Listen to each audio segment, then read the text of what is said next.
Fellow wanderers of Middle-earth, tonight we begin a chronicle older than the sun itself. We turn our gaze to the children of our lay, the dwarves, who were fashioned in secret darkness and granted life by mercy alone. This is the story of 7 fathers sleeping beneath stone, of kingdoms carved from mountain hearts, of mithril and dragonfire, of exile and return, from the forging halls before time to the 4th age's distant promise. We trace the complete tale of the Khazad, stubborn, proud, and enduring as the bones of the world, from the deeps of Khazad doom to the halls of Erebor, from the Blue Mountain's ruin to the battle of 5 armies. We follow a people who would not break though all the powers of darkness pressed against them. So settle close to the fire, let the outside world fade, and journey with me into this chronicle of stone and steel, of axes and pride, of the 7 fathers and their children who shaped Middle-earth with hammer and will. If these tales stir something in your heart, please like and subscribe to join our fellowship of story lovers. Drop a comment below telling me where in our wide world you're listening from tonight, for every voice makes our circle stronger. Now the tale begins. In the deeps of time, before the sun rose, before the moon wandered the sky, before any living thing drew breath in Middle-earth, Alay the smith worked alone in secret places. He was mightiest of the Valar in crafts of hand, and he had shaped the substances of the earth itself when the world was young. Stone and metal answered to his will, and mountains rose where he desired them. But now he labored on a different work, driven by an impatience that gnawed at him through the long dark years. The children of Iluvatar had been promised. Elves and men would come in their time to wake and walk beneath stars, to fill the empty lands with song and speech. But that time seemed far off, hidden in councils Orla could not read. He loved the earth he had shaped, yet it lay silent and waiting, beautiful but barren of voices. The impatience grew until it mastered him, and he began to fashion children of his own. In lightless halls beneath the mountains of Middle-earth, he made 7 forms, not tall like elves would be, nor varied like men, but short and broad and strong. Aule built them to endure, to resist the heats of forge and the darkness of deep places. He made them sturdy beyond breaking, for he knew the earth could be cruel to those who delved in it. Their frames were stone and iron, and their hearts he meant to fill with love of the substances he himself had mastered. 7 fathers he shaped, 7 patriarchs of kindreds yet unborn. He worked with all his skill and poured into them every craft he knew. They stood before him when the work was finished, motionless but perfect in form. Stone-hard and unyielding they seemed, and Aule spoke to them in the silence, teaching them the language he had devised. But they did not answer, for they were not yet alive. Then Iluvatar knew what had been done. The one came to Aule in his workshop, and the smith understood at once that his secret labor had been discovered. He felt shame kindle in him, for he had presumed beyond his place. What right had he to create life, who was himself created? Ilvatar questioned him without anger, and Aule confessed his impatience and his longing to share the beauty of the earth with beings who might love it. The smith spoke of his desire to teach, to have pupils who might learn from him and devise wonders he had not imagined. He had not meant defiance or pride, only eagerness for the children to come. Iluvatar heard him and understood, but the truth remained unaltered. These 7 were Aule's work, not the children destined from before the world's beginning. They had no life of their own, no true being. They could move only when Owl's thought was upon them, puppets that mimicked life but possessed none. Owls bowed his head. He took up his great hammer, sorrow heavy in him, and raised it to destroy what he had made. Better to unmake them than to let them stand as monuments to presumption. The hammer rose, but before it could fall, the 7 figures shrank back and cowered, raising their arms as if to ward off the blow. They moved of themselves, and Aule stayed his hand in wonder. Iluvatar spoke then. He had given them life, not because Aule deserved the gift, but because the smith's repentance had been true. The 7 would live as children of Aule, adopted into the great music. But they could not wake before the firstborn, before the elves who were destined to be eldest. This was the condition, fixed and unalterable. The 7 fathers would sleep beneath the stone until the time appointed, and only when stars shone on the first elves would they be permitted to rise. Aule gave thanks beyond measure. He had been granted mercy beyond hope, and his children lived. But they must wait in darkness while ages passed above them, trapped in sleep that would not break until the proper hour struck. He placed them carefully in deep chambers hewn beneath 7 different mountains, far scattered across the wide lands. There they lay still and silent, stone among stone, waiting for a dawn they would never see. The eldest and mightiest Aule laid beneath Mount Gundabad in the northern ranges, and his name would be Durin. The others he placed in mountains east and south, each in a fastness of his own. The fathers slept on, sealed away from time's passage. Above them the stars kindled at last, and the elves woke beside Quivion's waters. The first age of the world began, and still the 7 fathers dreamed beneath the earth's weight, patient as only stone can be patient. Long they lay there in silence, waiting for the moment Iluvatar had appointed, and when at last that hour came and they woke in darkness, they would know nothing of their long sleep or their secret making. They would rise as if born from the mountain's heart, and the story of the dwarves would truly begin.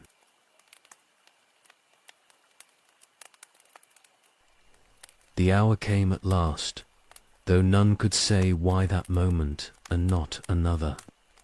Deep in 7 mountains scattered across Middle-earth's vastness, stone stirred.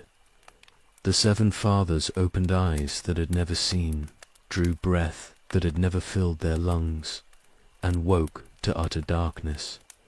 They knew nothing of their making or their long sleep. They simply were, as if the mountains themselves had given them birth. Durin woke first, or so the songs remember it. His eyes opened in the depths beneath Gundabad, and he lay still for a time, feeling the mountain's weight pressing down through leagues of rock above him.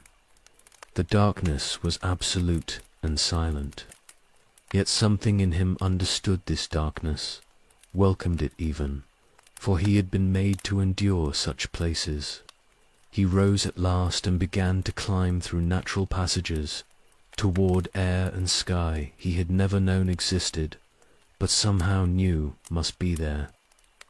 When he emerged at last onto Gundabad's slopes, stars blazed above him in profusion beyond counting. The sight struck him with wonder that never fully left him through all his immeasurably long life. He stood beneath that glory and felt the world was beautiful, though strange and vast, and empty of any voice but wind. The stars reflected in a dark pool near where he stood, and he saw his own face for the first time in that still water. He learned to read the bones of the earth as others might read a beloved text. At last he came to 3 peaks that rose higher than their fellows, proud against the sky. A valley lay between them where a clear lake glimmered, and beneath those mountains Durin sensed something vast and deep. Caves and caverns beyond counting, natural halls that could be shaped and joined and made into a kingdom to match the grandeur of the peaks above. He named the mountains in his own tongue, Borazenbar, Zirixiegel, and Bundush Never. Here he would delve, and here his people would build their greatest mansion. The other fathers woke in their appointed places. In mountains far to the east they stirred and rose, each alone at first, each discovering the world as Durin had. They climbed from deep places into starlight and began to explore the lands around their wakings. Some remained near where they had emerged, while others wandered far before choosing places to establish halls. They were few at first, these dwarves. The fathers lived alone for a time that might have been decades or longer, learning their mountains, testing their strength against stone. But Ilvatar's gift was complete, and in time others woke or were born. The songs are unclear which. Wives and children appeared, though few and precious. The 7 fathers became patriarchs of 7 clans, and each clan took its character from the mountain and the father who led it. Durin's folk grew slowly around him. They came to the 3 mountains he had claimed and saw with their own eyes what he had sensed, the potential for endless halls beneath. The delving began, careful at first, then more ambitious as they learned the stone's nature. They carved chambers that followed the natural grain of the rock, working with the mountain rather than against it. Their tools rang in darkness, lit by their lamps, and the sound was like music to them. Khazad Dûm took shape across generations. What began as caves connected by tunnels became a network of halls and passages, great works of craft and engineering that grew ever more sophisticated. They delved deep and built high, finding veins of ore that could be worked into metals of surpassing quality. The wealth was not gold at first, but iron and copper, and the skill to work them into tools and weapons of excellence. The dwarves of the other kindreds were likewise establishing themselves.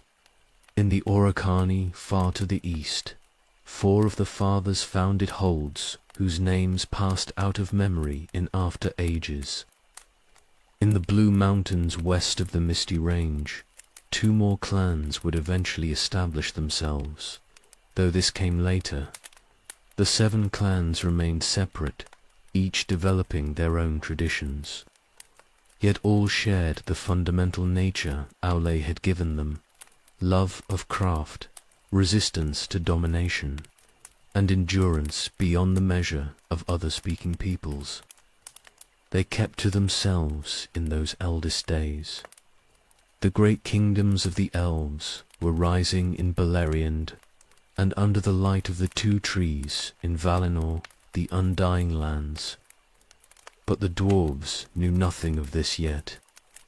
They dwelt apart in their mountains, content with stone and metal, and the slow perfection of their crafts.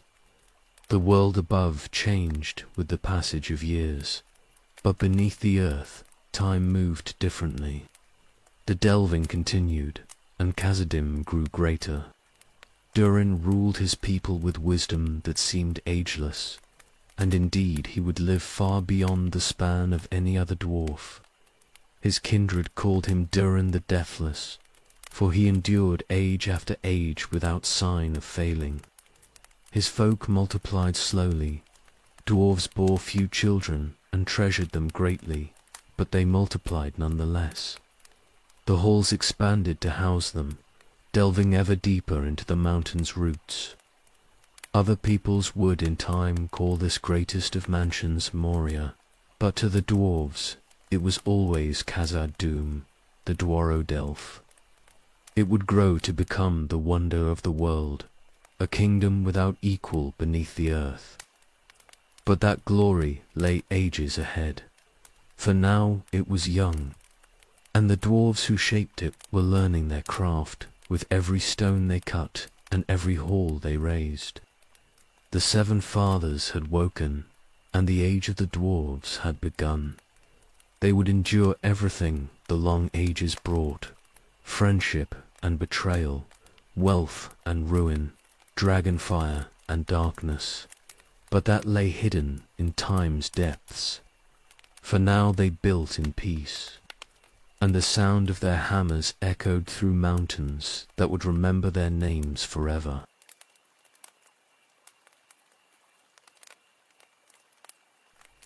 Not all the children of the seven fathers remained with their kindred. In the earliest days, before the sun rose, some dwarves left the mountains where they had woken and wandered west into lands they had never seen. Why they departed, the songs do not clearly say. Exile for some transgression, perhaps, or simply the restless urge to explore that sometimes seized even the most stone-hearted of their race.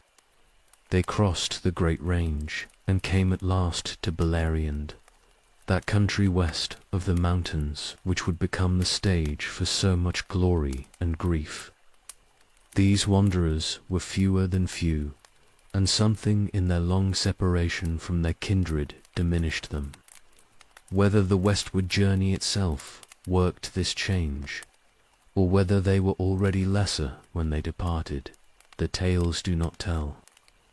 But they grew smaller than their eastern cousins, stunted and gnarled.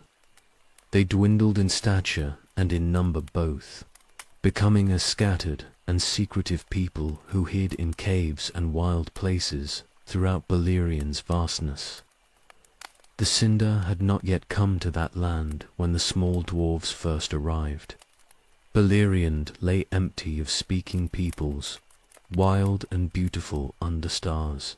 The petty dwarves, as they would be called in after days, made homes in hill caves and ancient ruins. They were skilled still in stonework, despite their diminishment, and they hollowed out dwellings that suited their size. Armonruud they carved with particular cunning, making that lonely hill into a fortress of hidden chambers and passages. Ages passed in silence. The petty dwarves lived as they could, hunting and gathering, working what little metal they could find, keeping to themselves in the wilderness.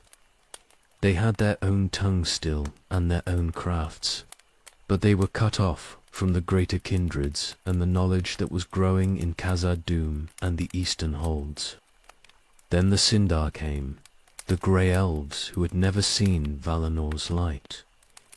They were led by Thingol and Melian, and they spread throughout Beleriand, claiming it and settling it, and making it fair with their works. The elves were tall and fair and proud, and they encountered the petty dwarves in forest and hill. But the small folk fled from them or hid, and the Sindar saw only glimpses, bent figures vanishing into brush, shadows slipping between stones. The elves did not recognize them as speaking people. How could they?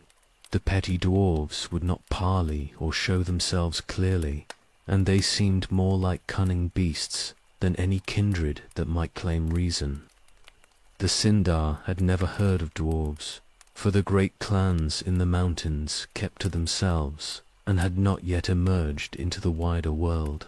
So the elves named these strange creatures Levain, Tad Doyle, and they hunted them.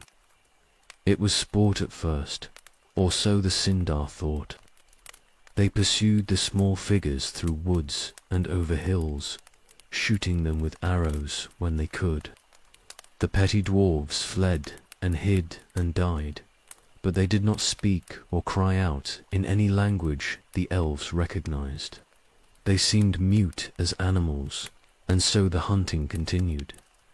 The small folks' numbers dwindled further, pressed by this persecution they could not escape. Years passed before the truth emerged. The greater kindreds of dwarves had by then begun to have contact with the elves through trade and necessity. The Sindar learned that dwarves existed, that they were speaking people possessed of craft and reason. Belatedly they understood what they had done.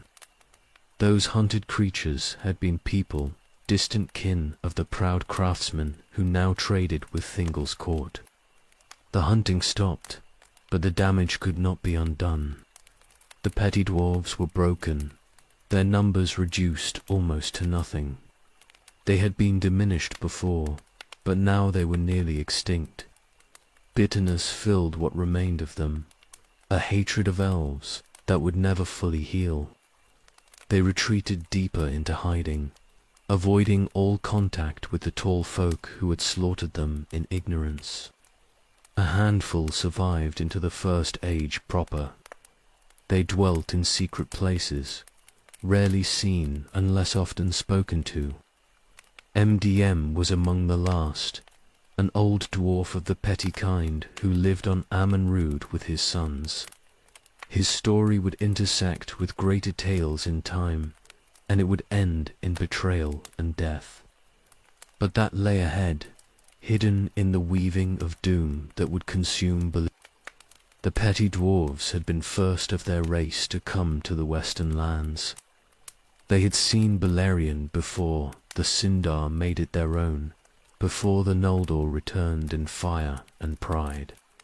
But they paid for that priority with their blood and their future both.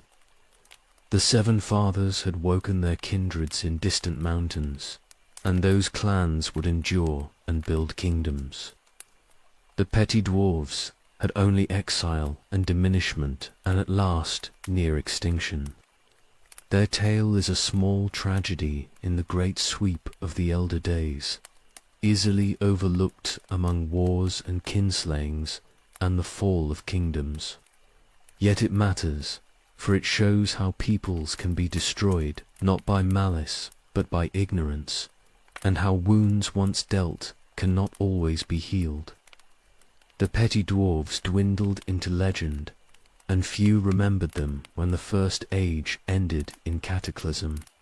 In the great halls of Khazad-dûm, the dwarves barely knew these western cousins had existed. The petty dwarves were cut off and forgotten, a branch severed from the tree. Their fate was diminishment and silence, and in the end only their bitterness endured.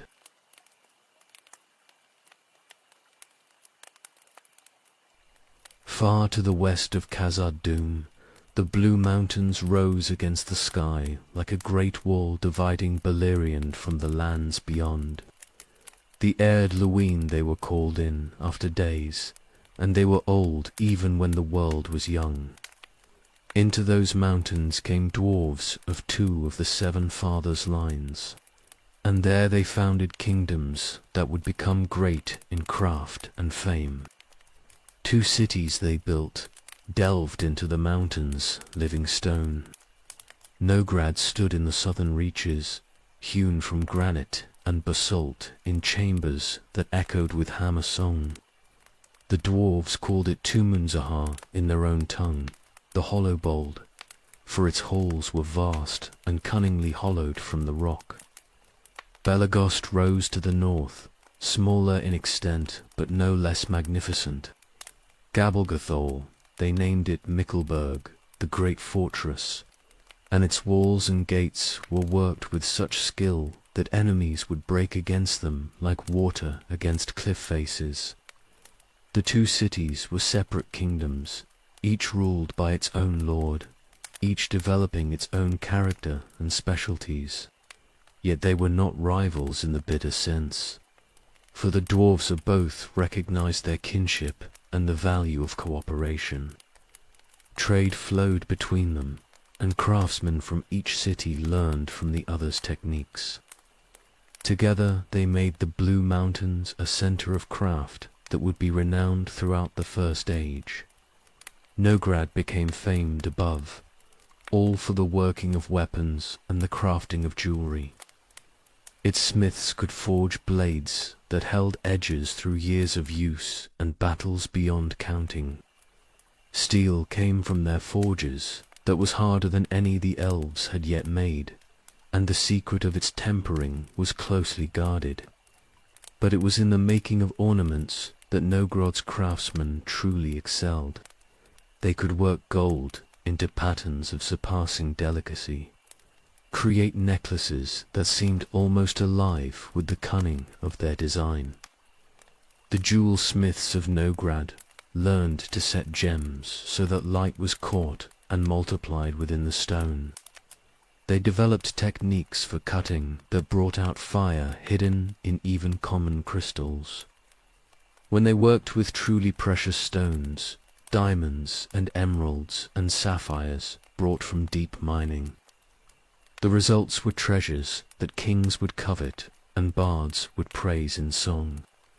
Pride grew in them with their skill, and they knew their work had no equal among any people than dwelling in Middle-earth. Belagost's craftsmen took a different path.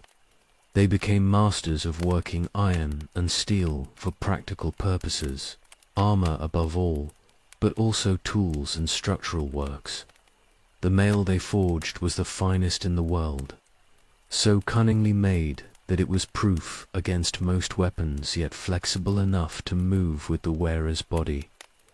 They developed techniques for making masks of steel that could protect a warrior's face while still allowing sight and breath. Fire was their particular study. The smiths of Belagost learned to work in heats that would have driven other craftsmen back, and they developed resistance to flame that was almost uncanny. They could handle metal fresh from the forge with less protection than others required, and they devised methods for controlling furnace temperatures with precision.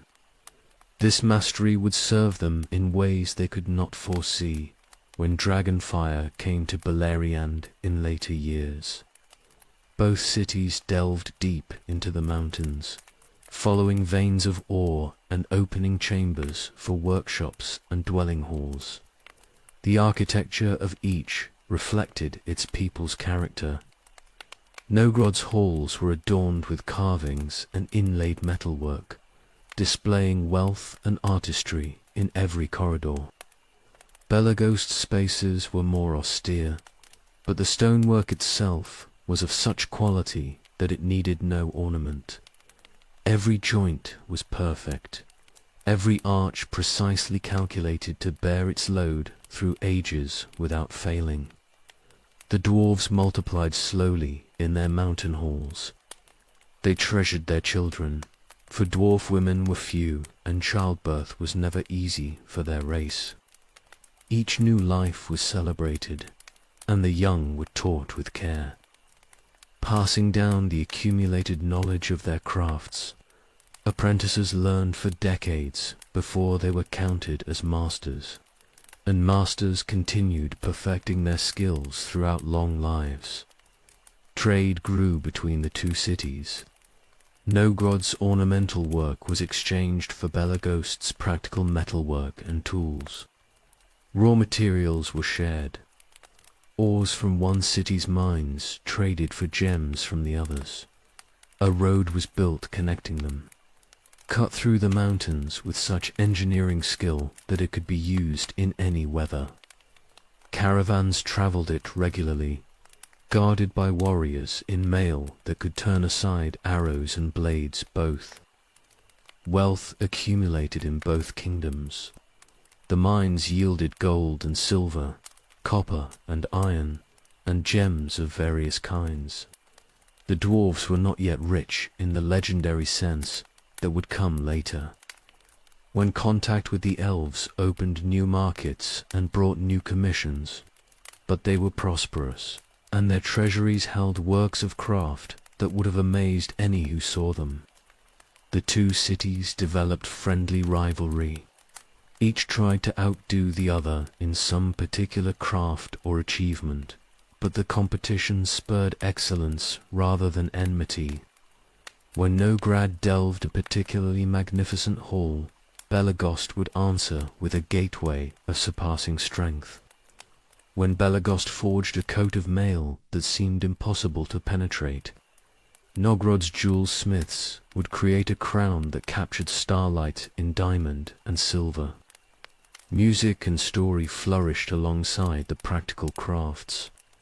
The dwarves had their own songs, rhythmic and deep, often sung while working to keep the tempo of hammers steady.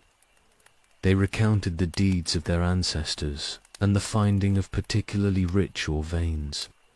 The songs were in Kuzdal, the secret tongue that dwarves never willingly taught to outsiders, and they carried the weight of tradition and identity.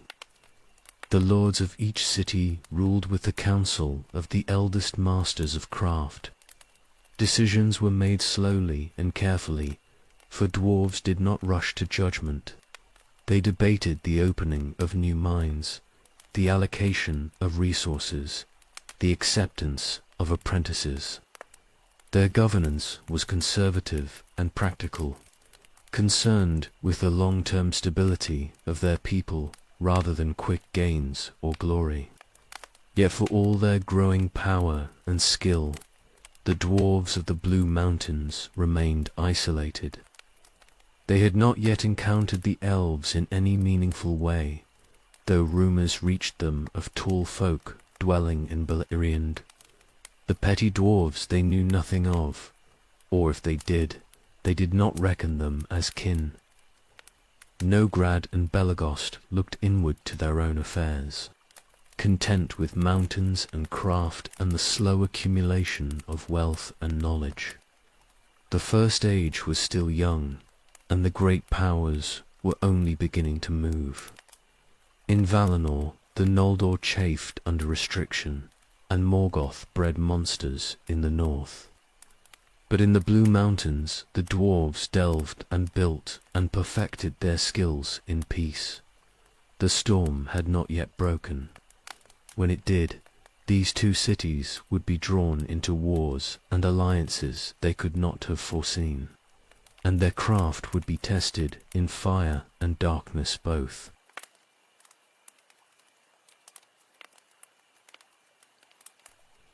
The Sindar had spread throughout Beleriand, making it fair with their works and their songs. Thingol ruled them from Menegroth, the Thousand Caves, which his people had delved with the aid of dwarves from the Blue Mountains, though this came later than the first meeting. The Grey Elves were ancient and wise, and they had learned much from Melian the Maya, who had become their queen. Yet they had never dealt with dwarves before, and the first encounters were marked by caution on both sides. Dwarves from Nograd and Belagost had begun to venture beyond their mountains. They came into Beleriand seeking new trade opportunities and materials not found in the arid Luin. Hunting parties and small caravans moved through the eastern reaches, exploring the forests and hills. The Sindar noticed them, of course. These strange folk were shorter than elves, but broader, moving through the land with purpose and confidence. They were not like the small hunted creatures the elves had encountered before and shamefully slain. The first meetings were formal and wary. Elven scouts approached the dwarf bands, and words were exchanged through gesture and halting attempts at communication. Neither people spoke the other's tongue, and much was lost in translation at first. But both sides were wise enough to recognize that these were speaking peoples, possessed of craft and reason. The dwarves showed samples of their metalwork, and the elves marveled at the quality. The Sindar, in turn, displayed their own arts, and the dwarves saw skill different from their own, but no less worthy of respect. Trade began slowly, simple exchanges at first, metal goods for food, tools for cloth, raw materials for finished items. The dwarves learned that the elves had access to resources not found in the mountains. The Sindar discovered that dwarfcraft in metal and stone far exceeded their own. Both peoples saw advantage in cooperation, and caution gradually gave way to trust. Thingol heard of these newcomers and desired to meet them. Emissaries from Nograd and Belagost were invited to Metnagroth, and they came with gifts of craftsmanship to display their skill. The Elven King received them with courtesy, and Melian looked upon them with her deep sight. She saw that they were made by Aule, and not descended from the children of Iluvatar, yet they were good in their own right and worthy of friendship. The conversation that followed laid foundations for much that came after. Thingol spoke of his needs and desires. His kingdom required works of stone and metal that his own people could not easily provide. The dwarves spoke of materials they sought and markets for their goods. Trade agreements were struck and promises made. More than this, genuine respect grew between the Elvenshing and the dwarf lords who treated with him. Thingol recognized their pride and dignity, and he honored it. The dwarves saw in him a ruler of wisdom and justice. The greatest project born from this new alliance was Menegroth itself. Thingol desired to make his halls rival anything in Middle-earth, and he commissioned the dwarves to help shape them. Craftsmen from both Nograd and Belagost came in numbers, bringing their tools and their accumulated knowledge. They worked in stone as only dwarves could, delving and carving and supporting chambers of immense size and beauty. The 1,000 caves grew under their hands. Pillars rose like trees, carved with such skill that they seemed to grow from the living rock. Halls were opened that could hold thousands. Yet the acoustics were so perfect that a whisper at one end could be heard at the other. Natural caverns were connected and beautified, adorned with stonework that made them seem both wild and crafted at once. The dwarves outdid themselves, and the Sindar added their own touches, lanterns and hangings. Gardens of stone flowers, fountains that sang, payment came in many forms. Gold and silver the dwarves accepted gladly, but also materials rare in the mountains, pearls from rivers, certain woods that grew only in Beleriand's forests, gems found nowhere in the Erd Luin. More valuable still was the friendship itself, the alliance with a powerful kingdom that commanded respect throughout the region. Other commissions followed. Thingol desired weapons for his warriors, and the dwarves forged blades and mail that made the Sindar formidable in battle. The Elven King wanted treasures to adorn his halls and gifts to bestow on those he honored, and Nogrod's jewel smiths created pieces of surpassing beauty. Each completed work enhanced the dwarves' reputation and brought more requests. The relationship deepened over years into something approaching genuine affection. Thingol came to trust the dwarf lords and to value their counsel in matters of craft and building. The dwarves found in the Elven King a patron who appreciated excellence and paid fairly for it. Trade caravans moved regularly between the Blue Mountains and Menegroth, guarded by warriors from both peoples against the dangers that lurked in the wild. Yet there were differences that never fully disappeared. The dwarves remained secretive about some matters, particularly their language and their deepest halls. They would not teach Khuzdul to outsiders, and they kept certain craft secrets closely guarded.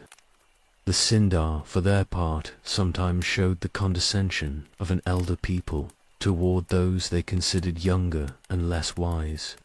Small frictions arose and were smoothed over, but the fundamental gap between the kindreds remained. Still, the alliance held. It was built on mutual advantage, yes, but also on respect earned through long dealing. The dwarves had proven themselves reliable and skilled, and the Sindar had shown themselves honorable in their agreements. Both peoples benefited from the arrangement, and both understood the value of maintaining it. In Nograd and Belegust, the wealth that flowed from Thingol's commissions enriched the treasuries and allowed greater ambitions in craft. Master smiths could afford to spend years on single pieces, perfecting techniques and pushing the boundaries of what was possible. Apprentices had access to materials that let them learn faster and better. The cities prospered as never before, and their populations grew as prosperity allowed more families. The friendship would endure through much of the First Age, surviving even the return of the Noldor and the wars that followed, but it would not last forever. Seeds of disaster were already present, hidden in the pride of the craftsman and the desire that treasure could kindle in any heart. The Noglamir would be forged, and the Silmaril would be set in it, and blood would flow in Menegroth's beautiful halls. But that darkness lay ahead, unseen and unsuspected in these earlier, simpler days. For now the alliance was new and strong, and both peoples rejoiced in what they had built together. The dwarves had found friends beyond their mountains, and the Sindar had gained allies whose strength and skill complemented their own.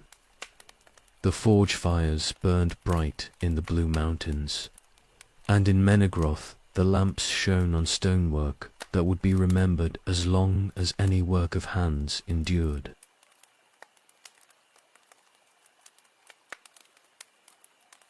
The years had brought change to Beleriand.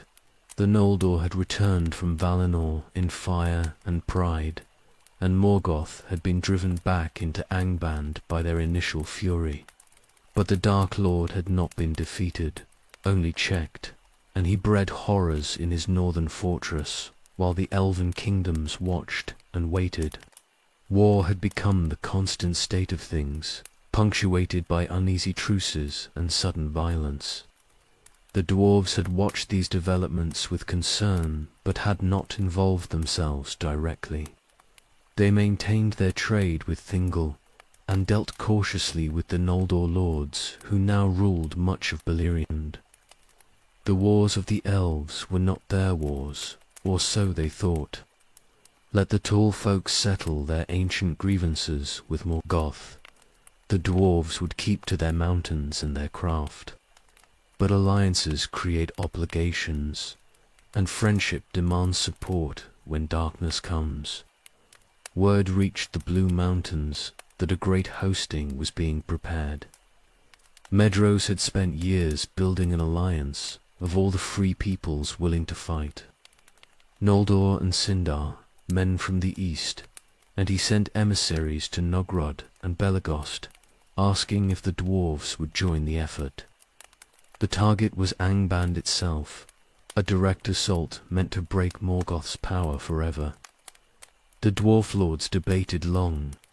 This was not their fight in the strictest sense, yet they had profited from trade with the elven kingdoms, and if Morgoth conquered Beleriand entirely, the Blue Mountains would stand alone and exposed.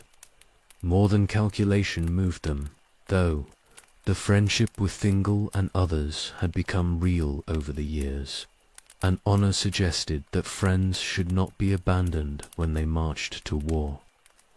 Azargil ruled in Belegost, and he was greatest among the dwarf lords of that age. His people were renowned for their resistance to fire and their mastery of warcraft. He pledged his strength to the alliance and called for volunteers. From Belegost came warriors in full battle array, clad in masks of steel and mail that had never been pierced. Nograd sent forces as well, though fewer in number. Together they marched east to join the hosting. The armies gathered in spring of the year the elves counted as 472 of the First Age. It was the greatest assembly of forces ever seen in Middle-earth. Fingon led the main host, and Medros commanded another from the east. Men came from Hithlum and Dor-loman, and even some from tribes that had previously served Morgoth. The dwarves took their place in the order of battle, a compact formation that would not break easily. The plan was sound enough. The hosts would converge from multiple directions, drawing out Morgoth's forces and crushing them between hammer and anvil. But Morgoth was not caught unprepared, and treachery had corrupted some of those who marched to war. The great assault became a trap, and the battle of unnumbered tears began with hope and ended in catastrophe. The dwarves fought with stubborn courage when the battle turned against the alliance. They did not break when others fell back, and their formation held even as Morgoth's forces pressed from multiple sides. The discipline of their warcraft served them well. They moved as units, supporting each other, their mail turning aside blows that would have killed less well-armored warriors. But even dwarven endurance has limits, and the enemy numbers seemed endless. Then Glorung came forth. The father of dragons had grown mighty in Angban's pits, and he was terror made flesh, vast and armored and breathing fire that melted steel. He crashed into the allied lines, and warriors fled before him or died burning.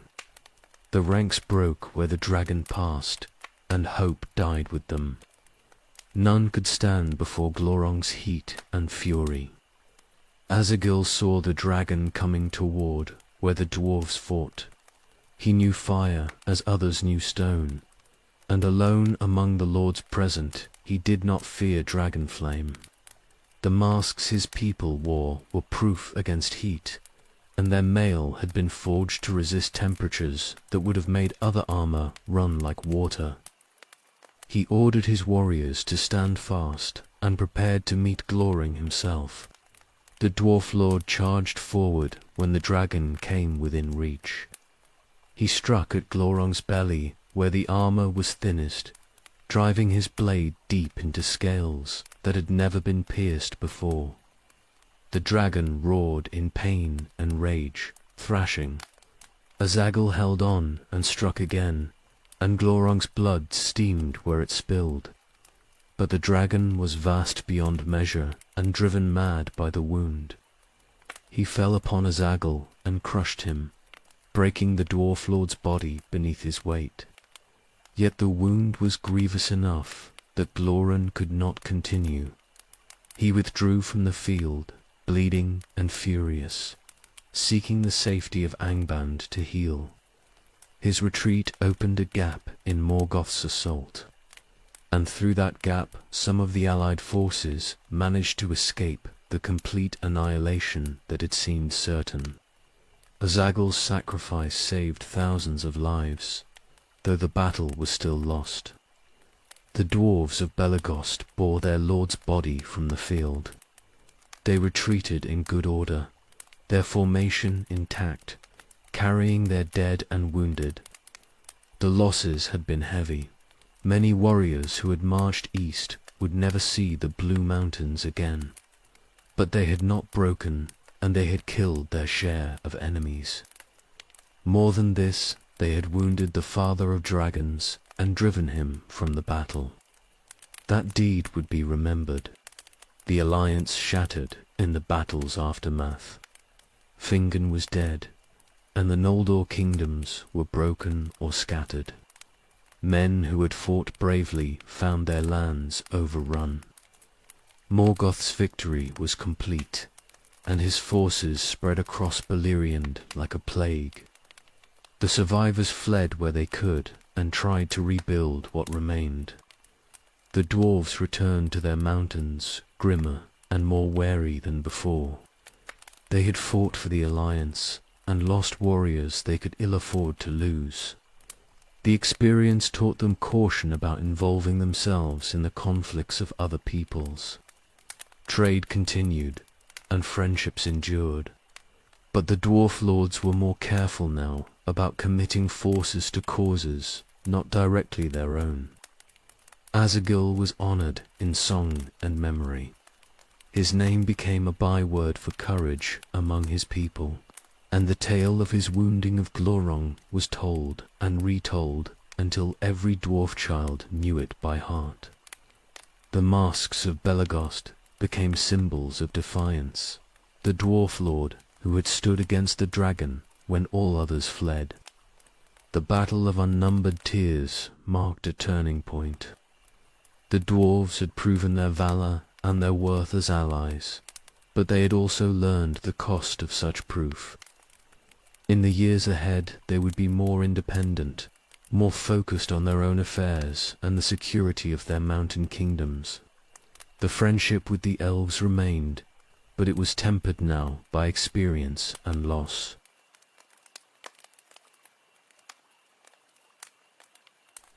The years ground on through war and loss, but some places remained islands of peace in a darkening world. Doriath stood protected by Melian's power, and within its borders Thingol's kingdom prospered while others fell to ruin. The wealth of his realm grew, for refugees brought their treasures with them when they fled to his protection, and tribute flowed to the one kingdom that could still offer safety. Thingol had always loved beautiful things. He was ancient even among the elves, and he had walked in Valinor before the sun rose. His treasury held works gathered across ages, gems and jewelry that would have been the pride of lesser kingdoms. Yet he desired something greater still, a work that would surpass all others and stand as the crowning achievement of craft in Middle-earth. He conceived of a necklace, but not any ordinary piece. This would be the Noglamir, the necklace of the dwarves, and it would be worked with such skill that its like would never be seen again.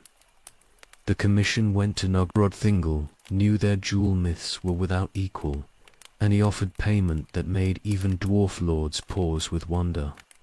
Gold he promised beyond measure, and access to his treasury's gems for choosing stones worthy of the work. More than this, he offered the prestige of creating a piece that would be sung for as long as songs endured. What craftsman could refuse such a challenge? The finest smiths of Negrad took the task. They were masters who had spent lifetimes perfecting their art, whose works already adorned kings, and whose names were honored in their city. Yet they knew this commission exceeded anything they had attempted before. The Noglamir must be perfect in every detail, flawless in execution, worthy of the greatest elven king and the reputation of their people both. They began with design. Months passed in sketching and planning, considering how the piece should rest, what weight it could bear, how light would move through it. The necklace must be beautiful but also wearable, able to bear great gems without discomfort. Traditional dwarf work was heavy and solid, but this required different thinking. Lightness must be combined with strength, delicacy with durability. The gold they chose with utmost care. Not the softest gold that worked easily, but alloyed metal that held its shape through stress. They refined it repeatedly until it was pure enough to glow with inner light, yet hard enough to support the structure they envisioned. The color had to be perfect, not too yellow, not too pale, but the warm, rich hue that complemented rather than competed with the gems it would hold. Forging began, and the work consumed them utterly. Each link of the chain was individually crafted and tested for strength before being joined to its neighbors. The connections were seamless, invisible to any eye that did not know exactly where to look. The links flowed into each other like water, creating a whole that seemed more grown than made. The setting of the stones came next, And here the true mastery showed. Thingol's treasury yielded diamonds that caught starlight and held it, emeralds deep as forest pools, sapphires blue as evening sky. The dwarf smiths chose each gem for its quality and its place in the overall design. They cut and polished them, bringing out fire that had slept in the crystal, revealing depths that natural stone concealed. Each stone was set with prongs, so fine they seemed like golden thread. Yet they held with strength that would not yield through centuries of wear. The arrangement was not random, but carefully calculated, colors balanced, sizes graduated, light directed, and multiplied through the piece. When sunlight struck the Noglamir, it did not merely reflect, but seemed to generate radiance from within. Years passed in the work. The smiths barely left their workshop, obsessed with perfection in every minute detail. Their apprentices brought food and removed the works they set aside as not quite good enough. The pile of rejected pieces grew, links that were almost perfect, settings that would have been masterworks in any other context, but which failed to meet the standard this commission demanded. Pride grew with the work. The smiths began to understand they were creating something genuinely unprecedented. Their names would be attached to this piece forever, sung in the same breath as the Noglamir itself.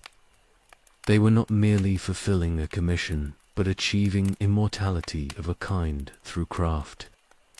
The work became more than duty or even art. It became obsession. The final assembly took months alone. Each element had to be joined in proper sequence, and no error could be tolerated. They worked with tools so fine they could barely be seen, making adjustments measured in fractions that only dwarf eyes could detect. The whole piece had to balance perfectly, to rest on the wearer without strain, to move naturally with the body rather than hanging rigid. When at last it was complete, the smiths looked upon their work in wonder and something approaching awe. The Noglamir lay before them, glowing softly in lamplight, and it was more beautiful than anything they had imagined in their planning. Every link was perfect, every stone set flawlessly, the whole piece achieving that rare quality where craft transcends itself and becomes something greater. They had created the most beautiful necklace ever made in Middle-earth. This was not boast but simple fact, acknowledged even by those who might have wished otherwise. Nothing in Valinor itself surpassed it, for the dwarves had brought all their accumulated skill and all their people's knowledge of metal and stone to bear on a single work. They had succeeded beyond hope or measure. The pride that filled them was natural and deserved. They had labored for years on this piece, refusing every compromise, accepting nothing less than absolute perfection. The Noglamir was their triumph, proof that dwarfcraft could equal or exceed anything the elves achieved. They knew their names would be remembered, and the knowledge was sweet. Yet pride has a shadow, and desire walks close behind achievement. The smiths looked upon what they had made, and began to feel that it was theirs, in some sense deeper than mere craftsmanship. They had poured their lives into this work. Their skill and passion and years of labor. Could payment really equal such a gift? Could any amount of gold match what they had created? These thoughts they did not speak aloud, perhaps did not even fully acknowledge to themselves.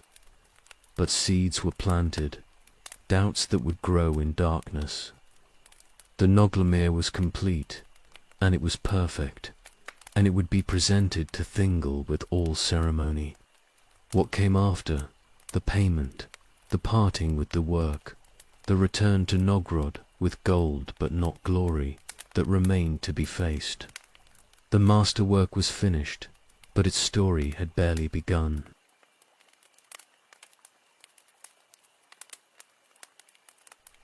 Beren came to Menegroth, bearing a treasure beyond price. He had returned from the dead with one of the 3 Silmarils in his hand, the jewel Morgoth himself had worn in his iron crown. The quest Thingol had set as bride price, meant to be impossible, meant to kill the mortal who dared ask for Lethion's hand, had been achieved through suffering and loss that songs could barely encompass. But Beren lived, and the Silmaril blazed in Doriath's halls, with light that had been captured before the world was marred. The jewel was like nothing else in creation. Fëanor had wrought the 3 Silmarils in Valinor, trapping within them the mingled light of the 2 trees before Morgoth destroyed those sacred sources. The radiance they held was holy, pure, untainted by any evil. To look upon a Silmaril was to see light as it had been in the beginning, before shadow touched the world. Men and elves who gazed on it felt wonder rise in them like music, and even the hardest hearts were moved. Thingol held the jewel and felt desire kindle in him that he had not known he could feel. He was ancient and wise, and had walked in Valinor's blessing, yet the Silmaril's beauty pierced him. He wanted it set in the Noglamir, wanted the greatest jewel united with the greatest necklace. Together they would create something beyond even the sum of their individual perfections. The thought consumed him until it became necessity. He summoned the dwarf smiths who had created the Noglamir. They had been paid for their work and had returned to Nograd with gold and honor, but Thingol called them back for one final commission. The task seemed simple enough. Set a single jewel in the necklace they had already made. But when they saw what jewel he meant, simplicity vanished like mist. The Silmaril lay before them on black velvet, and its light filled the chamber. The dwarves stood frozen, staring at radiance they had never imagined possible. They had worked with gems all their lives, had cut and polished stones until fire woke in them, had set diamonds and emeralds in gold and silver. But this was different. This was light made tangible, holiness given form. Every other jewel they had ever seen became crude by comparison. Desire struck them like a blow. They wanted it with sudden, fierce intensity that shocked them with its strength.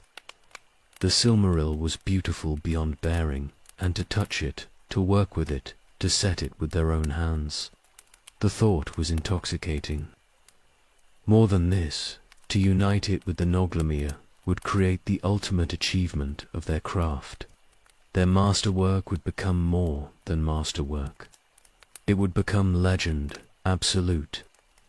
Yet practical concerns asserted themselves through the desire. The Noglamir had been designed and balanced for specific gems in specific arrangements. Adding the Silmaril would require reworking the entire piece. The necklace was complete, perfect, and to alter it risked destroying what they had achieved. But the Silmaril's light demanded inclusion, and they could not refuse the challenge even if wisdom suggested caution. Thingol spoke of payment. More gold he offered, access to deeper reaches of his treasury, honors and gifts beyond what they had already received. But the dwarves barely heard him. They would have done this work for nothing, just for the chance to handle the Silmaril and incorporate it into their creation. Payment was secondary to the opportunity itself. They began by studying how the jewel could be integrated. The Silmaril was larger than any gem in the current design, and its light would overwhelm the other stones if placed wrongly. It must be central, must dominate, yet not destroy the balance they had achieved. The necklace would have to be partially unmade and rebuilt around the new focal point. The work was agonizing. Removing sections they had labored over for years felt like self-mutilation, but the Silmaril justified any sacrifice, and they proceeded with grim determination. Links were disconnected, settings removed, the careful arrangement disturbed.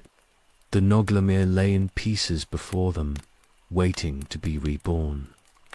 Creating the setting for the Silmaril tested their skill beyond anything they had attempted. The jewel could not be held like normal gems. Its light was too intense, its nature too pure. They developed new techniques, working with tools they had to forge specifically for this purpose. The prongs that would hold it must be perfect in ways that normal perfection could not match. Days became weeks, became months. The smiths worked in shifts when exhaustion forced them from the benches, but their minds never left the task. They dreamed of the Silmaril's light, saw it when they closed their eyes, felt its pull even when they were not in its presence. The obsession that had driven them during the Noglamir's initial creation returned, doubled, tripled, overwhelming.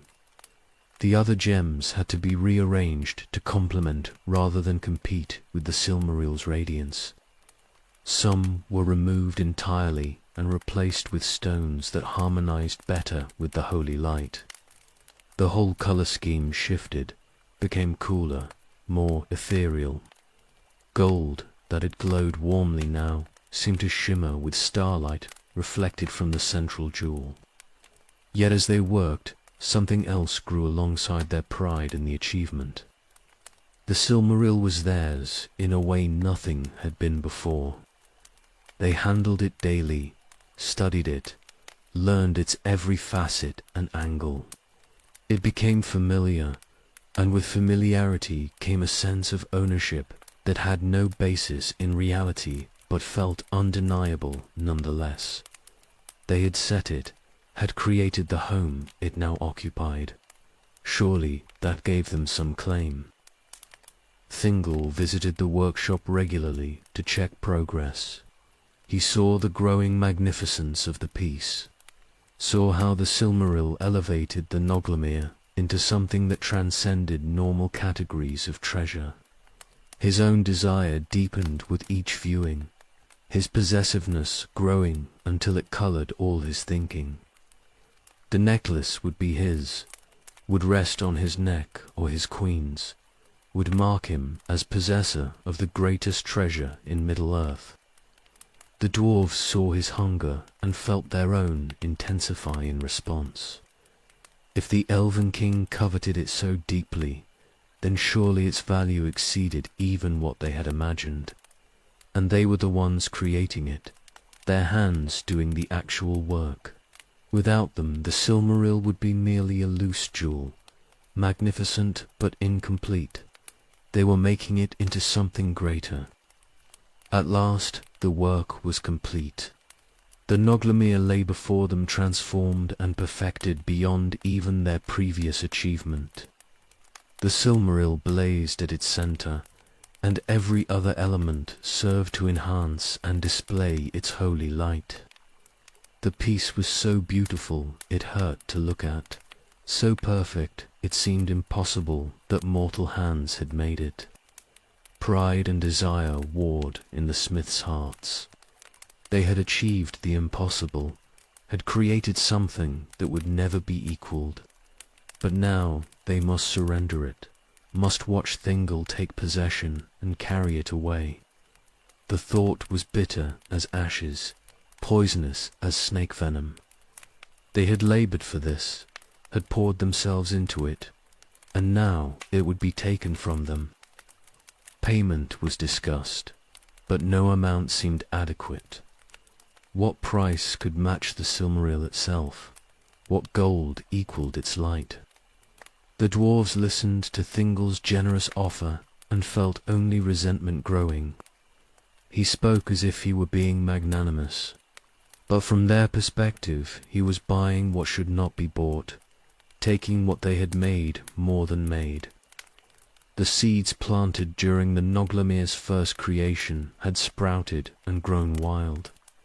Pride had become arrogance, achievement had become possessiveness, desire had become covetousness that would accept no denial. The dwarves looked at the completed work and knew they could not simply surrender it. Something would have to give, some resolution would have to come. But what form it would take, and what blood it would cost, remained hidden in the immediate future's darkness.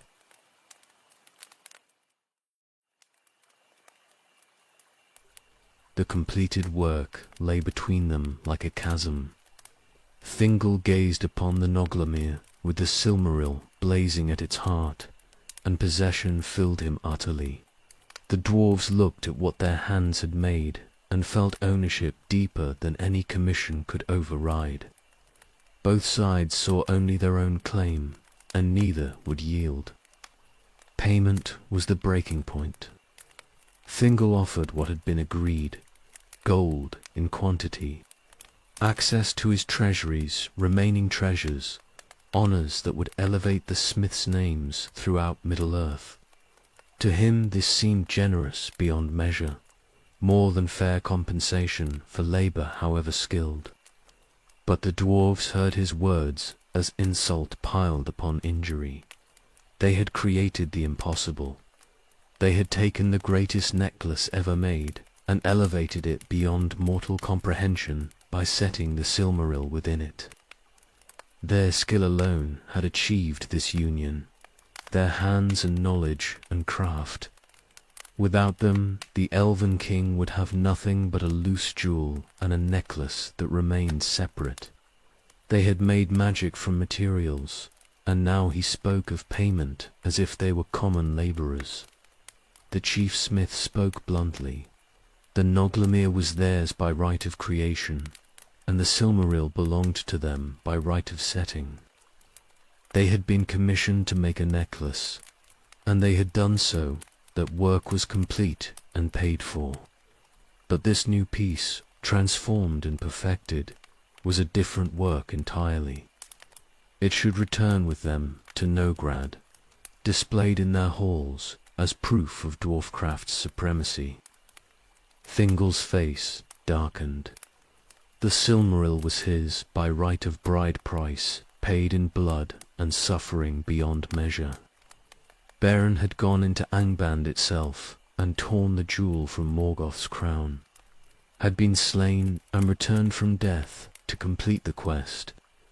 The Noglamir had been commissioned with his gold, made from his materials, designed for his wearing. Every element belonged to him, and the dwarves were servants who had been paid to provide a service. Words grew heated.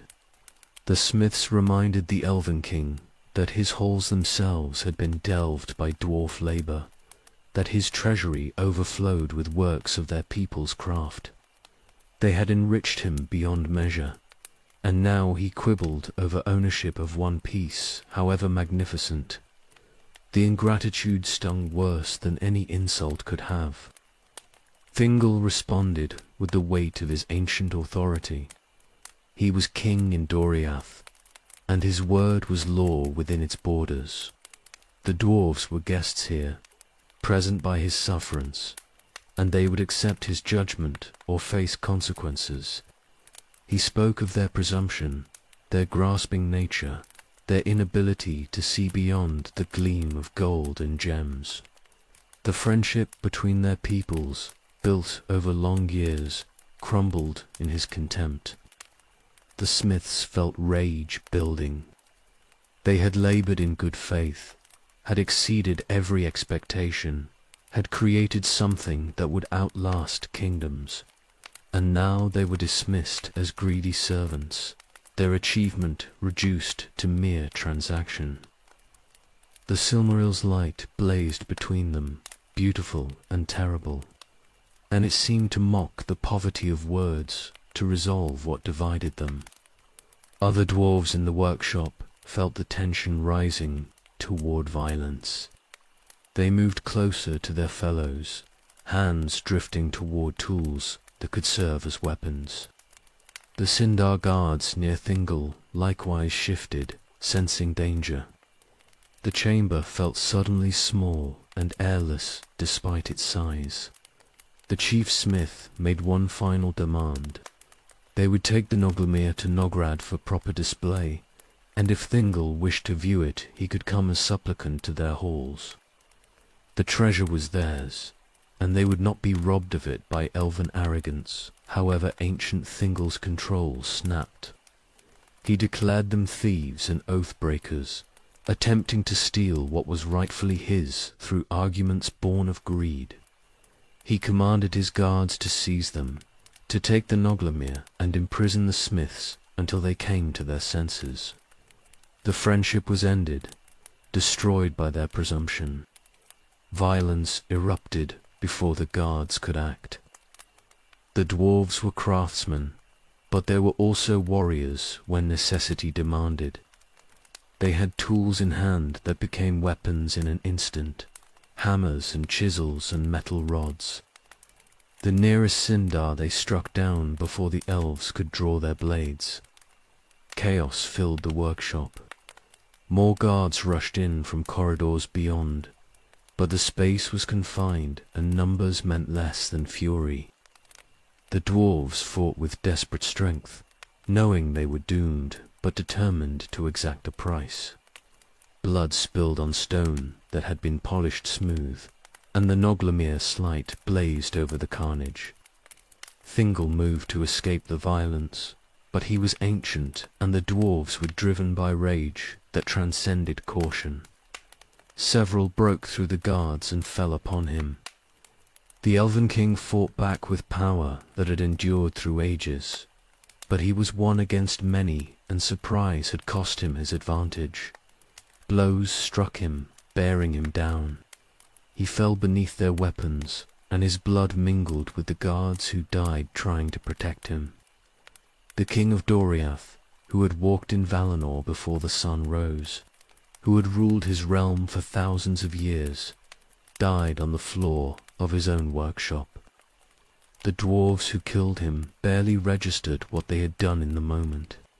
They were fighting for survival now, fighting to escape the trap they had made for themselves. Some grabbed what treasures they could from the workshop, gold and gems and finished pieces. One seized the Noglamir itself, wrapping it hastily and thrusting it into a pack. They fought their way toward exits, leaving dead behind them, taking wounds that would kill some before they reached the Blue Mountains.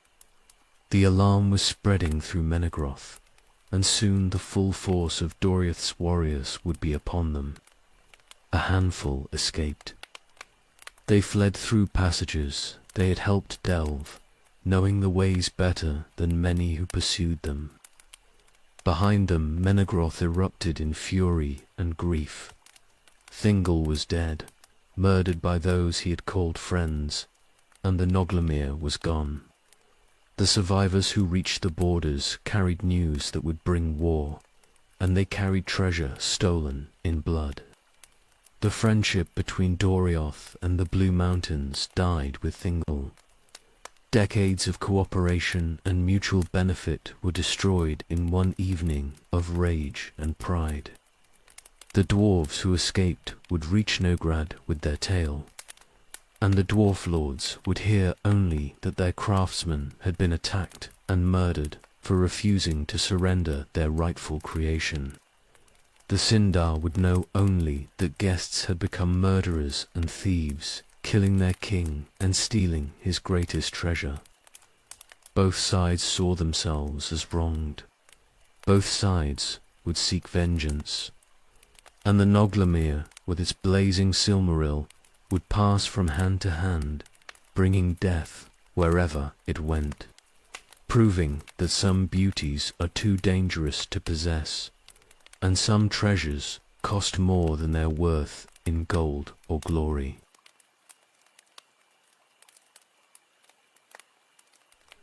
The survivors reached Nograd after weeks of flight through wilderness and mountain passes. They came with wounds still bleeding, carrying what treasure they had managed to seize, and bearing news that would set the blue mountains ablaze with rage. Their tale was shaped by their own perspective, by the violence they had endured and the companions they had lost. They spoke of treachery and murder, of labor unrewarded and craftsmen slain for defending their rightful claim. The dwarf lords listened to the account in growing fury. Their finest smiths had been commissioned to create a masterwork, and they had succeeded beyond all measure. But when payment came due, the Elvenking had turned on them, attempting to seize both the work and the craftsmen's lives. Several had been killed in Menegrath's halls, cut down by elven swords, while trying to escape with what was rightfully theirs. The Noglamir had been recovered, yes, but at a cost paid in dwarf blood. No mention was made of Thingol's death. Perhaps the survivors did not know they had killed him in the chaos, or perhaps they concealed it deliberately. The tale they told was of betrayal and self-defense, of elven treachery against honest craftsmen, and the dwarf lords, hearing only this version, believed it utterly. Why would they doubt their own people against the word of elves? The insult could not be borne. Doriath had violated every principle of fair dealing and guest right. They had commissioned work, received perfection beyond price, and then attempted to murder those who had provided it rather than pay what was owed. More than this, they had killed dwarves who were under promise of safe passage. Blood debt was owed, and honor demanded it be paid. Messengers rode between Nograd and Belegost. The two cities had not always agreed on policy, but this was clear-cut enough that both saw the same necessity. An army would march on Doriath, and justice would be extracted for the fallen. If the elves thought they could murder dwarves with impunity, they would learn otherwise. The hosting was prepared through winter months. Warriors were called from mines and workshops, outfitted with the finest war gear the cities could provide. Mail that had never been tested in real battle was distributed, axes sharpened until they could split hairs, provisions gathered for the long march. The army that assembled was the largest the dwarves had ever fielded, thousands of warriors in full battle array.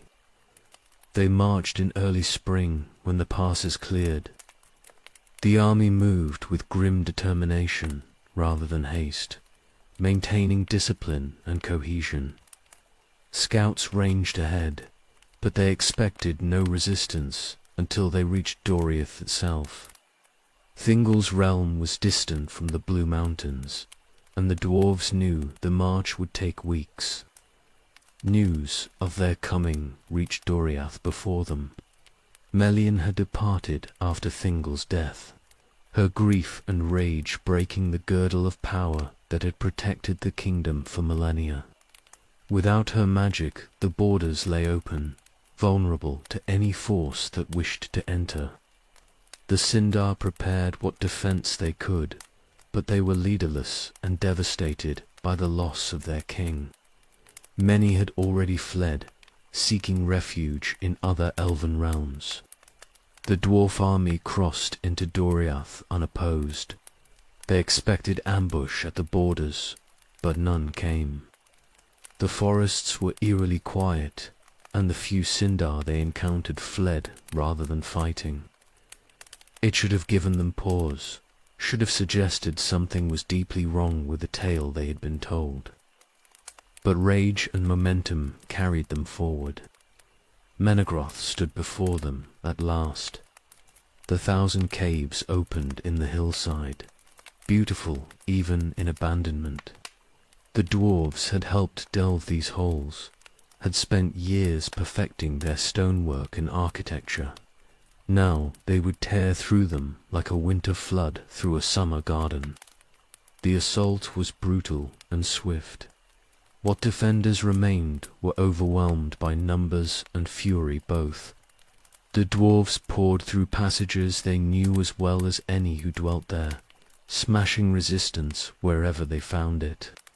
Warriors who had never intended to become murderers found themselves killing in corridors and chambers, driven by the momentum of violence and the demands of those around them. The slaughter was neither glorious nor honorable. It was butchery dressed in the language of justice, fueled by incomplete truth and righteous anger based on lies of omission. The Sindar who died were guilty of nothing beyond trying to defend their homes, but they fell beneath dwarf axes just the same. Blood ran in halls that had been meant for beauty and music and learning. The plundering followed the killing. The dwarves ransacked Thingol's treasury, seizing everything of value they could carry, gold and silver by the chestful, gems loose and set, ancient works that had been gathering there for ages beyond counting. They were taking payment by force, extracting what they felt they were owed and more besides.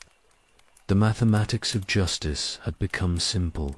Everything in Menegroth belonged to them now. They found the Noglamir in a sealed chamber, placed there after being recovered from the murdered craftsman. The Silmaril still blazed at its center, beautiful and terrible. The dwarf commanders seized it immediately, wrapping it carefully for the return journey. This was the heart of the matter, the treasure that had caused all the bloodshed. Now it would return to Nograd in triumph. The sack continued for days. Every chamber was searched, every hiding place violated, every treasure vault emptied. Menegroth was stripped of everything that had made it great, reduced to bare stone and bloodstains. The kingdom that Thingol had ruled for thousands of years was broken utterly, destroyed in retribution for a crime that had never happened the way the dwarves believed. Some Sindar escaped during the chaos. They fled into the forests, carrying what they could, seeking refuge among other elven kindreds. They carried the true tale with them that Thingol had been murdered by the craftsman, that the dwarves had come not for justice but for plunder, that Doriath had fallen to treachery and force. The dwarf army withdrew at last, laden with treasure beyond measure. They marched east toward the mountains in triumph, singing songs of vengeance achieved and honor restored. The Noglamir traveled in the midst of the host, guarded by warriors who knew its value. They had recovered what was theirs and punished those who had dared to steal it. Justice, they thought, had been served. But word of what they had truly done was spreading. Beren still lived, and Luthien, and they heard what had happened to Doriath in their absence. They learned that an army of dwarves was returning to the Blue Mountains, carrying the Silmaril that had been won at such cost. The treasure that had been bride price for their love was stolen, and the kingdom that had been Lethian's home was destroyed.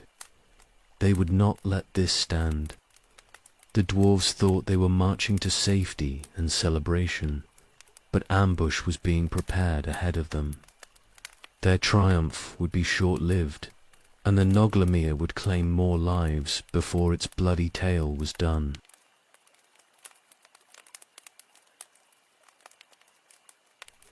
The dwarf army marched east through the forests of Beleriand, laden with plunder and singing victory songs. They had avenged their fallen craftsmen and recovered the Noglamir, and now they would return to the Blue Mountains in triumph. The treasure they carried was beyond reckoning, chest after chest of gold and silver, gems by the thousands, ancient works gathered across ages. Every warrior bore his share of the spoils, and the army moved slowly under the weight of wealth. They knew the route well enough. The ford at Sarnathrad would carry them across the river Askar, and beyond that lay only the journey through the mountains to home. No force in Beleriand could threaten them now, or so they believed. Doriath was broken, and the other elven kingdoms had troubles enough without interfering in dwarf affairs. The commanders maintained discipline, but felt no particular urgency. Let the army proceed at its own pace, celebrating as it marched. But news of the sack had spread faster than the dwarf army could travel.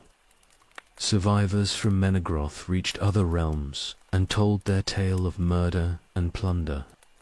Word came to Beren in the south, and he heard that Doriath had fallen and the Silmaril was stolen. The jewel he had won from Morgoth's crown at such cost. The bride price for Luthien that had cost him his hand and his life and his return from death. It was being carried away by those who had destroyed his wife's kingdom and murdered her father. Rage filled him beyond anything he had known in the dark places of Angband. Default text: Thingol had been his father by marriage, and Doriath had been home to the only peace he had known after years of war. Now both were gone, destroyed by those who claimed to seek justice, but had delivered only slaughter. The Silmaril could not be allowed to reach Novigrad. Whatever it took, whatever force he could muster, he would stop the thieves. He sent word to the green elves of Assyriand, calling for their aid in ambushing the dwarf army. They answered, for they had no love of invaders passing through their lands. More than this, Beren called upon stranger allies, the Ents who tended the forests, the ancient shepherds of trees who rarely involved themselves in the wars of speaking peoples. They came at his summons, for they remembered him and knew the tale of his quest. The trees themselves seemed to respond to his need.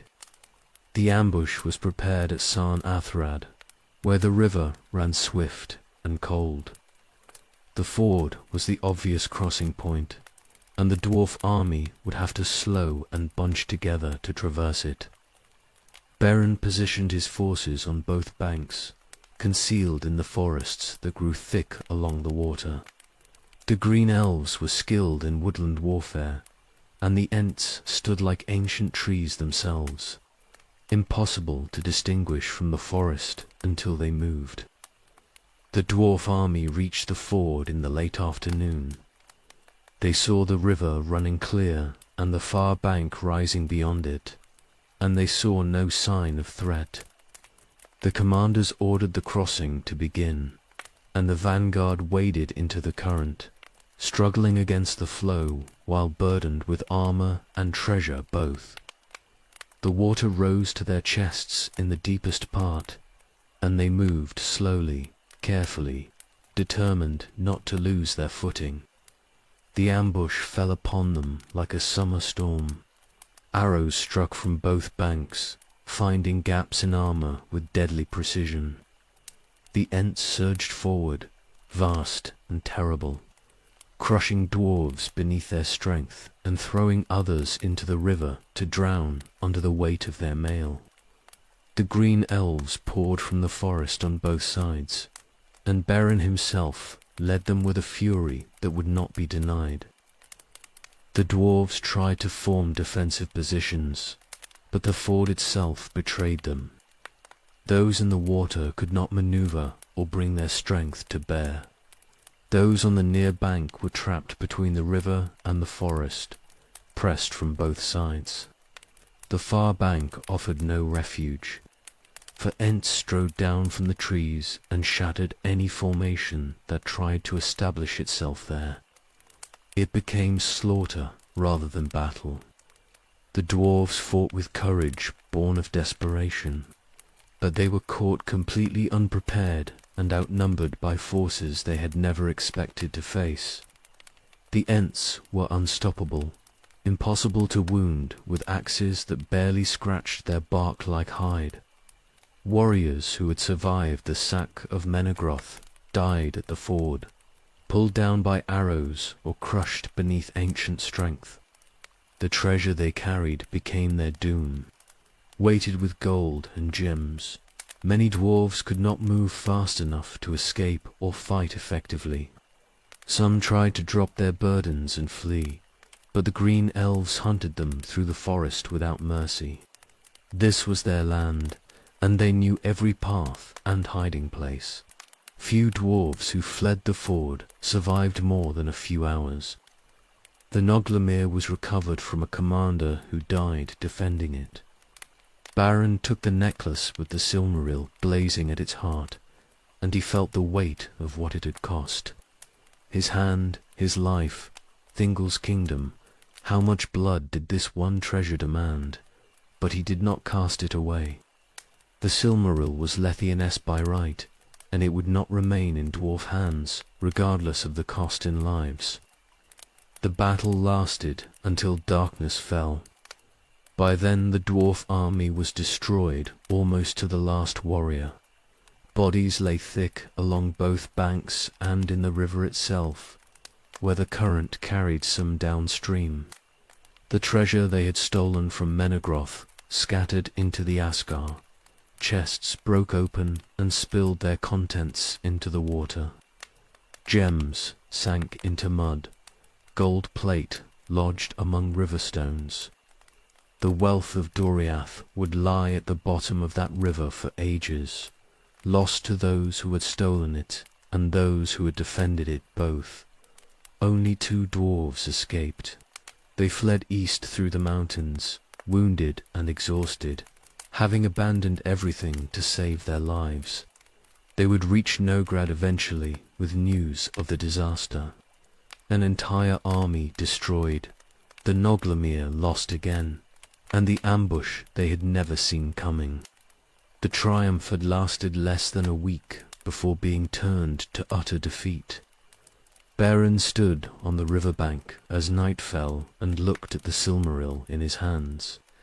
The jewel's holy light seemed to mock the carnage around it, beautiful and pure above the blood and death it had caused. He knew the tale was not over. The dwarves would not forgive this slaughter, and more violence would follow. But for now the Silmaril was recovered, and those who had destroyed Doriath had paid the price. The river ran red that night, carrying dwarf blood east toward the sea. The ford that had been a peaceful crossing became a place of death, and in later years it was shunned by travelers who felt the weight of slaughter that had happened there. The Noglamir had claimed another harvest of lives, and the friendship between dwarves and elves was broken beyond any hope of repair.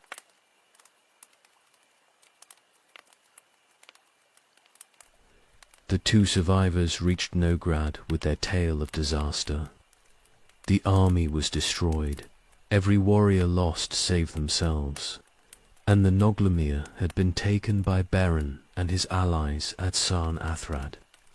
The ambush had been complete and devastating. Ents and elves together had slaughtered the host and recovered the treasure. The triumph had become catastrophe in a single afternoon's violence. The dwarf lords received the news in stunned silence. An entire army gone. The finest warriors of both cities dead in a ford far from home. The Noglamir lost again, and this time 2 forces that had demonstrated they could destroy any host the dwarves sent against them. The rage that had driven the sack of Doriath now curdled into something darker, grief and shame and helpless fury at a defeat that could not be avenged.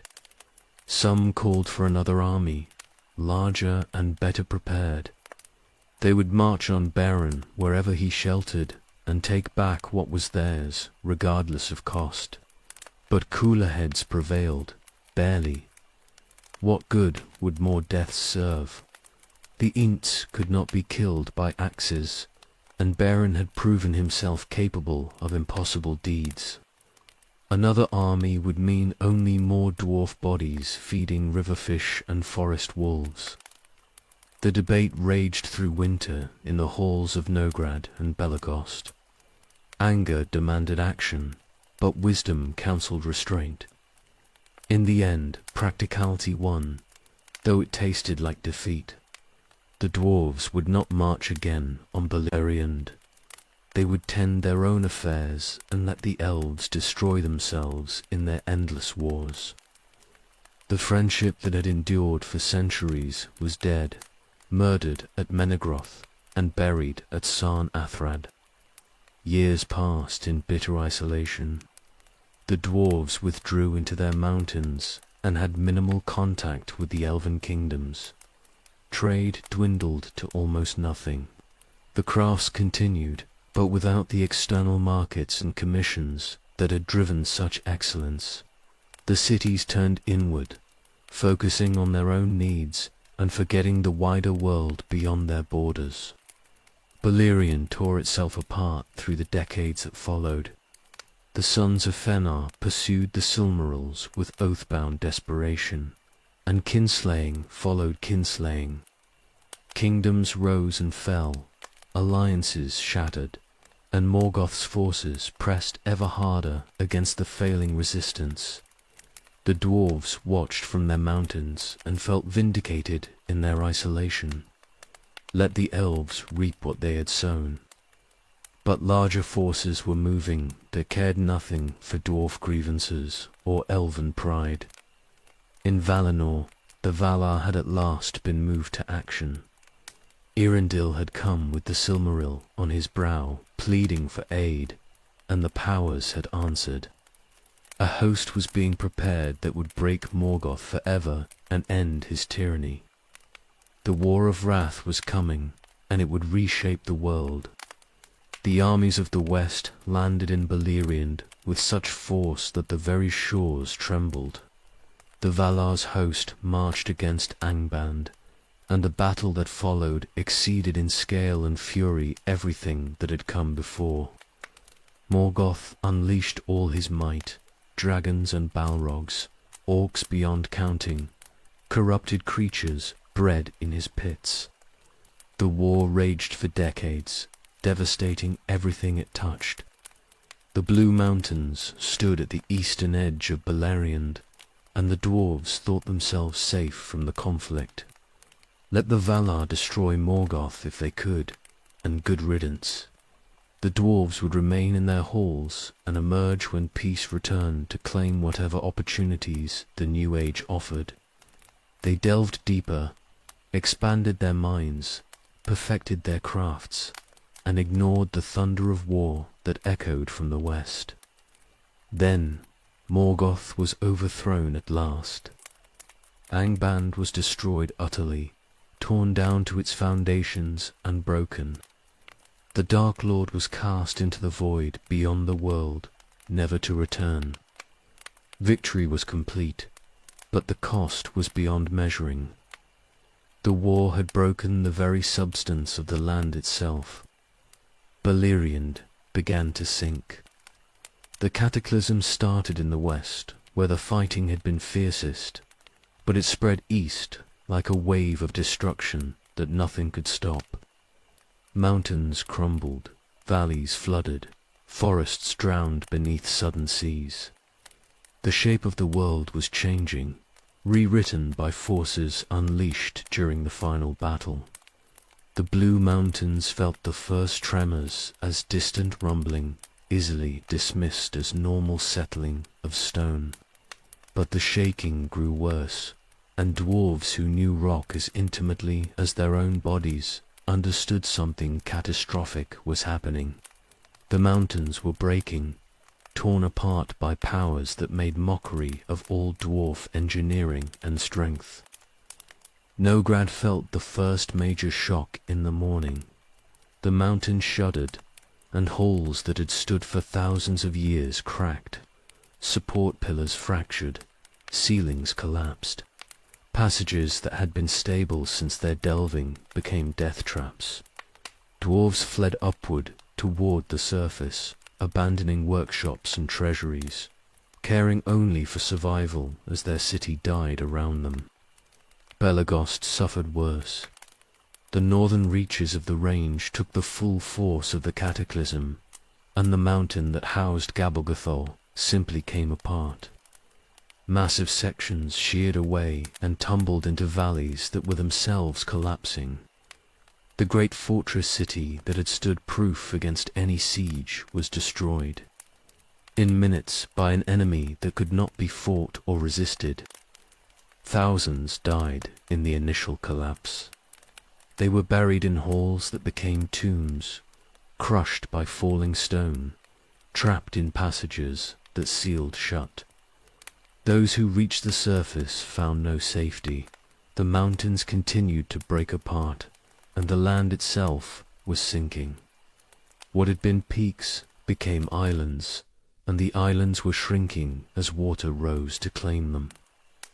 The survivors fled east in whatever direction seemed to offer hope. They carried nothing but what they wore, for there had been no time to gather possessions or wealth.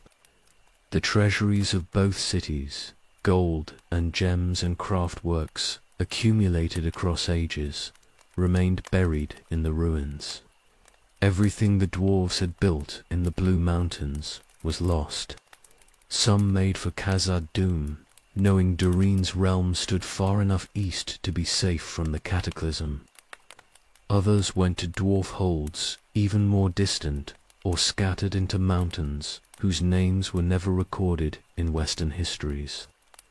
The people of Nograd and Belegost became refugees, homeless and nearly destitute, dependent on the charity of kindred who took them in. The Blue Mountains did not entirely sink, but they were broken beyond recognition. Where proud peaks had stood, jagged remnants remained surrounded by new-formed gulfs and seas. The Erd Luin became a shadow of their former glory, reduced and humbled by powers against which craft and courage meant nothing. The First Age ended in cataclysm and drowning. Beleriand was gone, swallowed by waters that would never recede. The great elven kingdoms were destroyed or abandoned. The dwarves who had dwelt in the west were scattered, their cities ruined, their works lost. An entire age of the world had passed, and those who survived it carried memories of glories that would never be seen again.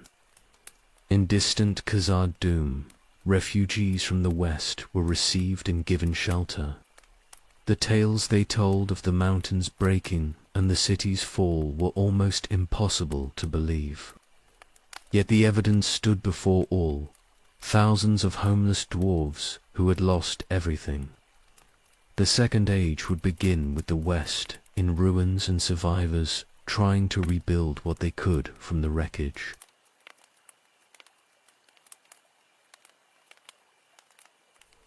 The refugees came to Khazad-dûm in waves through the months that followed the cataclysm.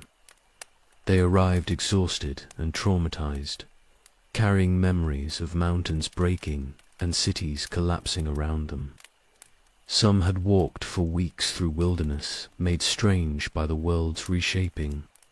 Others had found temporary shelter in lesser halls before continuing east to Durin's realm, knowing it alone offered safety and the possibility of rebuilding lives. Durin's folk received them with a hospitality that dwarf custom demanded. Halls were opened to house the homeless. Workshops provided space for craftsmen who had lost their tools, and food was shared, though resources were not unlimited. The refugees from Nograd and Belegost brought skills and knowledge that enriched Khazad-dûm, but they also brought grief and a sense of ending that could not be easily forgotten. The tales they told were almost too immense to comprehend. Mountains that had stood since the world's shaping simply came apart, torn by forces unleashed in the war of wrath. Cities delved across millennia became rubble in minutes. Treasuries that held the accumulated wealth of ages were buried so deep they would never be recovered. Everything west of the breaking had been lost or transformed beyond recognition, and the survivors were all that remained of cultures that had flourished for thousands of years. Many chose to stay in Khazad-dûm permanently. They integrated into Durin's folk, taking new places in the hierarchy of craft and clan. Their children would be raised as Longbeards rather than Firebeards or Broadbeams, and the old distinctions would blur over generations. Khazad-dûm grew more populous and diverse, enriched by the influx, but also fundamentally changed by it. Others could not settle. They remained restless, haunted by loss, unable to accept that the West was gone forever. After resting and gathering supplies, they continued east into mountains beyond the misty range. Some went to holds of the other kindreds, seeking places that felt less crowded with memory. Others founded new settlements in ranges that had never held dwarf halls before, determined to start fresh rather than live as refugees among cousins. The scattering reached far. Dwarves spread across Middle-earth's eastern reaches, into territories that had been only lightly explored. New mines were opened, new halls delved, new communities established in isolation from the great centers. The unity that the Seven Fathers had represented, each kindred in its ancestral home, was broken. The children of Aule became a scattered people, connected by culture and language, but divided by distance and circumstance. Not all the survivors went east. A few eventually returned to the Blue Mountains remnants. The range was broken but not entirely destroyed, and some valleys and peaks remained above the new coastline. These dwarves were fewer and poorer than their ancestors, dwelling in halls that were shadows of Nograd and Belagost. They persisted, though, stubborn as stone, refusing to abandon the mountains entirely despite the devastation. The Second Age began with the map redrawn. Beleriand was gone beneath the waves, and the shoreline had moved far east of where it once stood. New lands emerged from the chaos, reshaped by the war's ending. The elves who remained in Middle-earth founded new kingdoms, Lindon under Gil-galad, and eventually realms farther inland. Men multiplied and spread, no longer under Morgoth's shadow. The world was beginning again, and all peoples had to find their place in it. For the dwarves, the scattering became defining. They had been concentrated peoples before, each kindred in its ancestral halls, with clear identities and territories. Now they were dispersed across vast distances, and communication between the scattered communities became difficult. Khazad-dûm remained the greatest center, but it could not claim to speak for all dwarves, as perhaps it once might have. The old grievances faded somewhat in the face of larger losses. The betrayal at Menegroth and the slaughter at Sarn Athrad seemed almost petty when measured against the destruction of entire cities and the deaths of thousands in collapsing stone. The survivors had more immediate concerns, rebuilding lives, establishing new homes, adapting to changed circumstances. The past's wounds remained, but survival demanded looking forward rather than back. Yet something was lost beyond the physical destruction. The First Age had been the dwarves' time of first flowering, when they emerged from isolation and dealt with the wider world. They had built their greatest early works, forged alliances and enmities, proven themselves in battle and craft, both. That age was over, destroyed as thoroughly as the mountains that had housed it. The Second Age would be different. Khazad-dûm would reach heights of glory that made even Nograd and Belagost seem small by comparison. but the scattering meant the dwarves would never again be concentrated in a few great centers. They became a people of many holds and halls, connected by heritage but divided by geography and the practical impossibility of maintaining close ties across such distances. Some refugees never truly recovered from the trauma of the breaking. They lived the rest of their lives haunted by the memory of mountains coming apart, of halls collapsing, of friends and family crushed by falling stone. The survivors carried scars that did not show, and they passed those scars to their children in the form of caution and conservatism that bordered on fear. But dwarves endure. It is their nature, built into them by Aule when he first shaped the Seven Fathers. They had survived the War of Wrath and the drowning of Beleriand. They would survive the Second Age and all that it brought, glory and disaster both. The scattering was an ending, yes, but also a beginning. New halls would be delved, new treasures made, new stories written. The West was lost, but the world was wide, and the children of Arle would make their mark on it, regardless of what disasters had come before.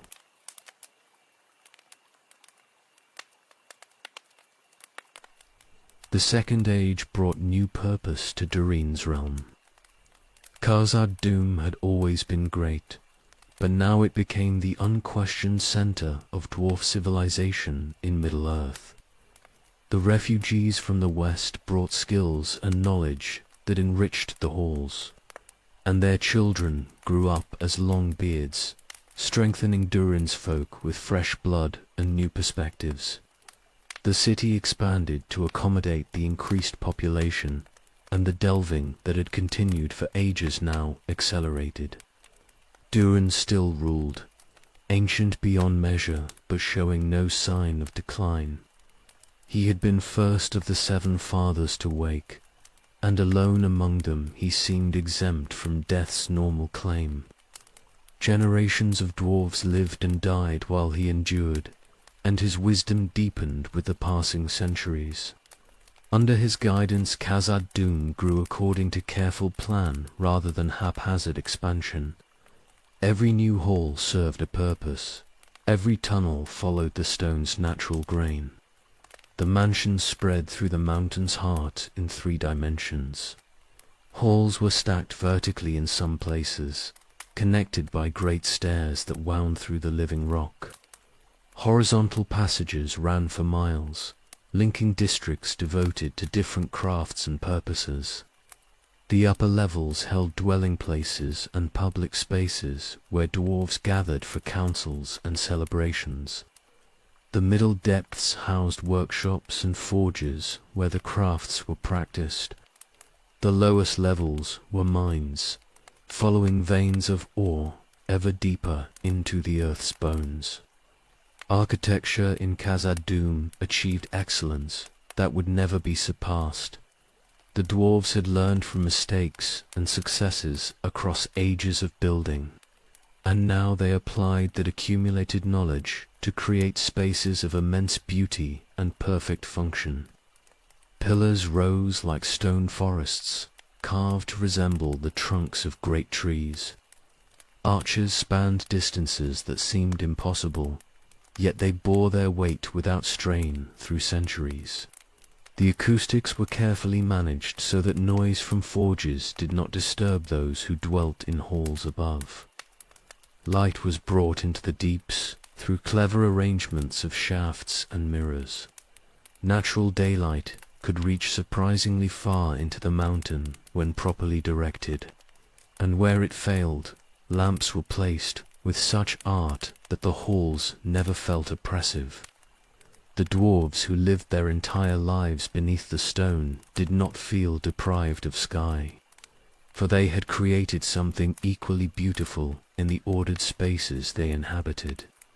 Wealth accumulated as the mining expanded.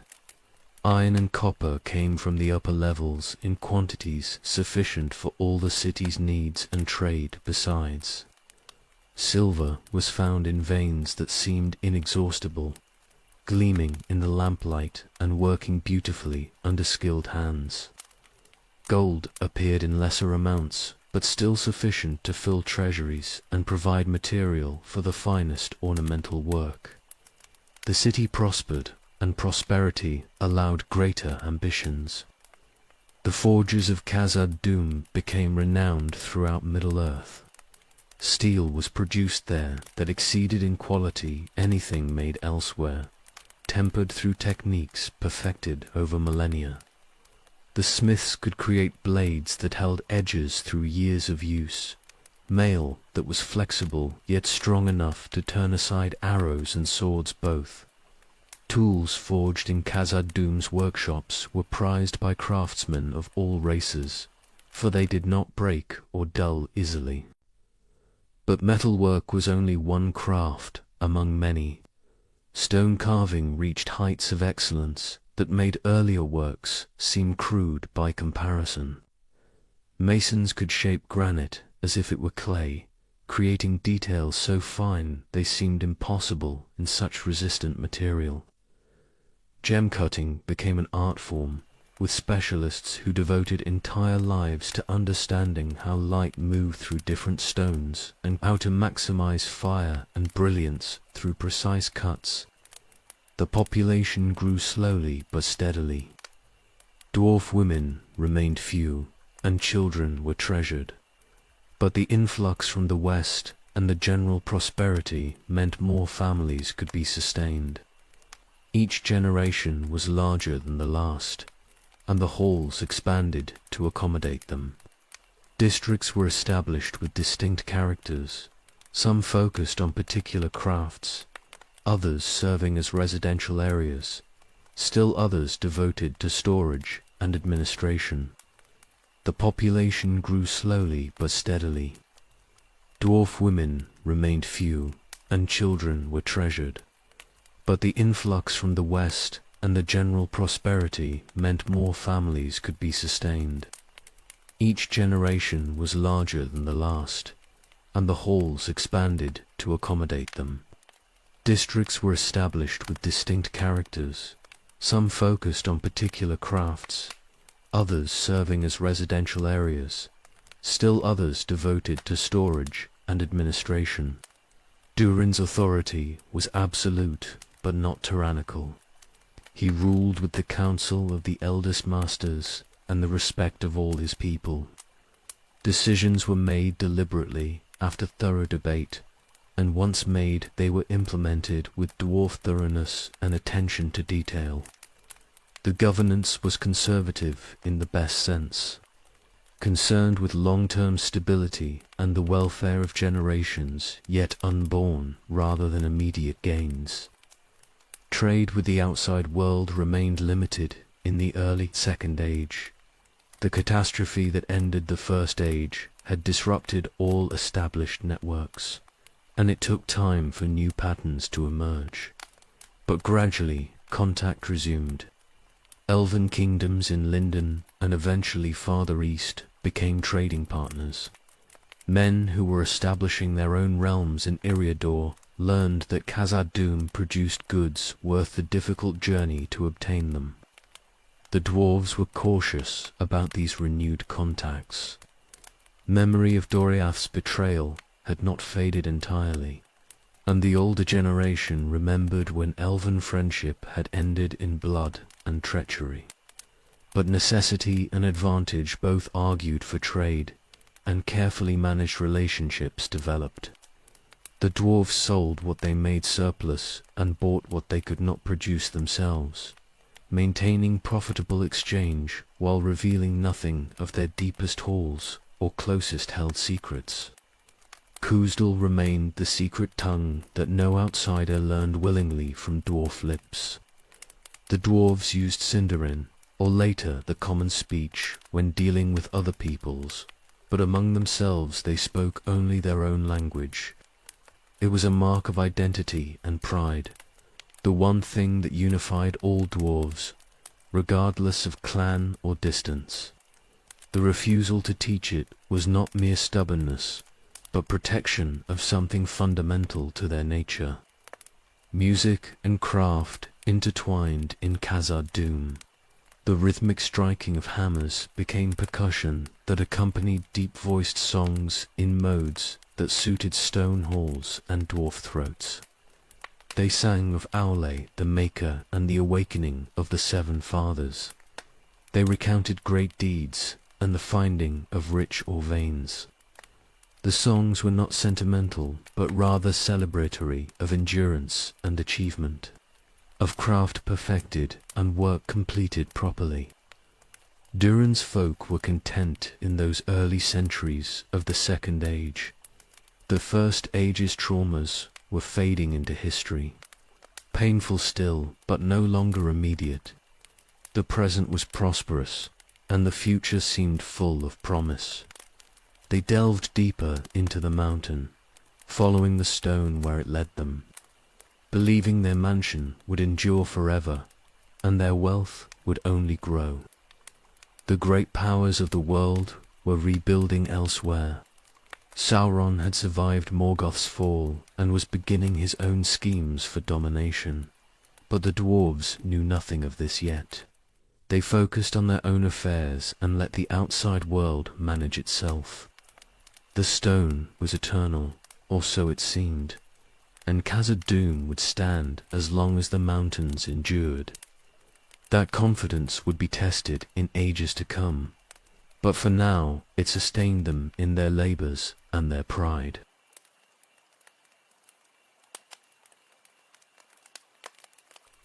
The miners found it in the deepest shafts beneath Barasambal, the Red Horn, mightiest of the three peaks that crowned Khazad-dûm. They had been following a promising vein of silver deeper than any previous delving, cutting through layers of rock that had never known tool or light. The work was hard and dangerous, for at such depths the mountain's weight pressed down with force that could crush the unwary. Support timbers groaned under the load, and every strike of pick against stone had to be calculated to avoid bringing the ceiling down. Then the silver vein opened into something else entirely. The metal that gleamed in the lamplight was not silver, though it shone with similar beauty. It was lighter in color, almost white, with a luster that seemed to generate its own radiance rather than merely reflecting the lamps. The miners stopped work immediately and sent for the master delvers, for they knew they had found something unprecedented. The master craftsmen came down to examine the discovery. They tested the metal with tools and fire, studying its properties with the accumulated knowledge of millennia. What they learned astounded them. This was not silver or any other known metal, but something unique, lighter than steel yet harder, more flexible yet stronger, capable of taking an edge that normal metal could not hold. It was beautiful beyond measure, but more than beauty. It had practical properties that made it supremely valuable. They named it Mithril Inku's Dell, though the elves would call it true silver, and men would know it by various names in later ages. The name mattered less than the reality. Here was a metal beyond price, rarer than gold and more valuable than any other substance the dwarves had ever worked. A small amount of mithril was worth more than entire cartloads of silver, and its properties made it useful for purposes that no other material could serve. Armor made from mithril was proof against nearly any weapon, yet weighed almost nothing. A mail shirt forged from the metal could be worn under normal clothing without discomfort, yet it would turn aside blades and arrows that would pierce steel. Weapons edged with mithril never dulled and could cut through armor that would blunt normal swords. The metal accepted enchantment more readily than gold or silver, and works made with it could be imbued with properties that enhanced their natural excellence. The vein ran deep beneath Barasambal, following channels through the mountain's roots that the dwarves traced with growing excitement and dread both. Excitement, because the quantity seemed substantial, not merely a pocket, but a genuine deposit that could be worked for generations. Dread, because following it would require delving deeper than any dwarf had ever gone, into darkness and silence, where the mountain's weight became almost unbearable. Durin authorized the expansion of mining immediately. New shafts were sunk, new galleries opened, entire districts of the lower city reorganized to support the mithril extraction. The work proceeded with characteristic dwarf caution, every tunnel properly supported, every excavation carefully planned to avoid collapse, but the pace accelerated nonetheless, driven by the knowledge of what treasure lay beneath. The wealth that flowed from the mithril veins transformed Khazad-dûm utterly. What had been the greatest dwarf city became the richest place in Middle-earth, and Durin's folk became wealthy beyond the dreams of other peoples. The treasury filled with mithril in various forms, raw or refined metal, and finished works of surpassing quality. Trade goods fashioned from the precious metal commanded prices that seemed absurd until one understood their properties. Word spread throughout Middle-earth. Khazad-dûm possessed mithril, and nowhere else could it be found in any quantity. Emissaries came from distant kingdoms offering staggering sums for even small amounts. The elves particularly desired it, for they understood its potential better than most. Men who were becoming great in the Second Age sought mithril arms and armor to outfit their champions. Every people that valued craft or war or beauty wanted access to the metal that Durin's folk alone could provide. The dwarves were careful with distribution. They sold only finished goods, never raw or techniques for working it. The smiths who specialized in mithril craft were sworn to secrecy about their methods, and they practiced their art in workshops sealed from casual observation. Khazad-dûm would maintain its monopoly through control of both supply and knowledge, ensuring that no rival could undercut their prices or duplicate their products. Prosperity brought challenges alongside wealth. The population swelled as dwarves from other holds came seeking opportunity in the richest city. The lower levels expanded dramatically, honeycomb with mines and galleries that chased mithril veins through increasingly difficult terrain. The delving went deeper than any dwarf hold had ever reached, into regions where the stone behaved strangely and ancient things might sleep undisturbed. But these concerns seemed minor against the reality of wealth and glory. Khazad-dûm in the mid-Second Age stood unequaled among all the works of any people. The elven kingdoms were fair and ancient, but they did not possess the concentrated power and wealth of Durin's realm. Men were rising, but their kingdoms were young and their treasuries poor by comparison. The dwarves alone had discovered mithril and learned to work it, and that discovery elevated them above all others. Durin's reputation grew to match his city's glory. He had ruled for ages already, but now he presided over the richest realm in Middle-earth and controlled a resource everyone desired. Emissaries who came to trade found themselves dealing with a king whose authority derived not just from tradition but from the simple fact that he controlled access to something irreplaceable. The meetings were conducted with careful protocol, for insulting Durin or his representatives meant losing access to mithril entirely. The metal became symbol and substance both. To own something made of mithril marked one as wealthy and important. To wear mithril armor proclaimed that one valued the best protection available regardless of cost. The great works made in Khazad-dûm's forges became heirlooms passed down through generations, treasured not just for their beauty, but for their practical superiority over everything else. Yet the mining continued to go deeper. The accessible veins were worked out over decades and centuries, and the richest ore lay ever farther into the earth's depths. The dwarves followed it with stubborn determination, convinced that the mountain's wealth was inexhaustible. They delved beneath foundations that had been laid at the world's beginning, into darkness that had never known light, pursuing mithril wherever it led. The treasure was worth any risk, or so they believed, and the depths held no terrors that dwarf courage could not face. The mithril veins would sustain Khazad-dûm's glory through most of the Second Age and into the Third. But the deepest mining would eventually disturb something that should have remained sleeping, and the city's greatest source of wealth would become the path to its doom. That disaster lay hidden in time's depths, unsuspected by those who mined ever deeper in pursuit of true silver's gleam.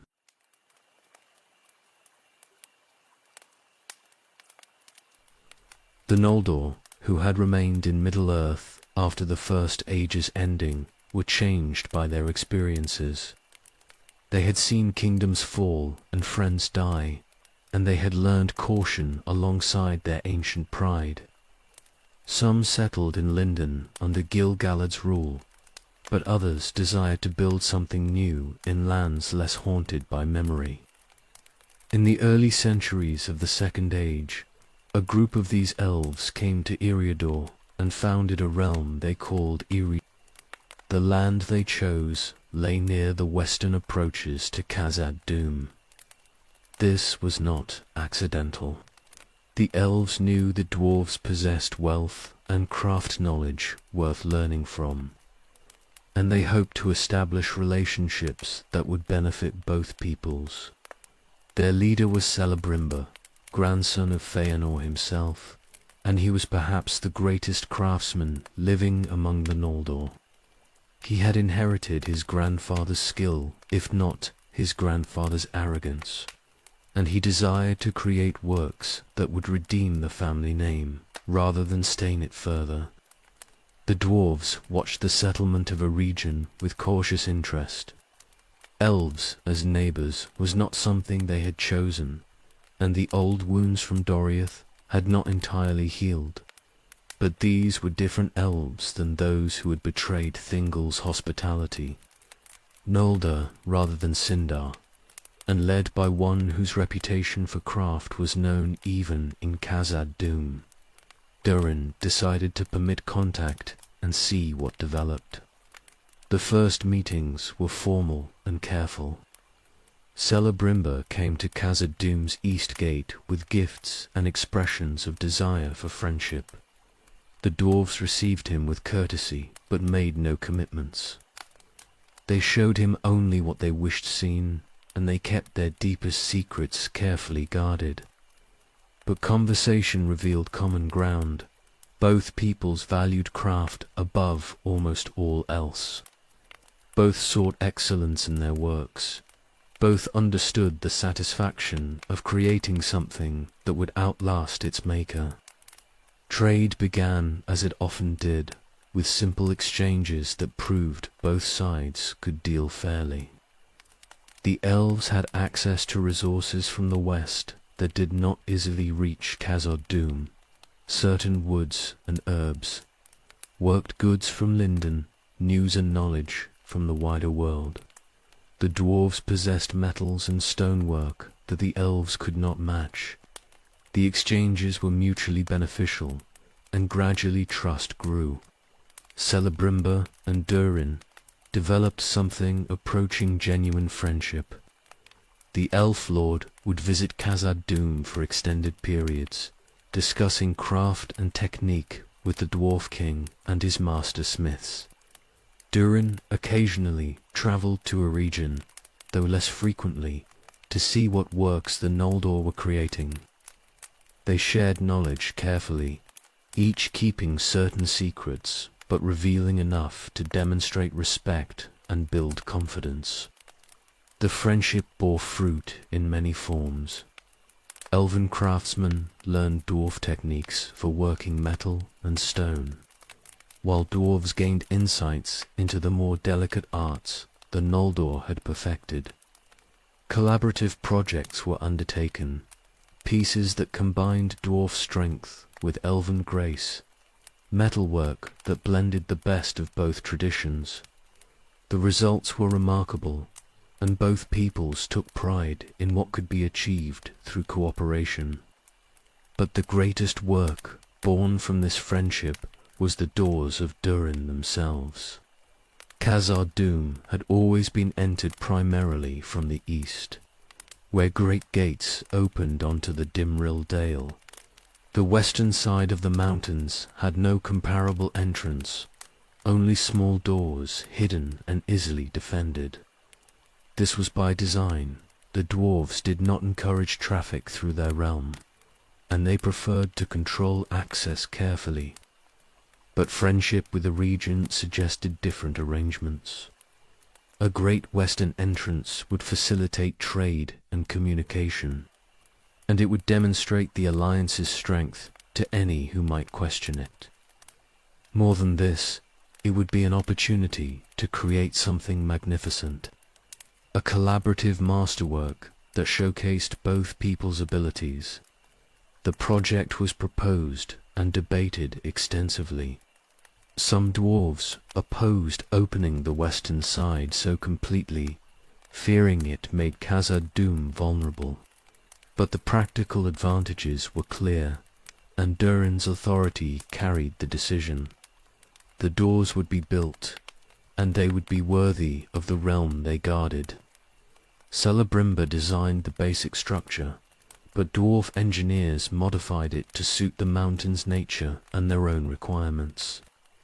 The doorway would be vast, tall enough for the greatest caravans to pass through, wide enough for troops to march in formation, but it would also be sealable in emergencies, closable from within against any threat.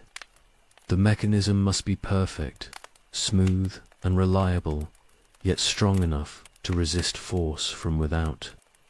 The materials were chosen with utmost care.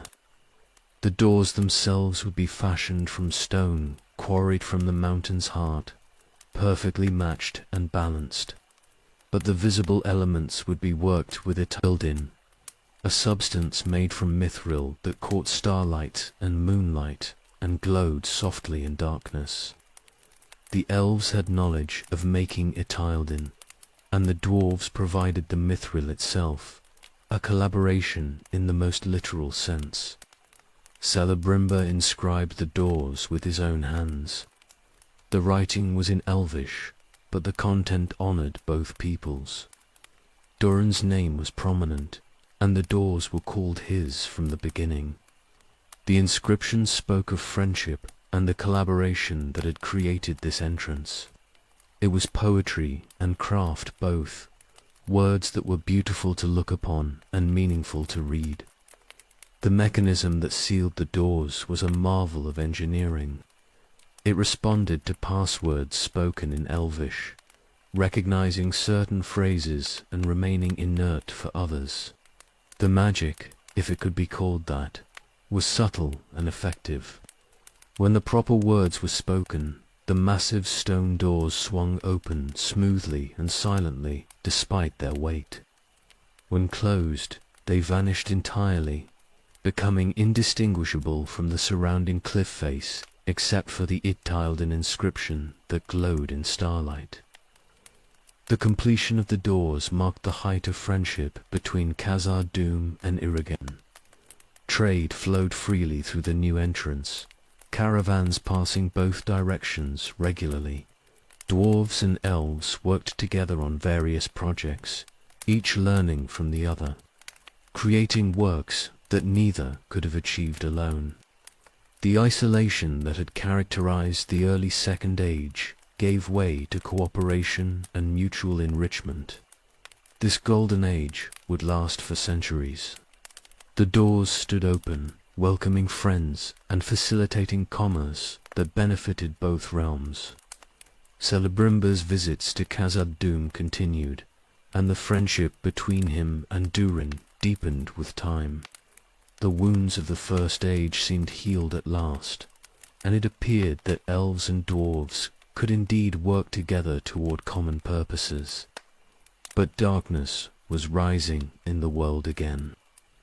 Sauron was abroad in Middle-earth, disguised and subtle, seeking to corrupt and dominate through gifts and false counsel.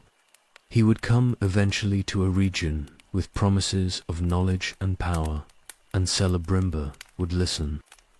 The rings of power would be forged, and the friendship that had seemed so strong would be tested in fire and treachery. The doors that now stood open as symbols of alliance would one day be sealed from within, closed against terrors that friendship could not prevent.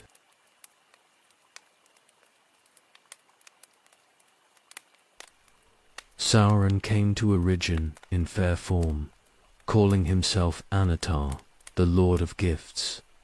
He appeared as a being of beauty and wisdom, claiming knowledge of craft that surpassed even what the Noldor had preserved from Valinor, the Undying Lands. Celebrimber was suspicious at first, for he had learned caution from his family's history of being deceived by fair words. But the knowledge Anatar offered was real and profound, and the temptation to learn was overwhelming. The collaboration began slowly. Anatar taught techniques for working metals and gems that the elves had never imagined, methods that seemed to enhance the inherent properties of materials beyond their natural limits. Celebrimber and his smiths were drawn deeper into the work, fascinated by what they were achieving. Together they forged rings of power, objects that contained and focused abilities far beyond normal craft. The dwarves watched these developments with interest and some concern. They maintained their friendship with Eridgen, but Anatar they did not trust. Something in his manner set their teeth on edge, though they could not articulate exactly what disturbed them. Durin counseled caution when Celebrimber spoke of the new teacher, but the elf lord was too entranced by the knowledge being offered to heed warnings that seemed based only on instinct. Sauron's plan was vast and subtle. He had helped forge rings that would bind their wearers to his will through the one ring he'd crafted in secret. 9 he gave to men who desired power above all else. 7 he offered to the dwarf lords, presenting them as gifts that would enhance their natural abilities and bring wealth to their halls. The rings were beautiful beyond description, wrought with all the skills Sauron possessed, and they promised much. The 7 were distributed among the dwarf clans. Durin's folk received one, as did the Firebeards and Broadbeams, and the 4 eastern kindreds whose names were known only to themselves. Each ring came with promises of prosperity and power, of wealth beyond measure, and the ability to uncover treasures hidden deep in the earth. Sauron presented them as tokens of respect for dwarf craft and acknowledgement of their importance among Middle-earth's peoples. The dwarf lords accepted the gifts with mixture of pride and wariness. These were rings of power, created by the greatest craftsmen of the age, and to refuse them would be insult.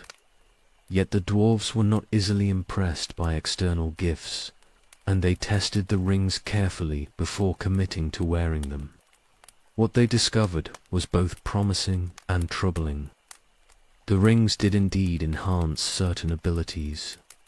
A dwarf lord who wore one could sense our veins more clearly, could judge stone and metal with preternatural accuracy, could work with focus and precision that exceeded even normal dwarf standards.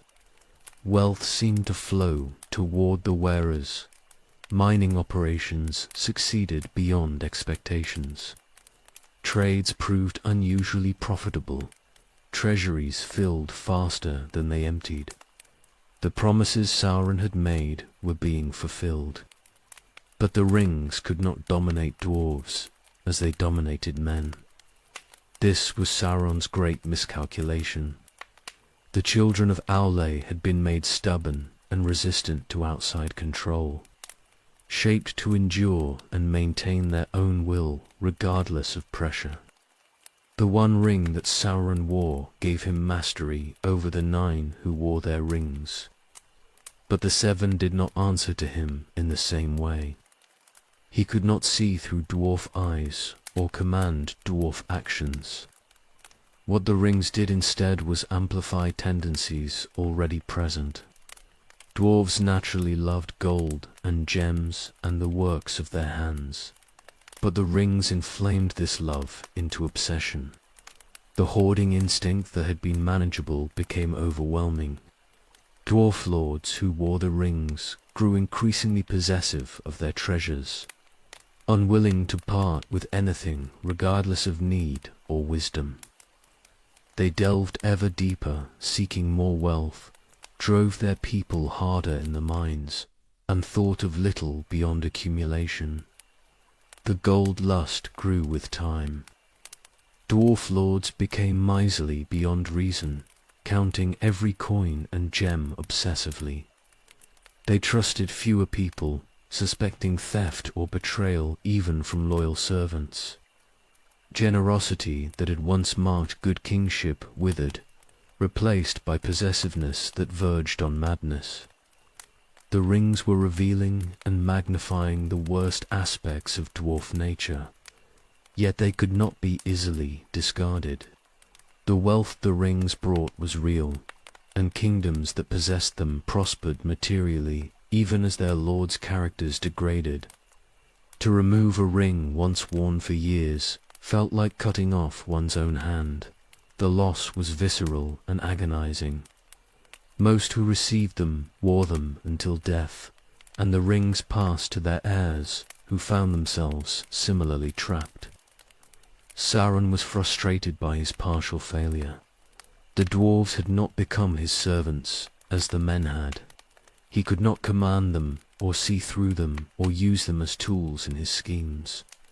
But he had succeeded in corrupting them somewhat, in turning their natural love of treasure into sickness that weakened them and made them less likely to oppose him actively.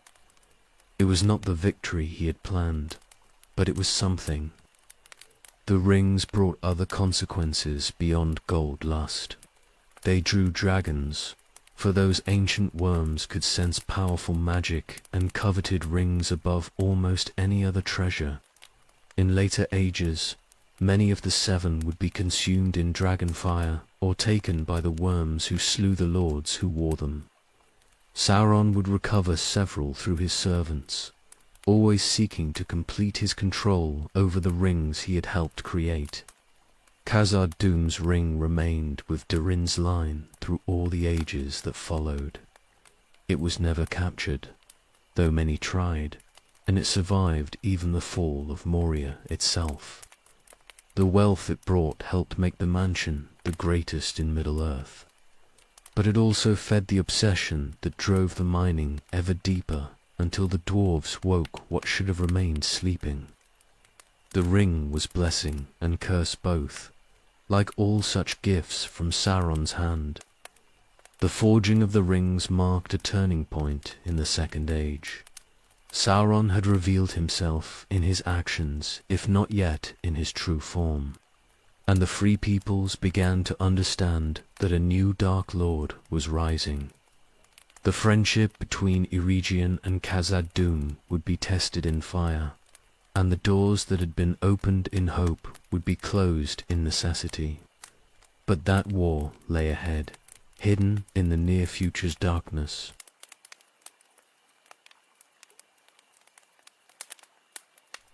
Sauron cast off his fair disguise when he judged the time right. The one ring was complete on his hand, and he believed the free peoples would bow before his might once they understood the power he wielded. He declared himself openly in Mordor, where he had been building his fortress of Barad-dûr through long years of secret labor. The Dark Lord had returned to Middle-earth, and war came with him. Irigen stood directly in his path. Celebrimbor had learned too late what Anatar truly was, and he had hidden the 3 rings he had made without Sauron's direct involvement. The 9 and 7 were compromised by the One's influence, but the 3 remained free of Sauron's direct control. This the Dark Lord could not permit. He would take Eregin and recover what Celebrimbor had hidden, and he would punish the smith who had dared to resist him. The assault came suddenly in the year the elves counted as 1690. 7 of the Second Age. Sauron's forces poured out of the east, orcs in numbers beyond counting, and men he had corrupted to his service, and creatures bred in darkness that had no names. They swept across Eriador like a plague, destroying everything in their path. Irigen stood alone and exposed, for Gil-galad's aid from Lindon could not arrive in time. Celebrimbor rallied his people for defense. The elves of Eregion were skilled and brave, and they had weapons forged by the finest craftsmen of the age. But they were few against Sauron's multitudes, and the Dark Lord himself came to the siege. His power was terrible, enhanced by the One Ring and focused through will that had been growing since before the world began. The elven defences held for a time, but they could not hold forever. The dwarves of Khazad-dûm faced a choice. Eregion was their ally and Celebrimbor their friend. Honor and friendship both demanded they march to his aid. But Durin was ancient and wise, and he understood that this war exceeded anything the dwarves could meaningfully affect. Sauron's power was too great, his forces too numerous. To march out would mean sacrificing his people for a cause already lost. He made the harder choice. The west gate was sealed from within. The great doors of Durin closed for the first time since their making. The password that opened them from outside was changed to something known only to Khazad-dûm's lords. The dwarves withdrew into their mountain and prepared to defend their halls if Sauron turned his attention toward them. They would not march to Eregion's rescue. Some among Durin's folk protested this decision. They called it cowardice and betrayal, argued that friendship demanded they fight regardless of odds. But Durin's word was final, and most understood the bitter wisdom behind it. The dwarves were not numerous enough to change Eregion's fate, and to die in the attempt would only give Sauron another victory. Better to survive in strength than perish in futile gesture. Eregion fell. The elves fought desperately, but were overwhelmed by the sheer weight of numbers pressing against them. Celebrimbor was captured alive, for Sauron wanted information more than he wanted the Elf Lord's death. The location of the 3 rings, the techniques used in their making, the secrets of craft that Celebrimbor had learned, all this the Dark Lord desired to know. The torture that followed was meticulous and cruel. Sauron was not content with mere pain, but sought to break Celebrimbor's will utterly, to extract every scrap of knowledge and reduce the great craftsman to nothing. The Elf Lord endured beyond any reasonable expectation. He revealed nothing of the Three's location, spoke no secrets that would aid his tormentor. His body failed before his will did. Celebrimbor died still defiant. Sauron had him killed at last in frustration, making a banner of his body to mock the remaining defenders. The greatest of the Noldor craftsmen in Middle-earth was gone, and with him died much knowledge that would never be recovered. The rings he had hidden remained concealed, eventually passing to those who would use them against Sauron rather than for him.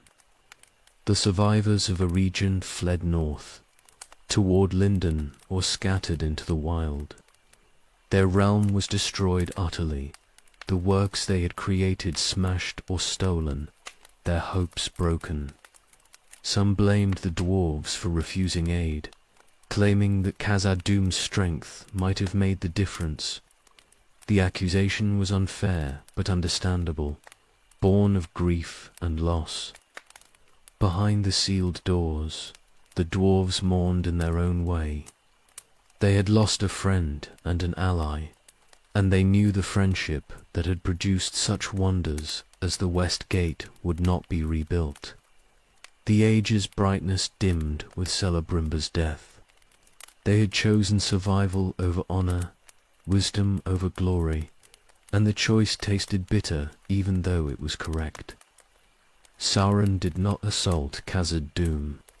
His forces probed the approaches, but found them too well defended to take without costs he was unwilling to pay. The dwarves were not his primary enemies, and they could be dealt with later if necessary. He withdrew, eventually, drawn by war elsewhere, and left the mountain kingdom intact but isolated. The doors remained closed. What had been symbols of friendship became barriers against threat, sealed shut except when absolute necessity demanded otherwise. Trade through the western entrance ceased almost entirely, and Khazad-dûm returned to the isolation that had characterized earlier ages. The dwarves looked inward to their own affairs and trusted only in stone and steel. The friendship that had flowered for centuries ended in blood and silence. Eregion was gone, and with it died the hope that elves and dwarves could work together toward shared purpose. The betrayal at Doriath in the First Age had been healed, but now a new wound was opened. Not betrayal this time, but abandonment, real or perceived. The scar would remain through all the ages that followed.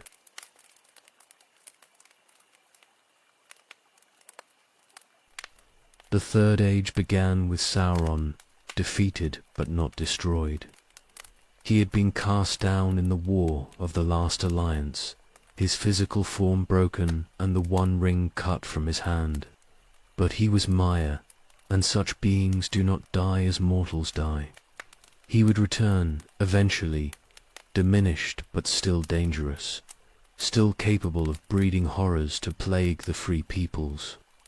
The dragons were among his most terrible creations, though they had first appeared in the First Age under Morgoth's dominion.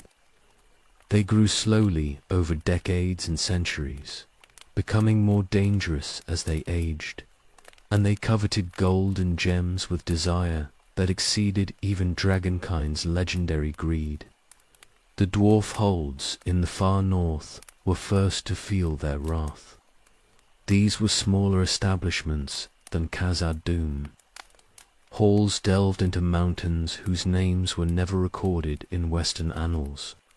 The dwarves who dwelt there were descended from the Eastern kindreds, isolated communities that had little contact with their Western cousins. They mined their mountains and worked their forges in peace, believing themselves safe in stone fastnesses that had stood since the world's youth. The dragons came in winter when the cold was deepest and the passes most treacherous. A great worm descended on one of the northern holds without warning, crashing through gates that had been built to resist orc bands and mortal armies. Dragonfire melted metal and cracked stone that had endured for ages. The heat was so intense that dwarves died from it without the flames ever touching them. Their lungs, seared by air, turned to furnace blast. The attack was devastating and complete, leaving the hold broken and most of its inhabitants dead. News travelled slowly in those days, and the other northern holds learned of the disaster only after months had passed. By then, another dragon had struck elsewhere, and the pattern was becoming clear. The Wyrms were targeting dwarf kingdoms specifically, drawn by rumors of treasure, and perhaps by some lingering command from Morgoth's original breeding of their kind. The assaults were not random raids, but a coordinated threat that endangered every hold in the northern ranges. The dwarves responded, as their nature dictated, with stubborn courage and careful preparation. They reinforced their gates with materials that could better resist heat, designed new ventilation systems to prevent the air itself from becoming a weapon against them. Warriors trained specifically to fight dragons, learning to target eyes and the softer scales under the belly where blades might actually penetrate. Every hold became a fortress designed with dragon assault in mind. But dragons were difficult enemies beyond any the dwarves had faced before. They were intelligent, capable of speech and cunning strategy. They could not be defeated through simple courage or superior numbers. A single worm could destroy entire companies of warriors, and their hides were proof against most weapons. Axes that could cleave orc skulls bounced off dragon scales, and arrows shattered against armor that had been growing harder for centuries. The losses mounted despite all preparation. Another hold fell when a dragon broke through defenses that should have been impenetrable, using fire to crack stone and then physical strength to widen the breaches. The survivors fled into the wilderness, abandoning treasuries and ancestral halls to the worm that claimed them. The dragon made the ruined hold its lair, sleeping on piles of gold and guarding its stolen wealth with eternal vigilance. Yet the dwarves discovered something crucial through these bitter defeats. Stone endured where other materials failed. The dragons could not easily break the mountains themselves, and halls delved deep enough remained safe even when surface structures burned. Wood was fatal, for it fed the flames and filled passages with choking smoke. But properly constructed stone defenses, without wooden supports or combustible materials, could resist even dragon fire for extended periods. This knowledge changed how northern holds were built and maintained. Everything wooden was replaced with stone or metal that would not burn. Gates were backed by stone walls rather than wooden braces.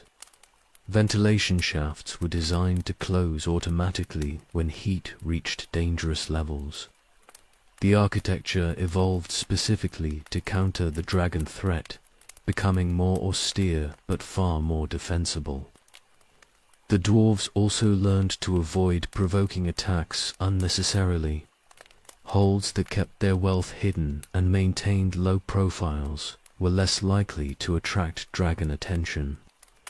The Wyrms were drawn primarily by stories of great treasures, and a kingdom that was discreet about its riches stood better chance of remaining unmolested. Some communities went so far as to spread rumors of poverty, deliberately downplaying their actual wealth to reduce their appeal as targets. Fighting dragons directly proved nearly impossible. Only the greatest warriors with the finest weapons had any chance of wounding the beasts, and even then the cost in dwarf lives was staggering. Most holds adopted defensive strategies instead.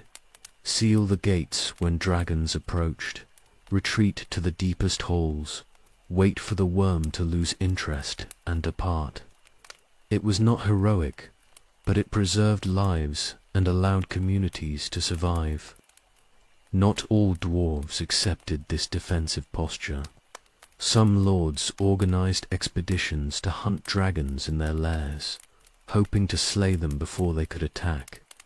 These ventures rarely succeeded. Dragons in their own domains had every advantage, and they were not easily surprised or overcome. The expeditions usually ended with dead dwarves and dragons grown richer by whatever treasure the warriors had carried. The northern holds adapted and endured. They accepted the dragon threat as permanent danger to be managed rather than eliminated. They built accordingly, lived cautiously, and survived where peoples less stubborn might have fled entirely. The population of these regions declined somewhat as refugees sought safer lands. But those who remained were determined to hold their mountains, regardless of what horrors dwelt in the wastes beyond.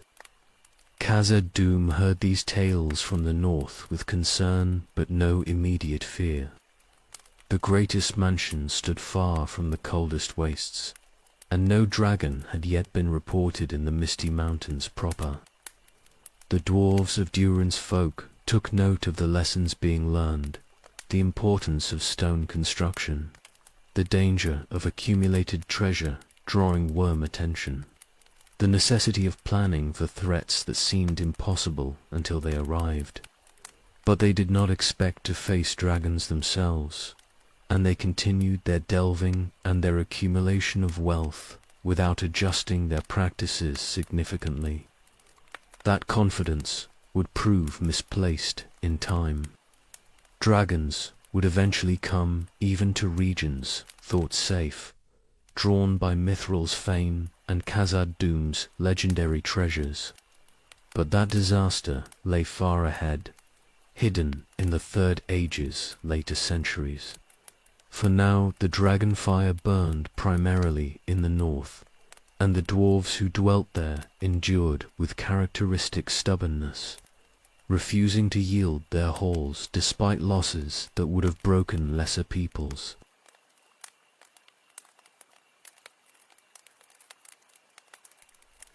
The Third Age brought continued prosperity to Khazad-dûm despite troubles elsewhere in Middle-earth. The Mithril veins remained productive, and the wealth they generated allowed ever greater ambitions in craft and architecture. The upper levels were perfected beyond what earlier generations had achieved, and the middle depths expanded to accommodate a population that had grown substantially since the Second Age's beginning. But it was in the lowest levels that the most dramatic changes occurred, for the mining went deeper with each passing century. The excavations followed the mithril wherever it led. The richest veins ran deep beneath Parazimbar, descending into regions where the mountain's bones were older than memory. The miners worked at depths that would have terrified their ancestors, leagues beneath the surface where the stone's weight was almost unbearable. They developed new techniques for supporting these extreme excavations. Arches and pillars calculated with precision, ventilation systems that brought air down from the surface, ways of working that minimized the risk of catastrophic collapse. The deeper they went, the stranger the stone became. There were layers that seemed almost vitrified, as if exposed to heat beyond any natural source. Other strata contained minerals that had no names, substances that did not appear in any of the upper levels. The master delvers noted these oddities and discussed them in low voices, but they did not let strangeness stop the work. Mithril lay ahead, and the pursuit of it justified any difficulty. Strange sounds began to be reported from the deepest shafts. At first they were dismissed as normal settling, the mountain adjusting to the new excavations. But the sounds persisted and grew more distinct, deep rumblings that seemed to come from below the mining itself, from regions even deeper than the dwarves had reached. Some miners reported feeling vibrations through the stone, rhythmic pulsing that had no obvious source. The work continued despite growing unease. The mithril vein they were following was exceptionally rich. and abandoning it seemed unthinkable when so much wealth lay within reach. The engineers assured everyone that the excavations were sound, that the support structures would hold regardless of minor tremors. The strange sounds were merely water or gas moving through deep fissures, natural phenomena that posed no actual threat. But some of the older miners grew reluctant to work the deepest levels. They spoke of dreams that troubled their sleep, visions of darkness and fire, of something vast stirring in depths beneath the excavations. These were not elven dreams of foresight, but the instinctive warnings that sometimes came to those who knew stone intimately. The stone itself was trying to tell them something, trying to warn them that they were delving into regions that should remain undisturbed. The warnings went unheeded. The ring that Durin's air war was pushing him toward greater accumulation, toward mining every possible vein, regardless of risk. The gold lust that affected all who wore the Seven was fully active now, clouding judgment and making caution seem like cowardice. More wealth lay below, and it would be extracted no matter what superstitious miners claimed about their dreams. A new shaft was sunk in the year the chronicles would later record as 1980 of the Third Age. The excavation pushed deeper than any previous working, following the mithril vein into regions where the rock had clearly been altered by forces beyond normal geological process. The stone here was blackened and cracked, and the heat increased noticeably despite the depth and the distance from any magma chamber the engineers knew about. The sounds grew louder as the shaft descended.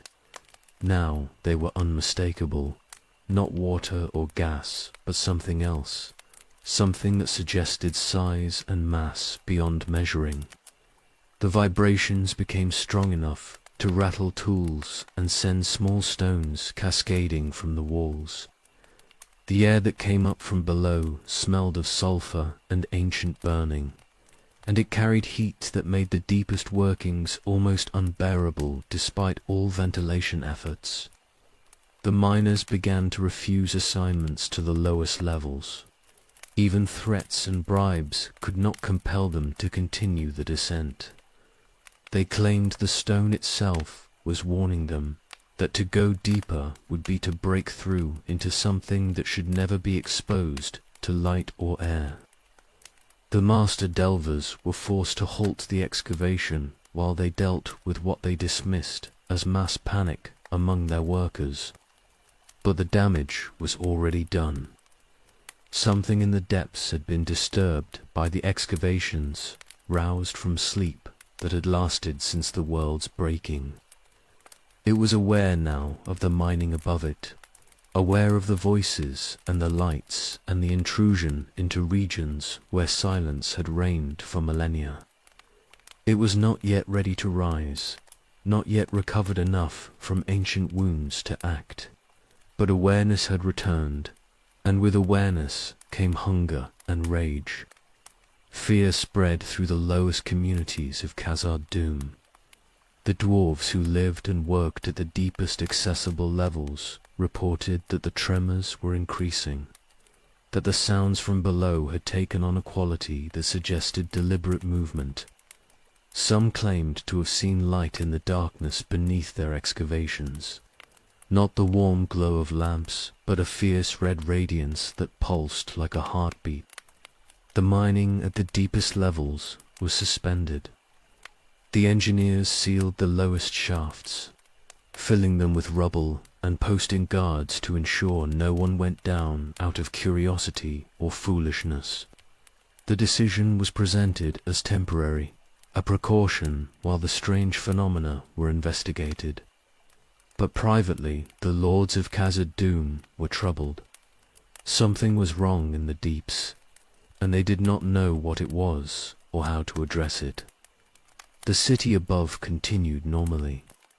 Most inhabitants knew nothing of the troubles in the lowest levels, for the lords kept the information restricted to those who needed to know.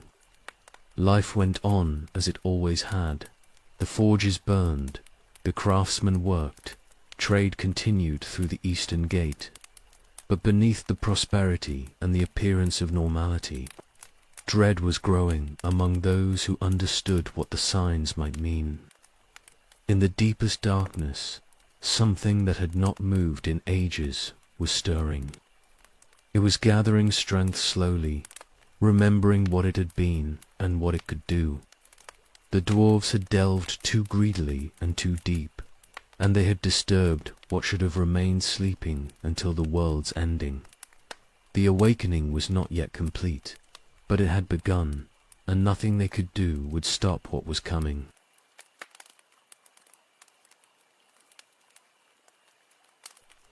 The year 1980 of the Third Age began like any other in Khazad-dûm.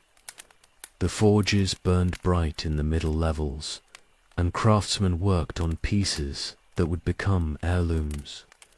Trade caravans arrived at the East Gate with goods from distant lands, and they departed with mithril works that would make their fortunes. The upper halls echoed with the sounds of daily life, children's voices and hammer song, and the deep conversations of elders debating matters of craft and governance. The city was alive and prosperous, and few among its inhabitants sensed the doom rising from below. The sealed shafts in the deepest levels had remained quiet for months. The tremors had lessened, and the strange sounds had faded to occasional distant rumblings that could be dismissed as normal mountain settling. The engineers cautiously suggested that whatever disturbance the mining had caused had resolved itself, that the sealing had been sufficient to address the problem. Perhaps they could resume extraction of the mithril vein that had been abandoned, recover the wealth that still lay in the depths. Durin the Sixth ruled Khazad-dûm then, distant heir to the deathless, but bearing his ancestors' name with pride. He was a king who loved his people and his city both, who had presided over decades of prosperity and peace. The ring of his house he wore as his fathers had worn it, and it filled him with the gold lust that afflicted all the Seven's bearers. He desired wealth for his treasury and glory for his reign, and the sealed mithril vein represented both. Against the advice of some councillors, he authorized the reopening of the deepest excavations. The work began carefully. A small crew of the most experienced miners descended to remove the rubble that blocked the lowest shaft. They carried extra lamps and weapons, though what use axes would be against whatever they might find, no one could say. The descent took hours, for the shaft was deep and the way was choked with stone that had to be cleared piece by piece. They broke through the seal in the late afternoon. The rubble fell away, and the shaft opened before them into darkness that seemed somehow thicker than normal absence of light. The air that rushed up was hot and foul, carrying the stench of sulphur and ancient burning. The miners stood frozen at the opening, every instinct screaming at them to flee, to seal the breach and never return. Then light came from below.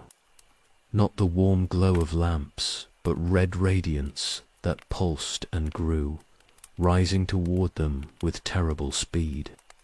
The heat intensified until it was unbearable, and the miners turned to run.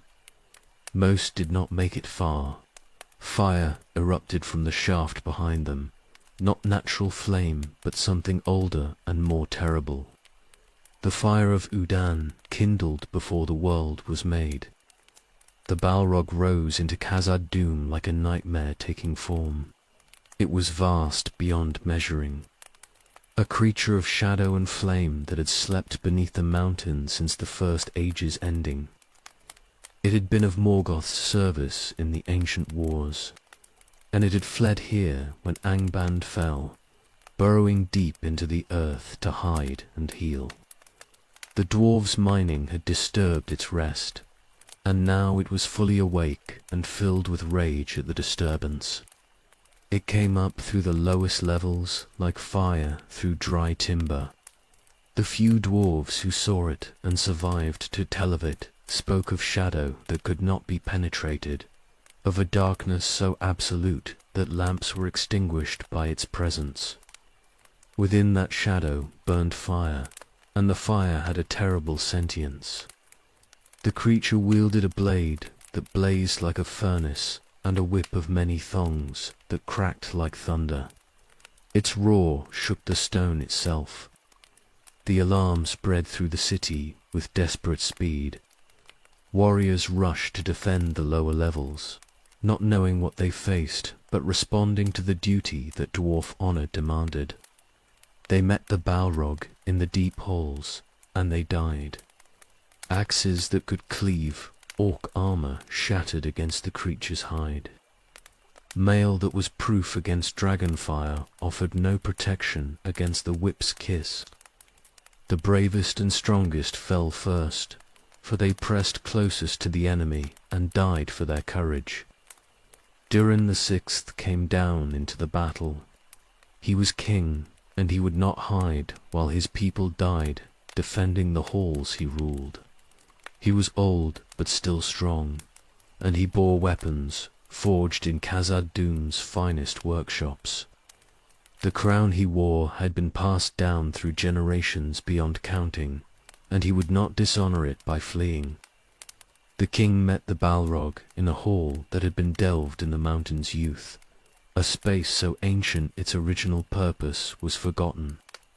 The battle was brief and terrible.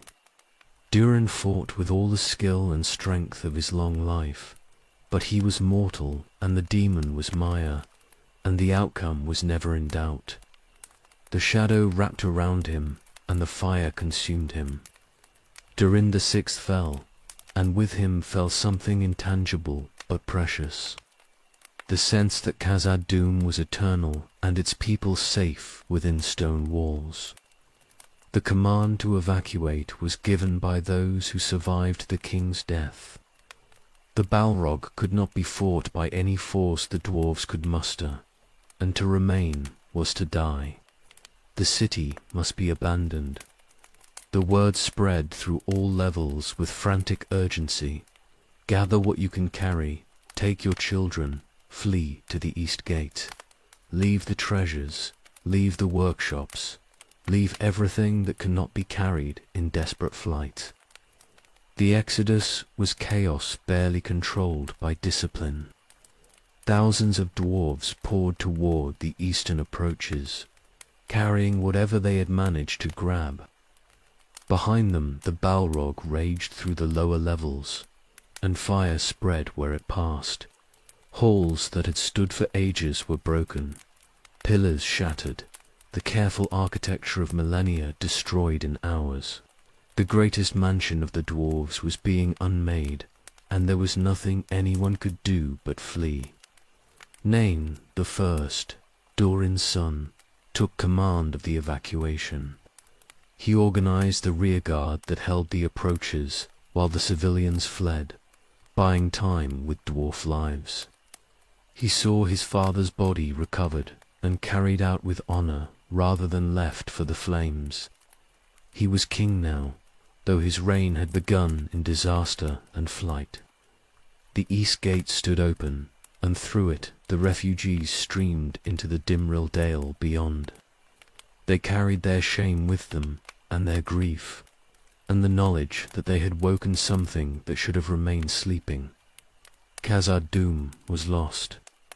The Balrog was master of the deeps now, and no dwarf would walk those halls again while the demon lived. Nain organized the survivors in the valley outside. They were thousands still, but they were homeless and shocked, unable to fully comprehend the speed of their fall. In one day they had gone from prosperity to catastrophe, from secure to refugee.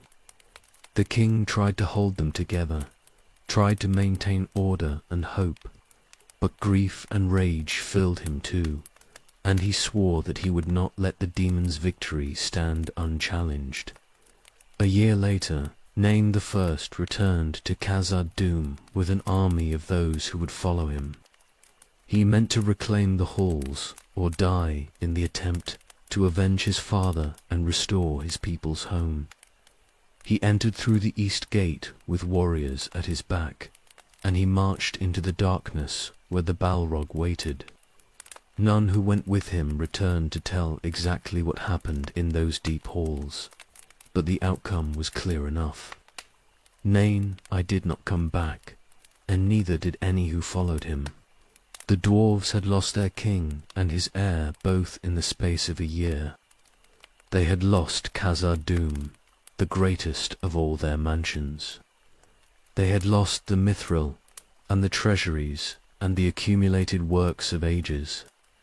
Everything their ancestors had built across thousands of years was gone, claimed by shadow and flame. The survivors scattered 2 other holds, carrying nothing but memories and the bitter knowledge that their own greed had caused the disaster. They had delved too deep, and they had paid a price beyond measuring.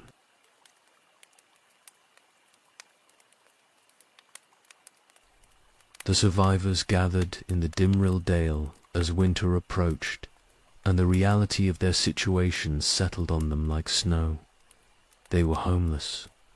The greatest dwelling ever built by their people was lost, claimed by a demon they could not fight. Behind them the east gate stood open but useless, for none would dare enter while the Balrog lived. The mountain that had been their pride and their home for ages beyond counting was now their tomb, and they were exiles from their own halls. T'Chara, Nain's son, became king after his father's death in the failed attempt to reclaim the city. He was young for the burden he inherited, and he ruled a people in shock and despair.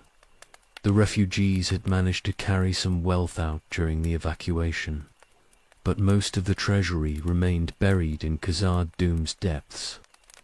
They had tools and weapons, food enough for a few weeks, but they had no home, and winter was coming to the mountains. The first decision was immediate survival. They could not remain in the Dimril Dale. The winter would kill them as surely as the Balrog would have, and they had no shelter adequate for thousands. THR divided the refugees into groups based on where they would seek refuge. Some would go to the Iron Hills far to the east, where a branch of Durin's line had established a separate kingdom centuries before. Others would travel to Erebor, the lonely mountain which had been founded as an outpost but could now serve as a new home. The farewells were bitter. Families that had lived as neighbors for generations were splitting apart, some going east and others north, never to see each other again. The unity that Khazad-dûm had represented was broken along with the city itself. They were becoming a scattered people, divided by necessity and circumstance. But there was no alternative. The refugees had to go where they could find shelter, and no single hold could accommodate thousands of homeless dwarves. The journey to Erebor took weeks through mountain passes already thick with snow. The refugees moved slowly, burdened with whatever possessions they had saved and hampered by the elderly and the young. Warriors formed rearguards against the goblins and wargs that had already sensed weakness and were closing in like wolves around wounded prey. Every day brought losses, some to exposure, some to attacks, some simply to despair that robbed the will to continue. Erebor received them with what hospitality it could manage. The lonely mountain had been established as a mining outpost and trading post, never meant to house a population this size. The halls were adequate but not spacious, and resources were stretched thin, trying to feed and shelter everyone. But the dwarves who had dwelt there shared what they had, and together they began the work of transforming Erebor from outpost to kingdom. The refugees brought skills that enriched the mountain. Master craftsmen who had trained in Khazad-dûm's workshops now plied their trades in Erebor's halls. The techniques developed over millennia of experience were preserved and passed on, ensuring that the knowledge would not die with the city that had birthed it. In this way, something was saved from the catastrophe, though the loss of the great works and the accumulated treasures could never be recovered. Those who went to the Iron Hills faced different challenges. That kingdom was more established than Erebor, but also more distant, and the journey through Winter Mountains claimed many lives. The survivors who reached it found welcome, but they also found a realm with its own customs and ways, and integration was not always smooth. These refugees became absorbed into the Iron Hills population over generations, their distinct identity gradually fading as they became simply dwarves of that place rather than exiles from Khazad-dûm. Others scattered to holds even more remote. Some went south to communities in the White Mountains or the mountains beyond. A few wandered west to the Blue Mountains remnants, seeking any shelter that would take them. Those who went to the Iron Hills faced different challenges. That kingdom was more established than Erebor, but also more distant, and the journey through Winter Mountains claimed many lives. The survivors who reached it found welcome, but they also found a realm with its own customs and ways, and integration was not always smooth. These refugees became absorbed into the Iron Hills population over generations, their distinct identity gradually fading as they became simply dwarves of that place rather than exiles from Khazad-dûm. Others scattered to holds even more remote. Some went south to communities in the White Mountains or the mountains beyond. A few wandered west to the Blue Mountains remnants, seeking any shelter that would take them. The great scattering that had begun after the first age's cataclysm was repeated, and Durin's folk became a people without a center, divided across Middle-earth's vastness. The loss of Khazad-dûm was more than loss of a city. It was loss of identity and continuity. The mansion had stood as the heart of dwarf civilization for the entire Second Age and much of the Third. It had been the standard against which all other halls were measured, the place where the greatest works were made and the deepest knowledge preserved. Now it was gone, and nothing could replace it. The psychological wound was deep and lasting. The survivors carried guilt along with their grief, for they knew that their own mining had caused the disaster. The pursuit of mithril had driven them deeper than wisdom dictated, and pride had prevented them from heeding warnings that might have averted catastrophe. They had delved too greedily and too deep, and their people would pay the price for generations to come. The name Moria began to replace Khazad-dûm in common use. The Black Pit, the Black Chasm, terms that reflected fear and loss rather than pride. The elves used this name, and men learned it from them, and eventually even dwarves spoke it when referring to the lost city. The original name remained in their hearts, but Moria was what the mountain had become, a place of darkness and death rather than glory. THR ruled his diminished people with determination born of necessity. He could not restore what was lost, but he could ensure that his folk survived and eventually prospered again. Erebor would become a true kingdom under his guidance, though it would take decades to achieve. The dwarves would rebuild, because that was their nature. They endured, they persisted. They would not yield to despair, however deep the wound. But Khazad-dûm was lost, and it would remain lost for the rest of the Third Age and beyond.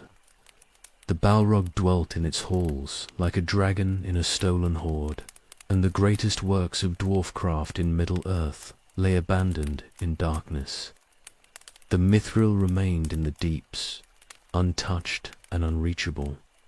The treasuries that had held wealth beyond measuring were sealed by shadow and flame. An age had ended, and the glory that had been would not return. The survivors learned to live with loss. They taught their children about the great halls they had fled, passing down memories of architecture and craft that those children would never see.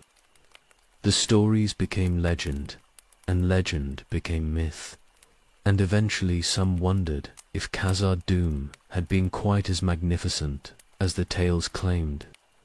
But the oldest survivors knew the truth.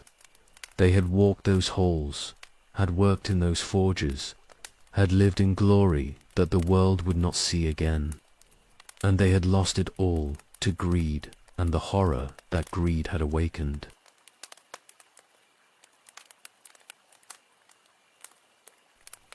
The years after Moria's fall were hard ones for Durin's folk. The refugees had scattered to various holds across Middle-earth, and though they found shelter, they remained homeless in spirit. They were guests in kingdoms ruled by others, however kindly treated, and they longed for a realm they could call their own.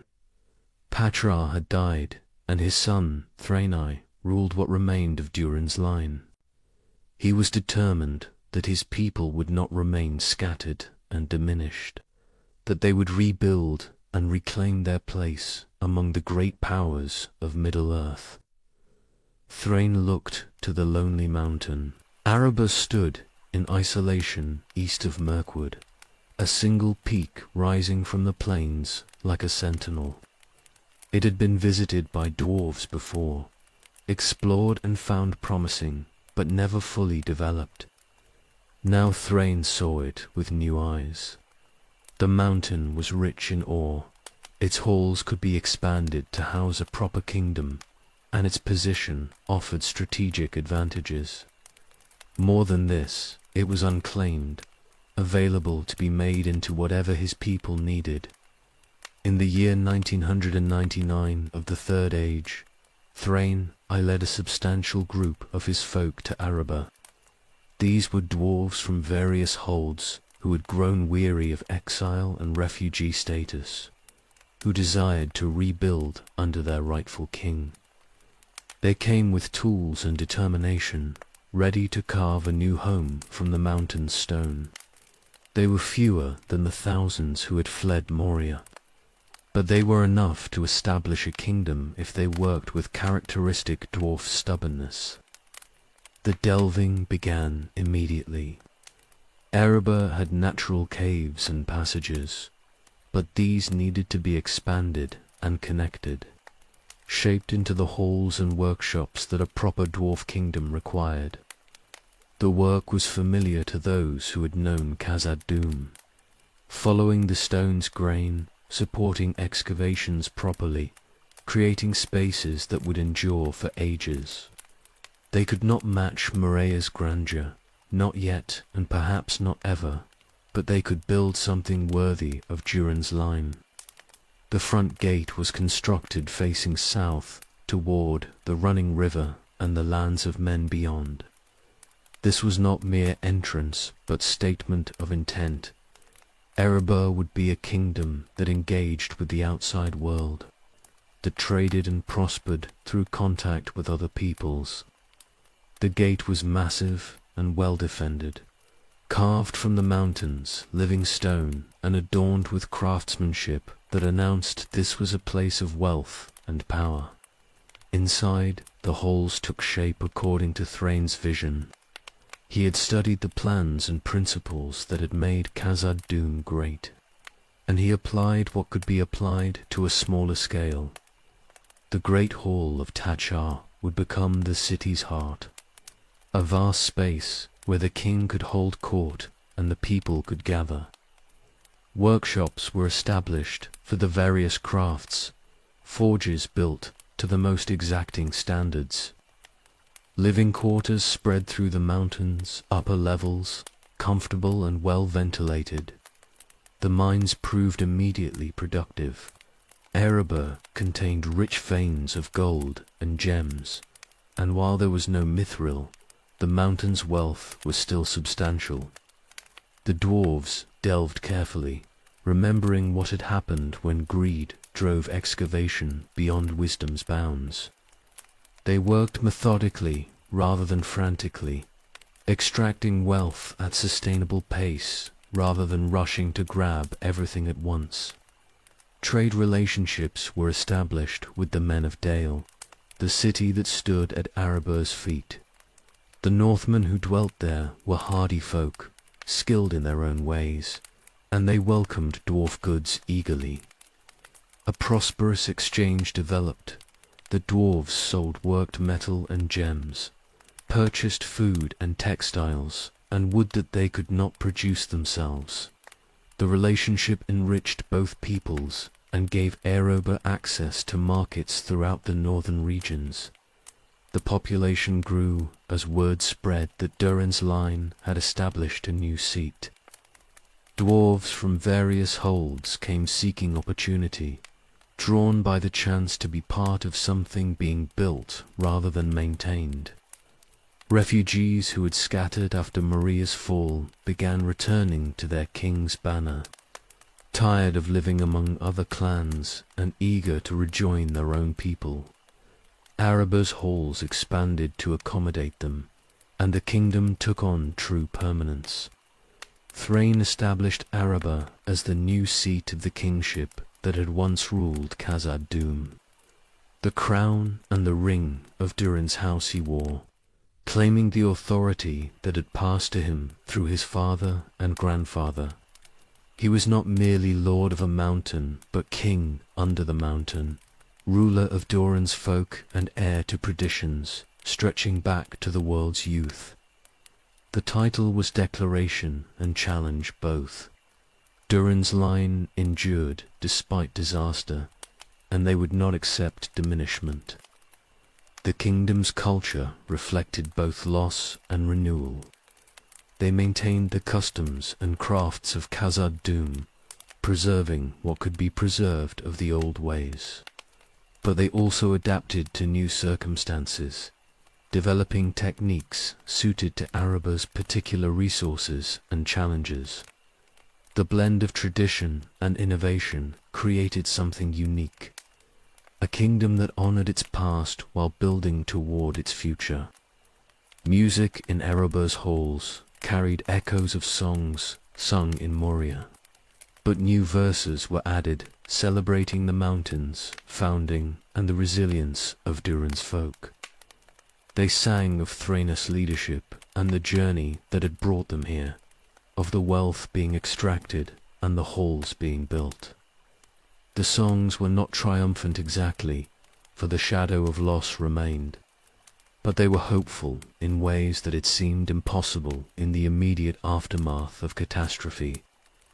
The treasury began to fill with gold and worked gems. Erebor's craftsmen produced pieces of excellence that found eager buyers throughout the north. The kingdom's reputation grew, and with it came the respect that wealth and craft commanded. Thrain had succeeded in his vision. His people were no longer refugees, but citizens of a proper realm, and they could hold their heads high when dealing with other powers. Yet Moria was never forgotten.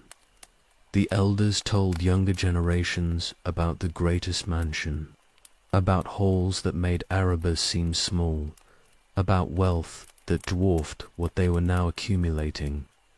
Some dismissed these tales as exaggeration born of nostalgia, but those who had actually walked Khazad-dûm's halls knew the truth. What they were building here was good, even great, but it was not what had been lost. That comparison would haunt Erebor through all the years of its existence. Thrain, I ruled well and long, presiding over Erebor's transformation from outpost to kingdom. When he died at last, full of years, he passed to his heir a realm that was established and prosperous, secure in its position and growing in wealth and population. The lonely mountain had become what he envisioned, a new home for Durin's folk, worthy of their ancient line and capable of enduring through whatever ages remained. The kingdom would grow greater still in the centuries ahead. Wealth would accumulate until Erebor became known throughout Middle-earth for its treasures. But that glory would bring its own dangers, for dragons heard of such things and coveted them. The shadow of future disaster was already present in the very success Thrain had achieved, though none could see it yet. For now Erebor stood strong, and Durin's folk had rebuilt what Moria's fall had broken.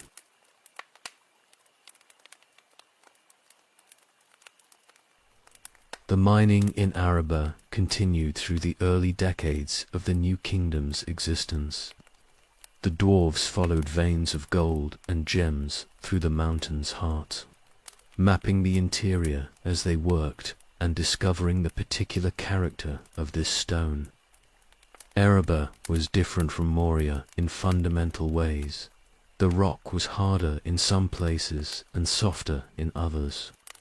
The ore veins ran in different patterns, and the mountain's internal structure demanded different techniques than what had worked in Khazad-dûm.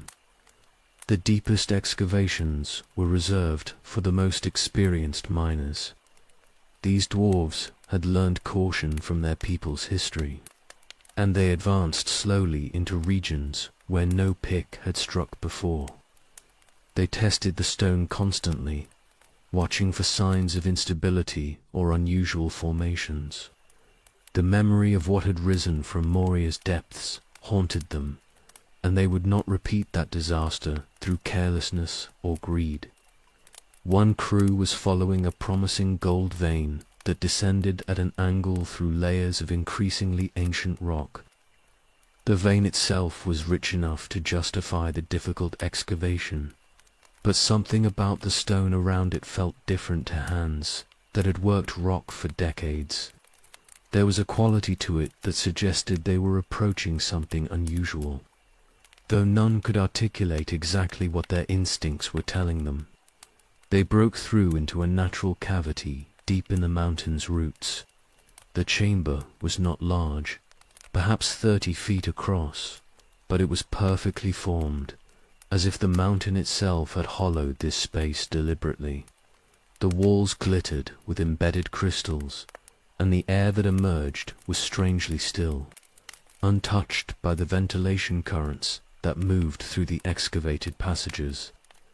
In the center of the chamber, embedded in a column of rock that rose from floor to ceiling, was a gem beyond description. It was massive, easily the size of a dwarf's fist, and it glowed with inner light that seemed to generate itself rather than reflecting the miner's lamps. The radiance was white but contained all colors somehow, shifting and changing as they watched. Even the most experienced among them had never seen its like. They sent word immediately to the king. The discovery was too significant to be handled by miners alone, and protocol demanded that Thorinai, Thrain's heir who now ruled, be informed before anyone touched the stone. The crew secured the chamber and waited, and the wait felt eternal even though messengers moved with all speed through Erebor's passages. Thorin came down with his advisors and the master jewel cutters. They stood before the gem in silent wonder, for this was clearly something unprecedented. The light it cast filled the chamber with radiance that was somehow warm and welcoming despite its intensity. To look at the stone was to feel drawn toward it, to sense that this was something precious beyond mere material value. The master craftsman examined it carefully without touching. The gem was perfectly formed, a natural crystal that had grown over ages in this sealed chamber. Its size and clarity suggested it had formed under conditions that rarely occurred in nature: perfect pressure, perfect temperature, perfect mineral composition maintained for millennia. The mountain had created this over geological time spans, and the dwarves had discovered it by chance while following a gold vein. Thorin ordered it extracted, but carefully. The work took days, for they could not risk damaging the stone through haste or clumsiness. Master miners cut away the surrounding rock with precision that bordered on reverence, exposing more and more of the gem until it could be lifted free. When they finally held it in prepared hands, the stone seemed almost alive with its internal light. The Arkenstone, they named it, the heart of the mountain. It was flawless, without inclusion or imperfection, and its light never dimmed, regardless of external illumination. In darkness it glowed with steady radiance, and in sunlight it blazed with refracted brilliance that scattered rainbows across whatever surface it touched. The dwarves understood immediately that this was no ordinary treasure, but something unique in all Middle-earth. It was brought to the treasury and placed in a position of honor. Thorin declared it the symbol of his kingship, more precious than crown or throne. The Arkenstone would represent the line of Durin, would mark the rightful king when succession was unclear, would be the heart around which the kingdom's identity was built. To possess it was to rule Aroba legitimately, and to lack it was to have no proper claim regardless of blood. Word of the discovery spread, though the dwarves were careful to describe it only in vague terms to outsiders. They would not advertise the existence of such a treasure too widely, for that would invite covetousness and potential theft. But within the kingdom it became central to their identity. Every dwarf who dwelt in Erebor felt pride in the knowledge that their mountain had produced something so magnificent, that their treasury held the heart of the mountain. The stone's value was incalculable. Financially, it was worth more than entire kingdoms' treasuries, but its symbolic importance exceeded even that. The Arkenstone represented Erebor itself, beautiful, unique, discovered through hard labor in deep places. It was proof that the lonely mountain was worthy to be seat of Durin's line, that the choice to rebuild here had been blessed by fortune or fate. Yet possessing such a treasure brought obligations and dangers both. The Arkenstone had to be guarded absolutely, for its loss would be catastrophe beyond measuring. The treasury's security was enhanced, and the number of dwarves who had access to the stone's chamber was strictly limited. Thorin himself visited it regularly, gazing upon the gem that symbolized his authority and his realm. Some worried that the stone would draw unwanted attention. Dragons heard of treasures through means that no one fully understood, and a gem like the Arkenstone would call to them like beacon fire. But these concerns were dismissed by those who believed Erebor's defenses were adequate and dragons unlikely to venture so far south. The treasure was theirs, and they would keep it, and they would deal with threats if threats arose. The Arkenstone became woven into Erebor's culture and identity. Oaths were sworn upon it, and its name invoked in ceremonies. Songs were composed celebrating its discovery and beauty. Children were taught that the heart of the mountain watched over them, a gem that represented their people's endurance and their kingdom's promise. It was treasure and symbol both, valuable beyond price, but meaningful beyond value. Thorin ruled wisely for the remainder of his life, and the Arkenstone remained secure in the treasury through his reign and those of his successors. The kingdom grew in wealth and population, and the gem at its heart seemed to bless all their endeavors. Erebor prospered under the Arkenstone's light, and Durin's folk felt justified in their pride. They had found the mountain's heart, and it would remain with them through whatever ages followed.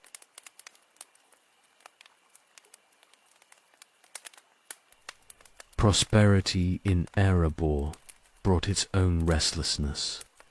The kingdom was secure and wealthy, the population growing steadily, but some among the dwarves felt confined by success.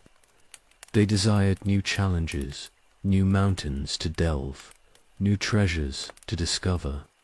The grey mountains, Erd Mithrin, lay far to the north, a long range that stretched east from the misty mountains into regions barely explored.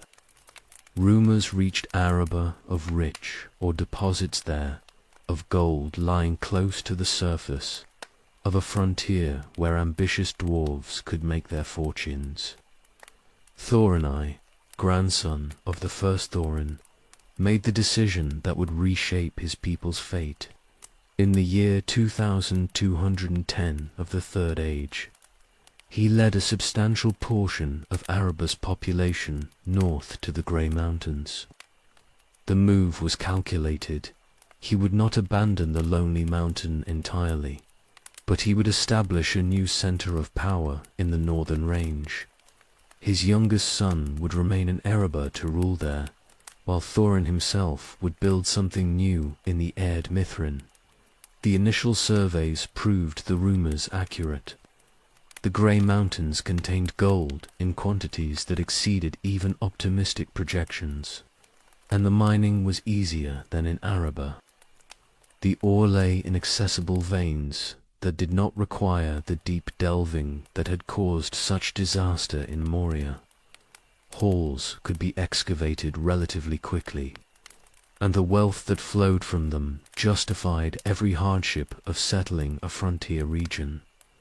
Multiple holds were established along the range. Thorin's main seat was built in the central peaks, but other settlements appeared to the east and west as more dwarves came seeking opportunity. The population of the Grey Mountains swelled as refugees from various disasters and adventurers from established kingdoms arrived to stake their claims. Within a few generations, the Erd Mithrin housed a substantial portion of Durin's folk, and the northern holds rivaled Erebor in wealth if not in glory. The cold was the main hardship. The Grey Mountains stood farther north than any previous major dwarf settlement, and the winters were brutal. Snow piled higher than a dwarf stood tall, and the wind that howled through the passes could freeze flesh in minutes. The dwarves adapted by delving deeper, by building halls that retained heat efficiently, by developing new techniques for surviving in extreme cold. They were stubborn people, and mere weather would not drive them from mountains that yielded such wealth. Trade routes were established south to Erebor and east to other dwarf communities. Caravans moved through mountain passes during the brief summers, carrying gold and worked goods out and bringing food and supplies in. The arrangement was profitable for all involved, and the Grey Mountains' reputation grew throughout the north. This was a place where fortunes could be made, where hard work and skill were rewarded with wealth beyond what the old kingdoms offered. But the cold attracted others. Dragons had always dwelt in the far north, breeding slowly in the wastes where no other creatures could survive. The cold drakes were lesser than the great fire drakes of old. They breathed no flame, but they were vast and terrible nonetheless. armored in scales and driven by malice and hunger. As the Grey Mountains' wealth became known, the dragons took notice. The first attacks came in the mountain's eastern reaches. A great worm descended on a smaller hold without warning, smashing through gates and slaughtering those who tried to resist. The dragon was interested primarily in treasure, and it claimed the hold's accumulated wealth before settling in to guard its new hoard. The survivors who escaped carried news of the disaster to other settlements, and fear spread through the northern communities. More dragons came over the following decades. They seemed to multiply in response to the concentration of dwarf wealth. Or perhaps they had always been present in the wastes, and were only now being drawn south by rumors of treasure. Each worm that attacked claimed a hold and made it lair, killing or driving out the inhabitants. The dwarves fought back with courage born of desperation, but their weapons could barely scratch dragonhide, and the cold drake's physical strength was overwhelming.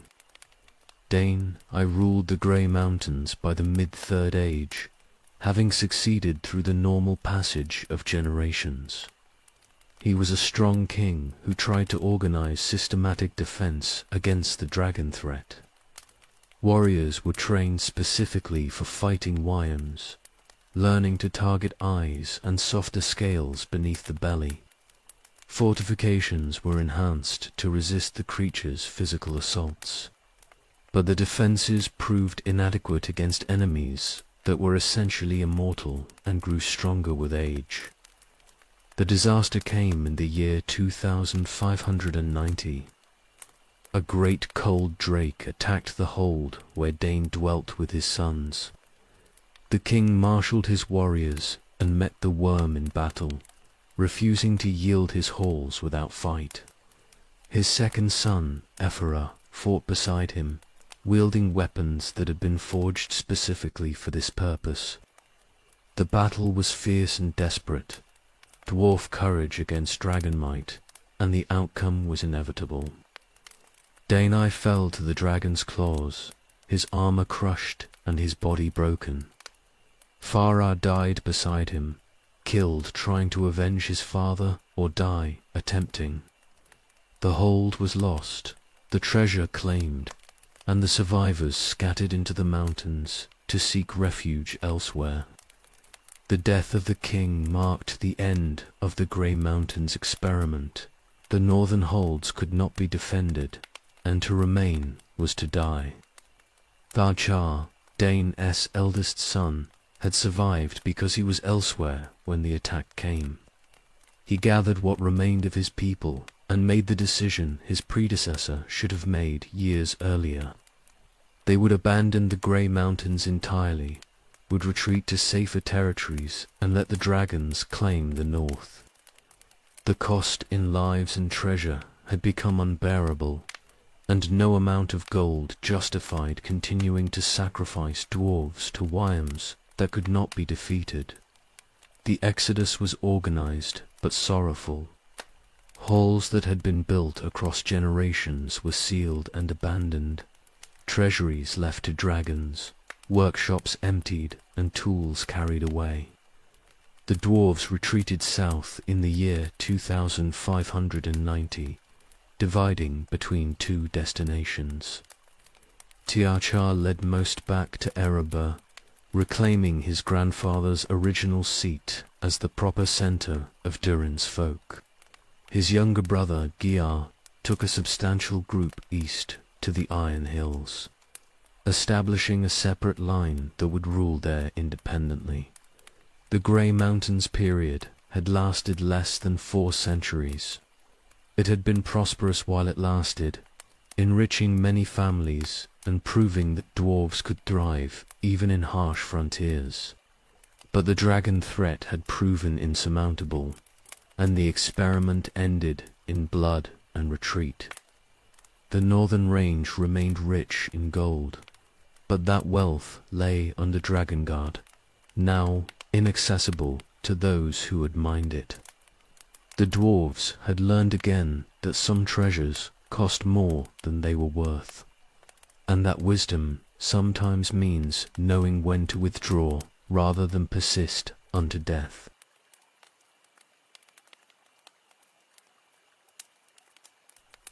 THR came to Erebor in the year 2590 with survivors from the Grey Mountains, returning to the kingdom his grandfather had abandoned for northern gold. The lonely mountain had endured in his absence, ruled by the cadet branch of his line, but it had declined somewhat without the main royal presence. The population was smaller than it had been, the treasury adequate but not magnificent, the halls maintained but not expanded.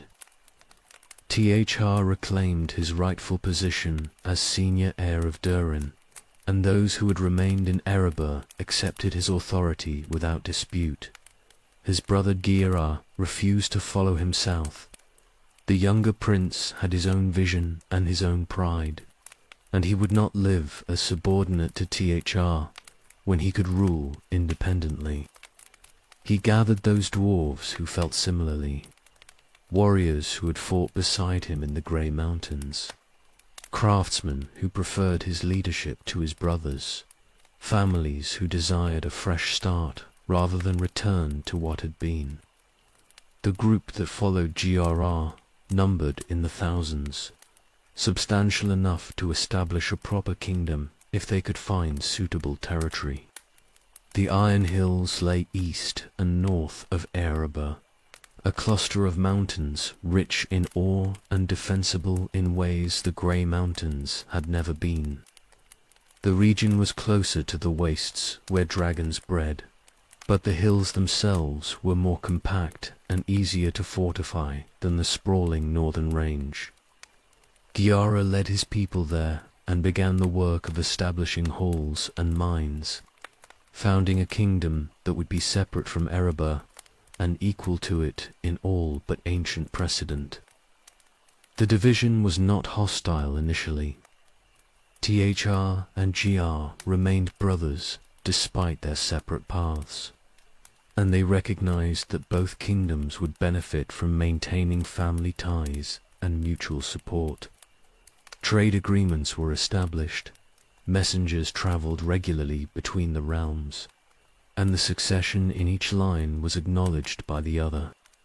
But they were separate kingdoms nonetheless, each with its own king and its own policies, and over time the separation would deepen into genuine independence. Erebor, under THRS rule, began to accumulate wealth at rates that exceeded even the Grey Mountains' prosperity. The mines were productive, yielding gold and gems in quantity, and the treasury filled year by year with treasure that would eventually become legendary. THR wore the ring of his house, and its influence drove him toward ever greater accumulation. The gold lust that affected all bearers of the Seven was fully active in him, shaping his priorities and his judgment in ways he did not fully recognize. The kingdom's craftsmen produced works of surpassing quality. The techniques preserved from Khazad-dûm were perfected and refined, applied to the materials Erebor provided. Jewelry and weapons and architectural works emerged from the workshops that would have been treasures in any realm. Dale prospered from trade with the mountain, and the relationship between men and dwarves deepened into something approaching genuine friendship rather than mere commercial convenience. GRS Kingdom developed differently. The Iron Hills had less gold than Erebor, but more iron, and the dwarves there became specialists in practical metalwork rather than ornamental craft. They forged weapons and armor of exceptional quality, tools that were valued throughout the north for their durability and reliability. The Arkenstone remained in Erebor's treasury, the heart of the mountain that legitimized THRO's rule. He visited it often, gazing upon the gem's radiance and finding comfort in its presence. The stone represented everything his kingdom was becoming: beautiful, unique, precious beyond measure. His pride in it grew with his pride in the realm he was building, and he began to think of Araba as destined to surpass even Moria in glory and wealth. GR's kingdom developed differently. The Iron Hills had less gold than Erebor, but more iron, and the dwarves there became specialists in practical metalwork rather than ornamental craft. They forged weapons and armor of exceptional quality, tools that were valued throughout the north for their durability and reliability. The kingdom was austere compared to Erebor's growing magnificence, but it was strong and self-sufficient, and those who dwelt there took pride in their reputation for producing work that endured. The relationship between the two kingdoms remained cordial through the reigns of Tatra and GR. They sent gifts on important occasions, offered refuge to each other's people when necessary, and maintained the fiction that they were one people temporarily divided by geography. But the reality was slowly changing. Different priorities and different resources were shaping different cultures, and the kingdoms were drifting apart despite the family connection between their rulers. PHRA's ambition grew with his treasury. He began to speak of restoring the full glory of Durin's line, of making Erebor not just prosperous, but the unquestioned center of dwarf civilization in Middle-earth. The ring pushed him toward visions of grandeur that might have seemed excessive to those not under its influence. He commissioned works purely for display, amassed treasure beyond any practical need, and thought increasingly in terms of legacy and eternal fame. The population of both kingdoms grew as word spread of their prosperity. Dwarves from various holds came seeking opportunity, drawn by the wealth being generated and the relative safety these realms offered. Erebor became crowded, its halls expanded repeatedly to house the growing numbers. The Iron Hills absorbed newcomers, more slowly but steadily, building a population that was smaller but perhaps more cohesive than Erebor's, increasingly diverse inhabitants. The division that had seemed temporary in 2590 became permanent over the following decades. GRAS heirs ruled the Iron Hills independently, making decisions without consulting Erebor and developing their own traditions. THR's line continued in the Lonely Mountain, growing ever wealthier and more focused on accumulation. The two branches of Durin's folk acknowledged their common ancestry but functioned as separate peoples, and the unity that had existed in Moria's days was lost. Yet both kingdoms prospered in their own ways. Erebor became the wealthier and more famous, its treasure growing until rumors of it spread throughout Middle-earth. The Iron Hills remained steady and strong, less wealthy but perhaps wiser, less focused on accumulation and more on sustainability. Together they represented a substantial portion of Durin's folk, and they maintained enough cooperation to present a united front to external threats when necessary. The split would have lasting consequences. When disaster came to Erebor in later years, the Iron Hills would be near enough to matter, but separate enough that they were not destroyed alongside their cousins. The division that seemed like weakness would prove to be resilience. One kingdom's fall would not mean the extinction of the line, and survivors would have somewhere to turn. But those benefits lay hidden in the future, and for now the split was simply reality to be accepted and managed as well as possible.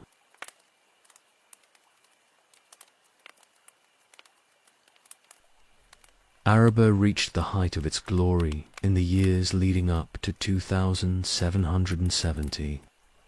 The treasury overflowed with gold and gems accumulated across generations, and the Arkenstone blazed at its heart like a captured star. THR's rule had brought wealth beyond what even the optimistic had projected, and the kingdom seemed blessed by fortune itself. Dale prospered alongside the mountain, grown wealthy on trade and alliance with the Dwarves. The future appeared secure, and few imagined that prosperity could be destroyed in a single day. No warning came. Smaug descended from the north on wings that blotted out the sun, vast beyond any dragon seen in the Third Age. He was ancient even by dragon standards, grown mighty in the wastes and driven south by rumors of treasure. The wealth of Erebor had become legend, spoken of in many lands, and such tales reached even dragon ears. Smaug had heard of gold piled high, of gems beyond counting, of the Arkenstone itself. He came to claim what his nature demanded he possess. The attack began at dawn. The sentries on Erebor's southern approaches saw him first. A shape in the sky that grew larger with terrible speed, fire already kindling in his belly. They raised the alarm, but there was no time to organize defense or evacuate the vulnerable.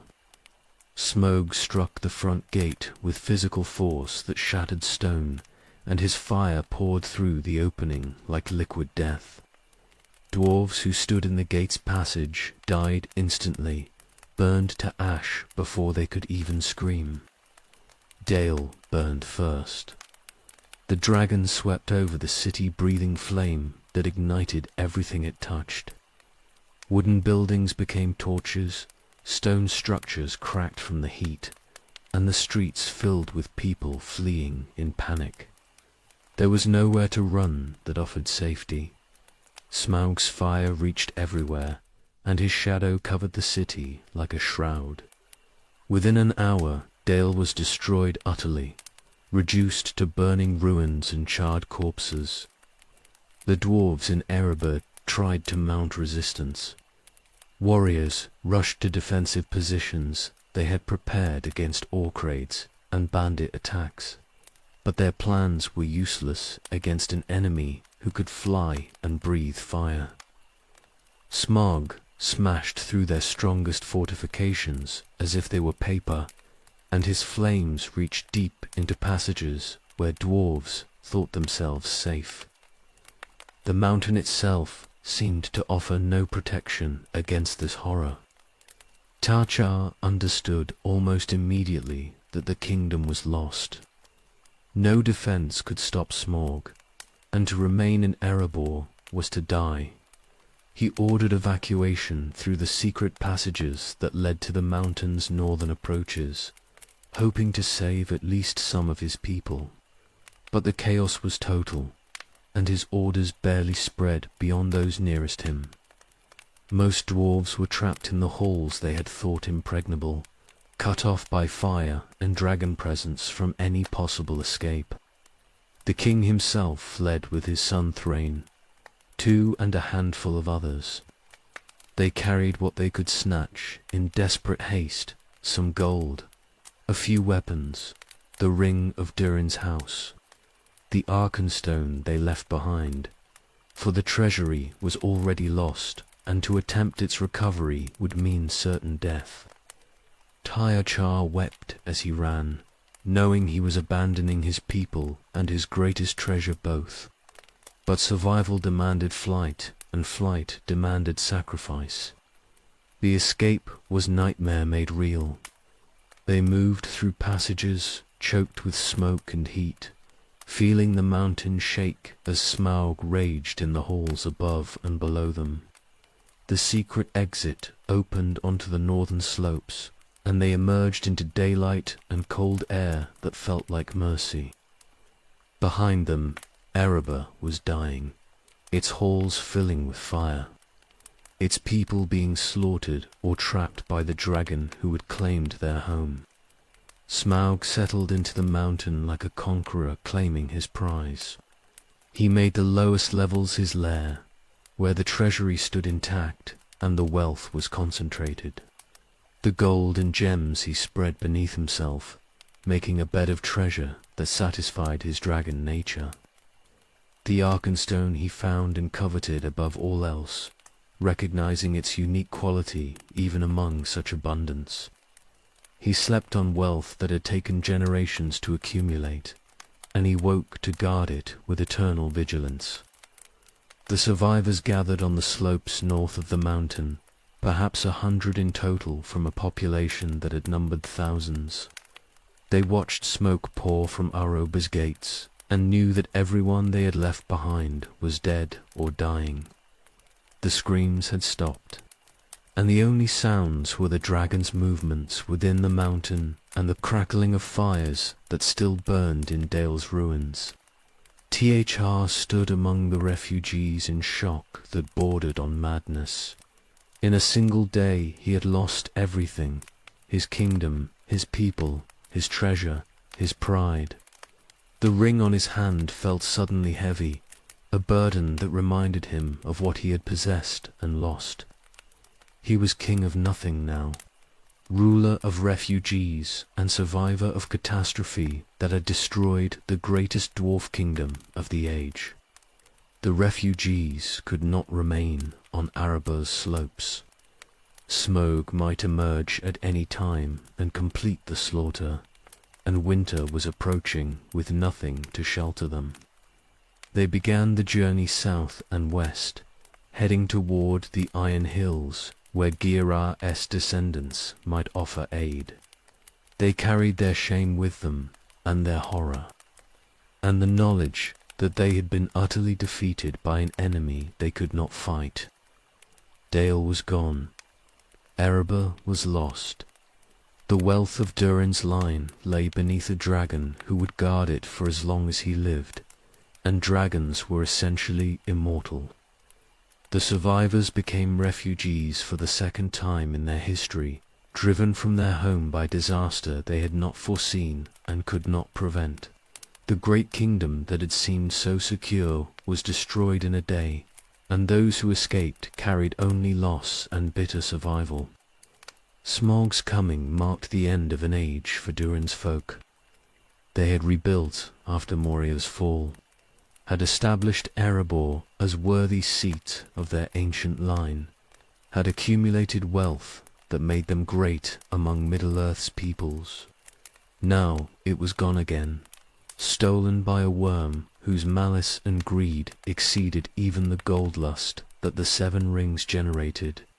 The survivors would wander in poverty for decades, dreaming of reclamation that seemed impossible. The dragon had won, and the victory was absolute.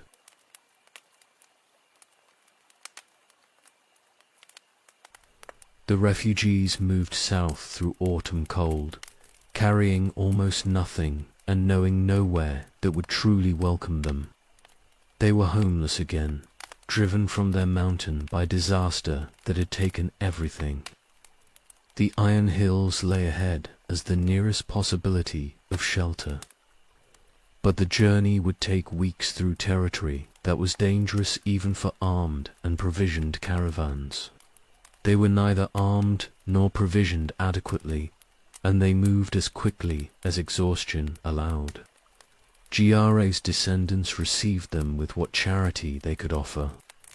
The Iron Hills had resources to shelter and feed the refugees temporarily, but they could not absorb hundreds of homeless dwarves permanently without straining their own kingdom.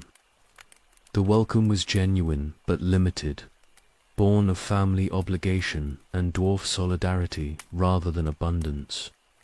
Most of the Erebor survivors remained there only briefly before continuing to seek more permanent solutions. The group fractured within months of reaching the Iron Hills. Some refugees chose to remain and integrate into that kingdom. accepting subordinate positions and abandoning hope of ever reclaiming Erebor. Others went farther east to dwarfholds in mountains whose names were barely known in the west. The majority scattered to various communities, seeking any place that would take them and offer chance to rebuild shattered lives. Te-Char refused to settle among his brother's descendants. He was king, however diminished, and he would not live as dependent relative in another's realm. He took his son Thrain too, and closest companions west to the Blue Mountains, seeking the remnants of the ancient dwarf kingdoms that had been ruined in the First Age. Some communities still persisted there, poor but independent, and they offered Te-Char space to establish himself without the daily reminder of his fall. The Blue Mountains were hard country for those accustomed to Erebor's wealth. The halls available were small and poorly maintained, barely adequate for the modest group that followed Te-Char into exile. The mines yielded some iron and copper, but nothing approaching the gold that had flowed from the lonely mountain. Life became labor without glory, work that produced subsistence, but not prosperity. Te-Char took employment as smith and trader, working metal like any craftsman rather than ruling as king. The humiliation was profound for one who had possessed the greatest treasure in Middle-earth.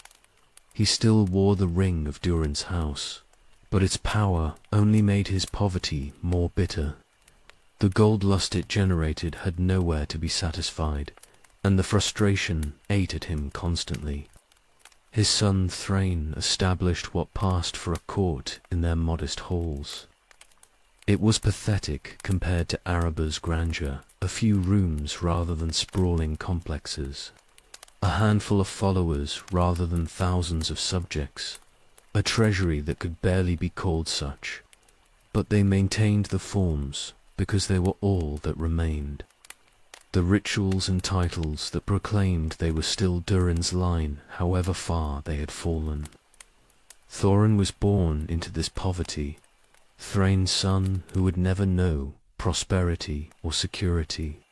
He grew up hearing tales of Erebor's glory from elders who remembered it, learning of wealth he would never possess and a kingdom he would never rule. The stories shaped him, filling him with longing for something he had never experienced and determination to reclaim what had been stolen. The years ground on through drudgery and diminishment. Te-Char worked his forge and sold what he made, prices negotiated carefully because he could not afford to lose customers.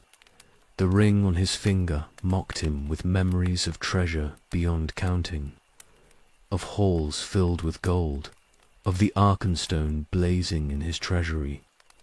The contrast between memory and reality was torture that intensified rather than fading with time. Depression settled on the old king like winter cold. He had been great, and now he was nothing. He had ruled the wealthiest realm in Middle-earth, and now he struggled to feed his household. The fall from such heights broke something in him that could not be repaired. His mind began to wander in ways that troubled those around him, fixating on the past and refusing to accept present circumstances. The other refugees adapted as they could. Some found new lives in the communities that took them in, eventually forgetting Erebor except as cherished memory. Others never recovered from the trauma, living diminished lives and dying early from grief or hopelessness. A few prospered through skill or luck, establishing themselves in new places and raising families that knew security. But all carried the knowledge that they had lost everything in a single day, and that knowledge marked them permanently. Thrain watched his father deteriorate and felt helpless to prevent it. The old king would not accept comfort or distraction from his obsessions. He spoke constantly of Erebor and the treasure, rehearsing grievances and planning impossible schemes for reclamation. The dragon could not live forever, Tiatra insisted, and when it died, the mountain would be theirs again. Thrain tried to redirect these fantasies toward practical concerns, but the ring's influence was too strong and his father too broken. 20 years passed in exile. Tarchar aged beyond his years. Worn down by work and obsession, both his hair went white and his face grew lined, but his eyes retained the fierce intensity of one who could not accept defeat. The ring that should have sustained him through centuries seemed instead to be consuming him, feeding on his frustration and magnifying his worst tendencies. The poverty never stopped feeling like degradation. Every transaction reminded Thr of what he had lost. Every cramped room in their small halls mocked memories of Araber's grandeur. He had been king under the mountain, possessor of the Arkenstone, ruler of wealth that made other kingdoms seem poor. Now he was refugee selling worked metal to earn bread, and the humiliation was unbearable. His mind turned increasingly toward Moria. Khazad-dûm had been greater even than Erebor before its fall, and surely the Balrog could not guard it forever.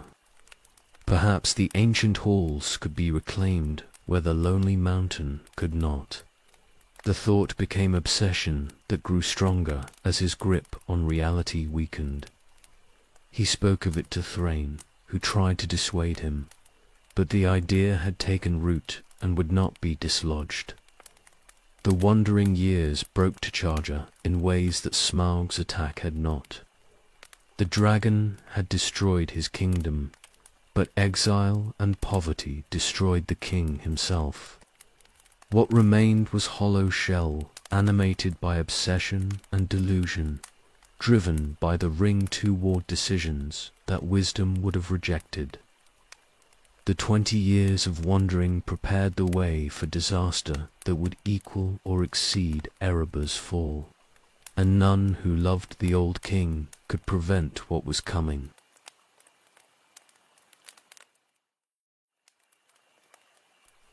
The breaking point came in the year 2790 of the Third Age. Thr had endured 20 years of poverty and exile. 20 years of working as common craftsman when he had been king of the wealthiest realm in Middle-earth. The ring on his finger had driven him deeper into obsession with each passing year, and now his mind was no longer fully his own. The gold lust had become madness, and the madness had found its focus. Moria must be reclaimed, and he must be the one to reclaim it.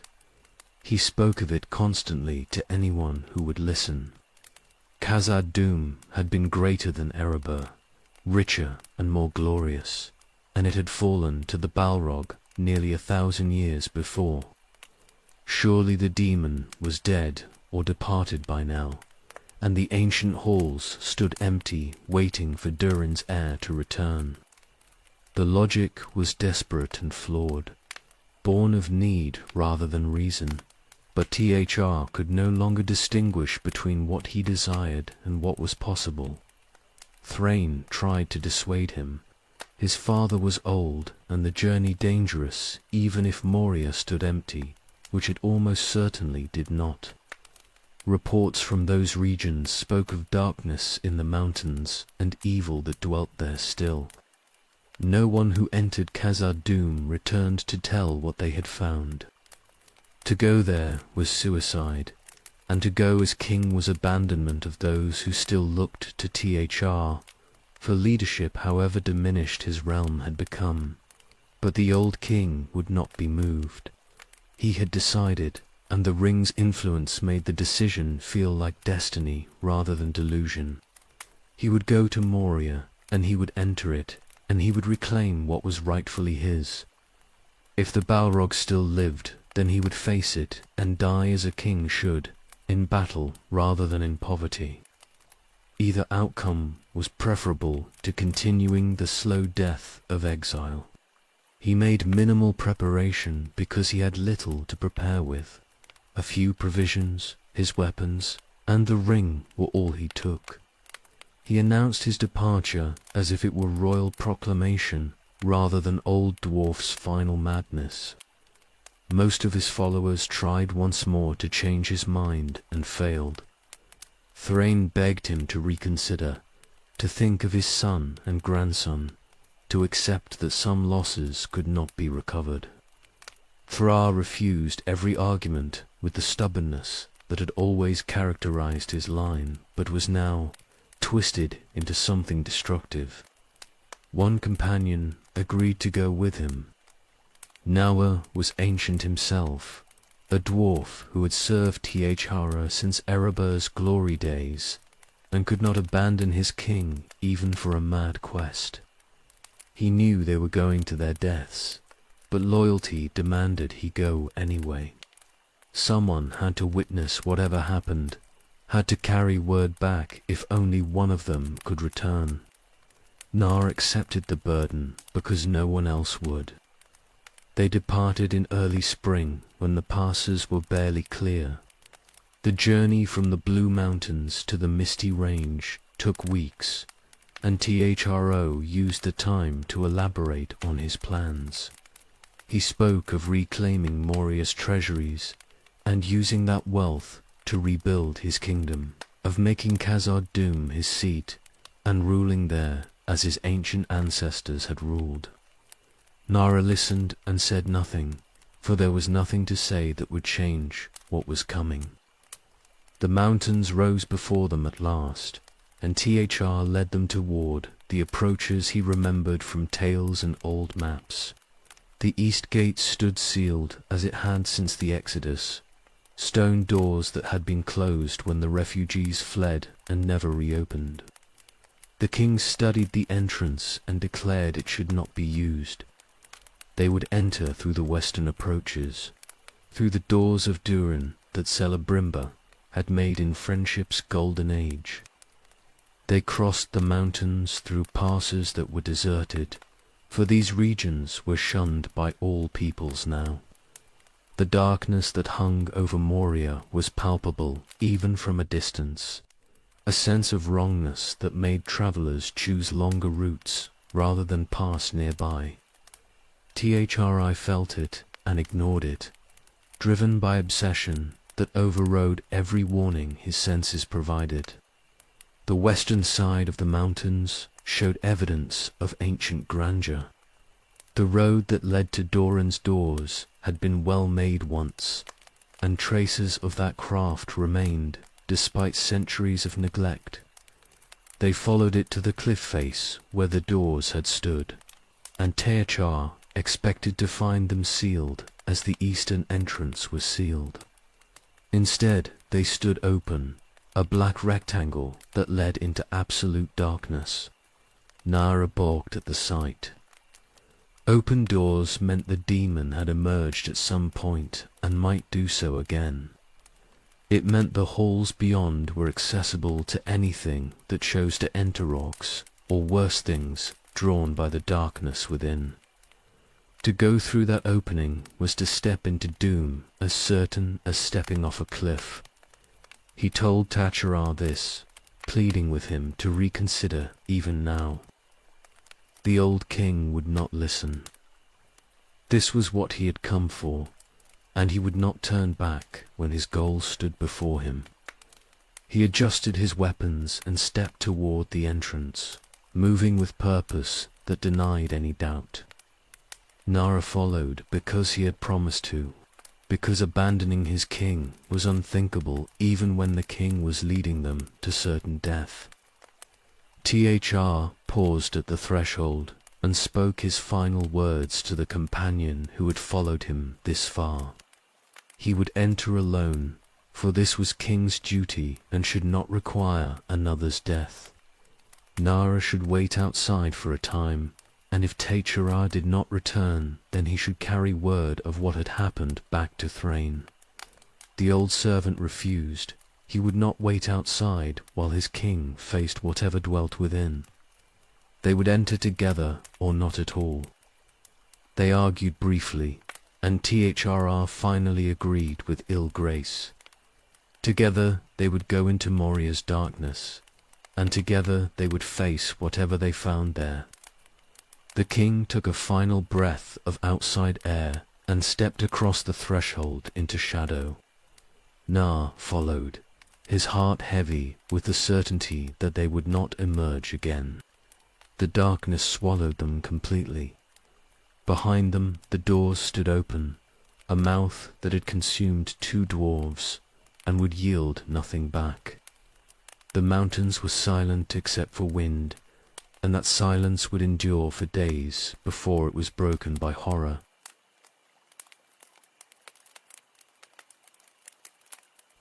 The darkness within Moria was absolute. Tai Char and Na moved through passages that had once been lit by 10,000 lamps, feeling their way along walls that were cold as death. The air was stale and carried the stench of things that had lived in darkness for centuries.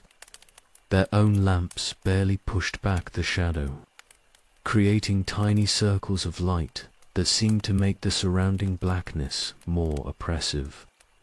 They had not gone far when they heard movement ahead. Something large was coming toward them through the dark, many somethings by the sound of it. Tar drew his weapons, and Na did likewise, though both knew their axes would achieve little against whatever dwelt here. The king stood ready to fight, driven by pride that would not permit retreat even when wisdom screamed for it. Orcs emerged into their lamplight, not the scattered bands that raided the borders of civilized lands, but a great company that moved with purpose and coordination.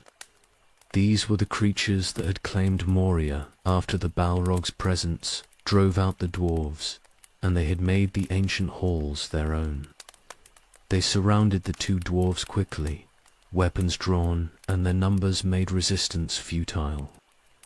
THRR fought anyway.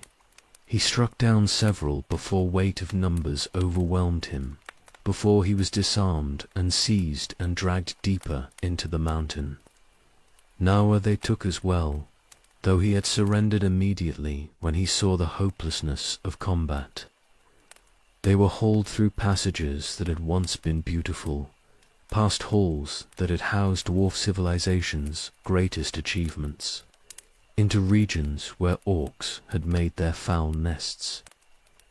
Azog ruled the orc bands that infested Moria. He was largest and most cruel among them, a creature of unusual intelligence and malice even for his kind. The 2 captives were brought before him in a chamber that had been defiled beyond recognition, and THR understood too late that Moria was not empty and waiting to be reclaimed. It was occupied by enemies, and he had walked into their domain with eyes wide open to fantasy but blind to reality. Azog recognized what stood before him. This was not merely an old dwarf wandering lost in the mountains, but one who bore himself with authority and wore a ring of power. The orc questioned him roughly, demanding to know his name and purpose. The HRR answered with defiance born of pride that could not bend even in captivity. He was the HRR's son of Dane, king under the mountain, rightful heir to Khazad-dûm, and he commanded these orcs to depart from halls that belonged to his people. The declaration was brave and foolish in equal measure. Azog saw opportunity in this captive rather than merely another dwarf to kill for sport.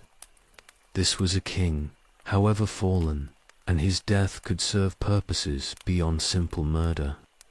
The orc had THR bound and beaten, making clear that kingship meant nothing here and that Moria belonged to those who currently held it. The torture that followed was designed to break the old dwarf's spirit. Azog wanted information about other dwarf kingdoms, about their strength and their treasures, about vulnerabilities that could be exploited. But Tiachra revealed nothing despite the pain inflicted on him. Whatever madness had driven him to Moria, whatever delusions the ring had fed him, his courage remained intact. He would not betray his people even to end his suffering. Azog grew frustrated with a captive who would not break. He decided the old king was more valuable dead than alive if death could serve as message and warning. He had THR dragged to the east gate where sunlight still reached, and there he executed him with deliberate cruelty. The king died slowly, refusing to beg or plead, maintaining dignity even as life left him. But death was not the end of the desecration. Azog took THR's head and branded it with the dwarf's own name, using heated iron to burn the letters into dead flesh. It was violation beyond murder, insult that transformed death into mockery. The head he placed on a spike outside the gate as trophy and warning. The body he threw to his wargs as carrion. Nara was forced to witness all of this. The orcs held him back while his king was killed and defiled, making certain he understood what he was seeing and would remember it. When the murder was complete, Azog released him with instructions to carry word of THR's fate to whatever dwarves remained in the world. He threw a small purse of coins at Nara's feet, payment for bearing the message, mockery of the dead king's worth. The old servant fled. He ran from that place of horror with Ozog's laughter echoing behind him, carrying nothing but the news he had been commanded to deliver. His king was dead, murdered and defiled, and Nara had been unable to prevent it or even die alongside him. The shame was crushing, but the message had to be delivered regardless of what it cost him personally. The journey back to the Blue Mountains took weeks. Nar moved in a daze of grief and horror, eating only when hunger forced him and sleeping only when exhaustion made walking impossible. He carried the weight of what he had witnessed, and the weight grew heavier with each mile. He would have to tell Thrain that his father was dead, would have to describe how THR had died and what had been done to his body afterward. When he finally reached the halls where Durin's line dwelt in exile, Nara delivered his message to Thrain in words that were flat with shock and trauma. He described everything, the journey, the entrance into Moria, the capture, Azog's interrogation, the murder, the branding, the head on a spike. He spoke without emotion because emotion would have broken him, and the telling had to be complete before he could allow himself to feel what he had experienced. Thrain received the news in silence that was worse than any outcry. His father was dead, murdered by orcs in the halls that should have been his inheritance. The ring of Durin's house had been lost. Nar did not know what had become of it, whether Azog had taken it or whether it remained on THRO's body where the wargs had dragged it. The old king's head bore his name burned into the flesh, ultimate desecration that transformed death into eternal shame. Word spread from the Blue Mountains to every dwarf hold in Middle-earth. Messengers rode to the Iron Hills and Erebar, to the Grey Mountains, survivors wherever they had scattered, to every community that could claim connection to Durin's folk. Tychar had been murdered, and his death demanded answer. The dwarves had endured much: the loss of Khazad-dûm, the dragon attacks in the north, the fall of Erebor. But this was personal violation beyond strategic defeat. Rage built in every hold where the news arrived. This was not dragon fire that could not be resisted or Balrogdra that forced withdrawal. This was orcs, creatures the dwarves could fight and kill, and they had murdered a king and defiled his body. The insult could not be borne. Blood debt was owed, and every dwarf kingdom understood that it must be paid regardless of cost. The call went out for a great hosting.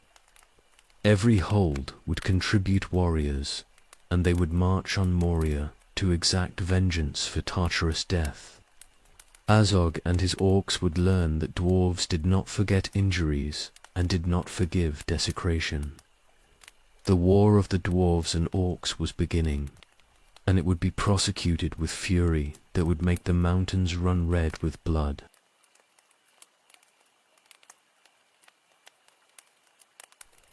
The hosting assembled through the year that followed Tytrar's murder. From every hold came warriors in full battle array, axes sharpened and mail tested, provisions gathered for campaigns that might last years. The Iron Hills sent thousands under their lord's command. The Blue Mountains contributed what they could despite poverty. Communities scattered across Middle-earth dispatched every warrior they could spare, for this was debt that transcended individual kingdoms and touched the honor of all dwarf kind. Thraintor led the alliance as THR's heir, though his grief and rage made him nearly mad with desire for vengeance. He wore mail forged for war rather than display, and he carried weapons meant to kill rather than impress. The ring of his house was lost with his father's body, but authority came from blood and purpose both. Every dwarf who joined the hosting acknowledged his right to command, and they followed him gladly toward the slaughter they all desired. The war began in the year 2793, 3 years after Tiertraras's death. The dwarf armies did not march directly on Moria, but instead swept through the mountains, hunting every orc band they could find. This would be total war, extermination rather than mere battle. Every orc from the Misty Mountains to the Grey would be killed, and Azog would learn that murdering kings brought consequences that could not be escaped. The hunting took years. Orc bands dwelt in caves and tunnels throughout the mountain ranges, and rooting them out required systematic search of every valley and pass. The dwarves moved methodically, checking every place orcs might hide and killing any they found. No quarter was given and none asked. The orcs fought with desperation when cornered, but dwarf fury was overwhelming and their armor proof against most orc weapons. The slaughter was immense on both sides. Orcs died by thousands, entire bands wiped out in battles that left caves choked with bodies. But dwarves fell too, for orcs were numerous and vicious, and they knew the mountains well enough to set ambushes and traps. Every victory cost lives, and the dwarf companies that had marched out in full strength were gradually ground down by accumulated losses. Thrain pushed his warriors without mercy. He would accept no rest until every orc was dead and Azog was brought to account. The commanders tried occasionally to counsel caution, but the heir's rage would not permit it. They would hunt until the hunting was done, fight until the fighting was finished. Exhaustion and losses were prices to be paid, and he would pay them gladly if payment brought vengeance. The war spread across the entire mountain range. No region was spared, no valley left unsearched. Orcs that tried to flee east or west were hunted down by forces that anticipated their movements. Those that hid in the deepest caves were dug out by dwarves, who understood stone better than any orc could. The extermination was methodical and thorough, prosecuted with attention to detail that characterized all dwarf work. Years passed in this way. The dwarf armies became seasoned through constant combat, hardened by losses, and driven by vengeance that only grew stronger with time. They learned to fight orcs in every terrain and circumstance, developed tactics specifically for hunting enemies who knew these mountains. The war became their entire existence, and many could barely remember the peace they had known before THRR's death ignited this campaign. The other peoples of Middle-earth took notice.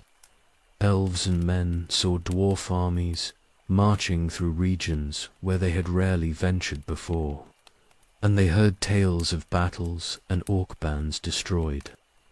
Some offered assistance, but the dwarves refused all aid. This was their war, their vengeance, and they would accept no help in achieving it. The blood debt was dwarf business, and they would settle it themselves, regardless of cost. By 2799, 6 years after the war began, the hunting was nearly complete. The orcs had been driven back toward Moria itself, their outlying bands destroyed or scattered. The dwarf armies converged on the east gate, where Tachara's head had been displayed, where Azog ruled the largest concentration of orcs remaining. The final battle would be fought there, at the very doors of Khazad-dûm, and it would be the bloodiest yet. The armies gathered in the valley called Azan-el-Bizza, the Dimril Dale that had been place of exile after Moria's fall. Every dwarf force that had participated in the 6-year hunt came together there. Thousands of warriors bearing the scars of prolonged campaign, exhausted but grimly determined to see this through to its end. They faced the east gate, where orcs poured out in numbers that seemed endless, and both sides understood this would be decisive. Thrain stood at the forefront with his son Thorin beside him. The young dwarf had come of age during this war, and he had learned battlecraft through 6 years of constant fighting. He bore himself with confidence born of survival, and his father trusted him to fight well in what was coming. Behind them, the armies waited for the order to advance, and the order would come soon. The battle would be remembered as the greatest and most terrible in dwarf history, surpassing even the fights against dragons and the stands made in the First Age. But that slaughter still lay ahead. Minutes away, and the armies stood ready in the cold morning air. The mountains loomed around them, and Morea's east gate gaped like a wound in the rock. Soon the valley would run red with blood from both sides, and the war of the dwarves and orcs would reach its climax.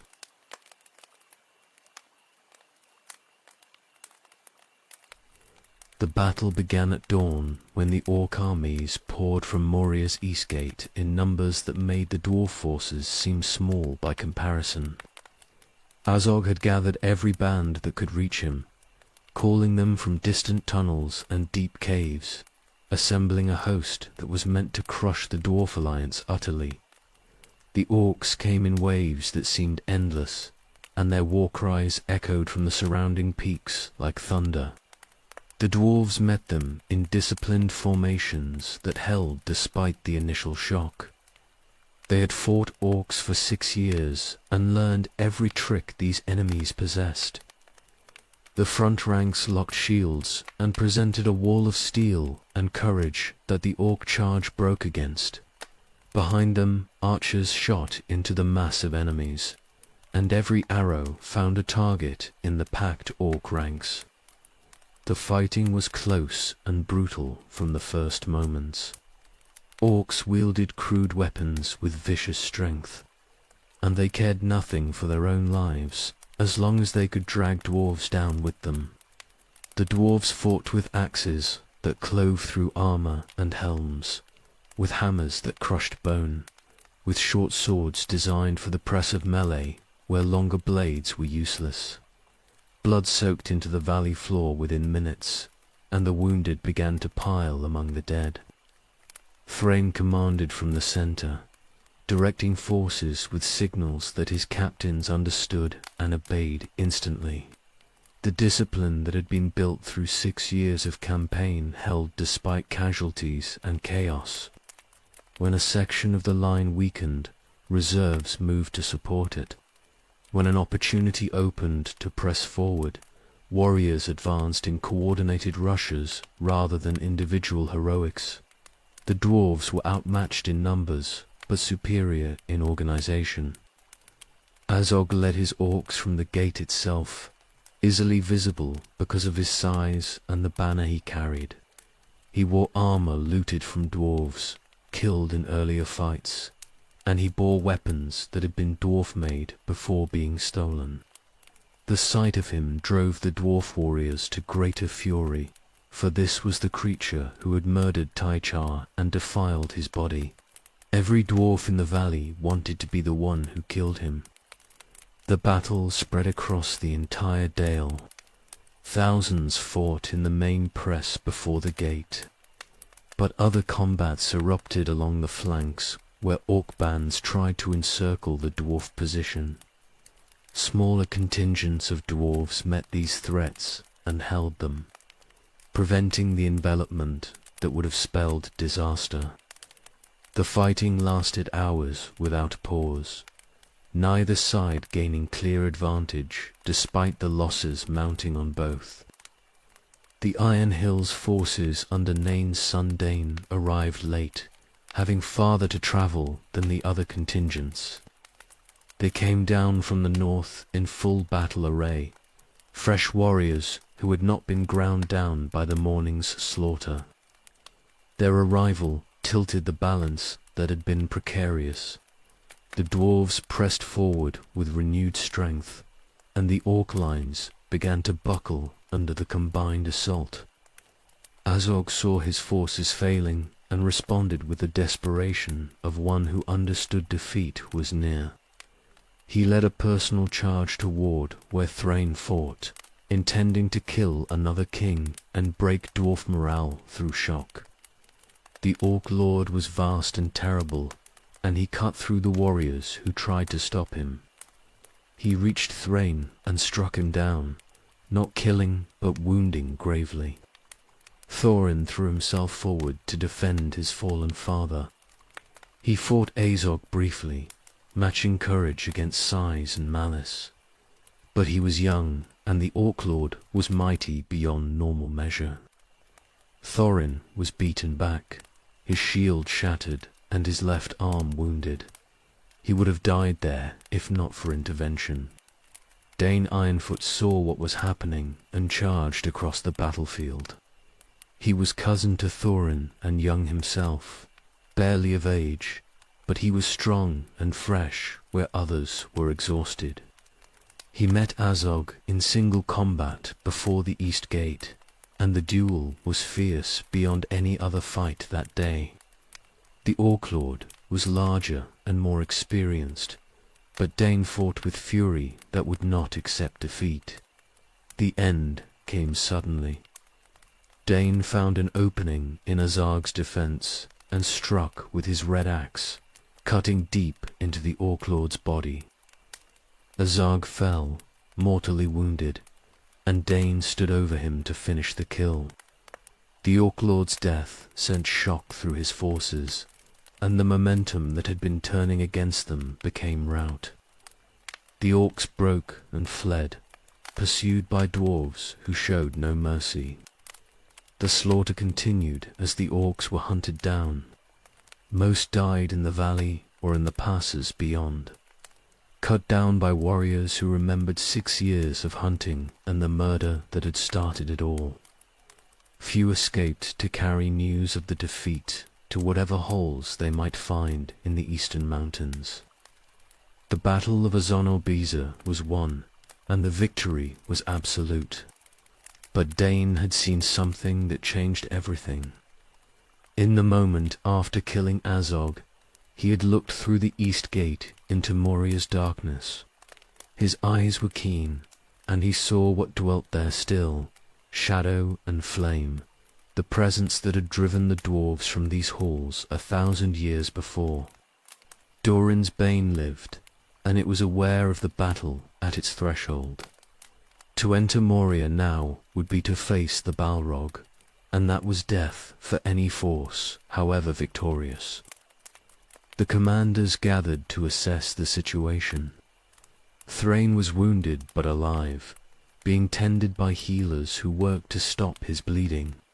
Thorin's arm was broken, and he sat in shock from pain and the nearness of death he had experienced. Dane delivered his news to those assembled. They could not reclaim Moria because the demon that had destroyed it still dwelt within. The war had been won, but the original goal remained impossible. The cost became clear as they counted the dead. Nearly half the dwarf forces that had fought in the battle were casualties, killed outright or wounded beyond recovery. Every clan had lost warriors, every family would mourn. The 6 years of war and this final terrible day had bled the dwarves in ways that would take generations to recover from. They had achieved vengeance, but paid a price that made victory taste like ashes. The bodies were dealt with according to dwarf custom.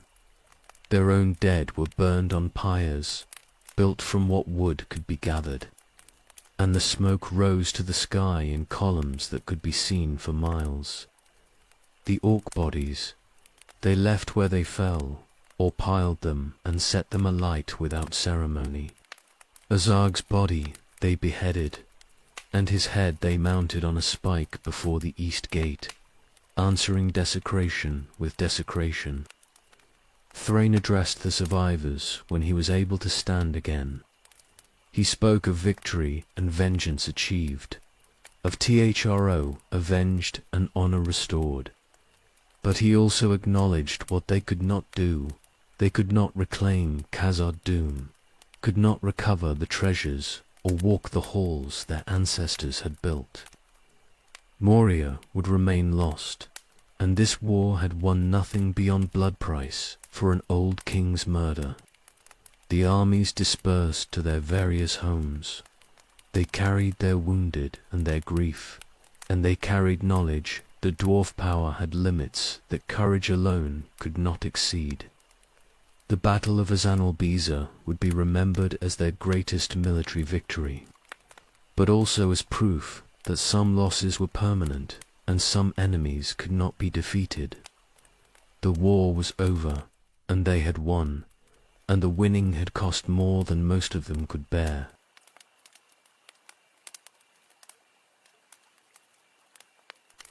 The survivors returned to their scattered homes, carrying wounds that would never fully heal.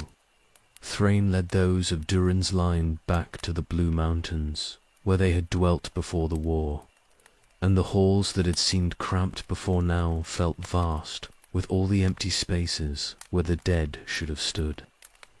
Nearly half who had marched out did not return, and every family mourned losses that could not be replaced. The victory at Azanalbiza rang hollow when measured against the cost in blood and the failure to reclaim what had been lost. Thorin recovered from his wounds over the months that followed, but his left arm never regained full strength. The shield arm that Azog had shattered healed crooked despite the healer's best efforts, and it ached in cold weather as permanent reminder of how close he had come to death. He was young still, barely into adulthood by dwarf standards, but the war had aged him in ways that went beyond physical injury. He had seen things no young dwarf should see, had fought battles that should have belonged to a later generation. His father Thrain had survived the war, but emerged from it changed. The wound he had taken from Azog troubled him constantly, never healing cleanly despite treatment. More concerning was the darkness that settled over his mind in the years after the battle. He spoke often of Erebor, and the treasure that lay beneath Smaug's guard, obsessing over the Arkenstone and the wealth that should have been his inheritance. The loss of his father's ring gnawed at him, and sometimes he seemed to forget where he was or what year it was. The Blue Mountains kingdom that Thorin inherited was poverty dressed in the language of royalty.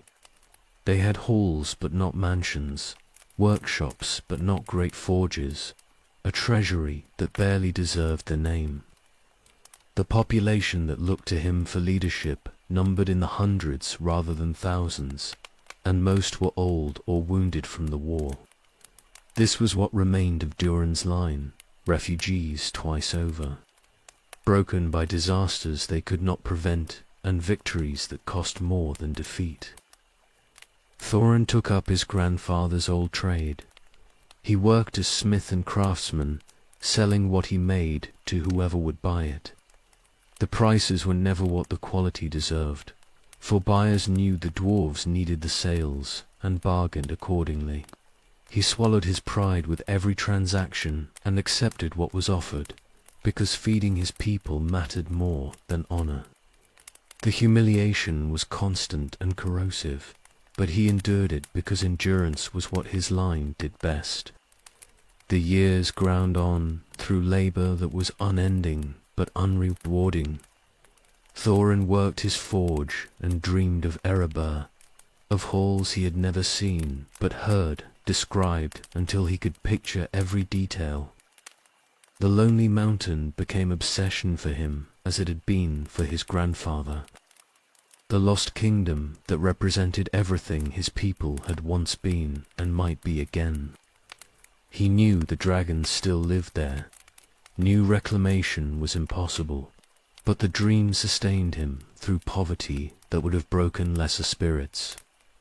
Thrain disappeared in the year 2841.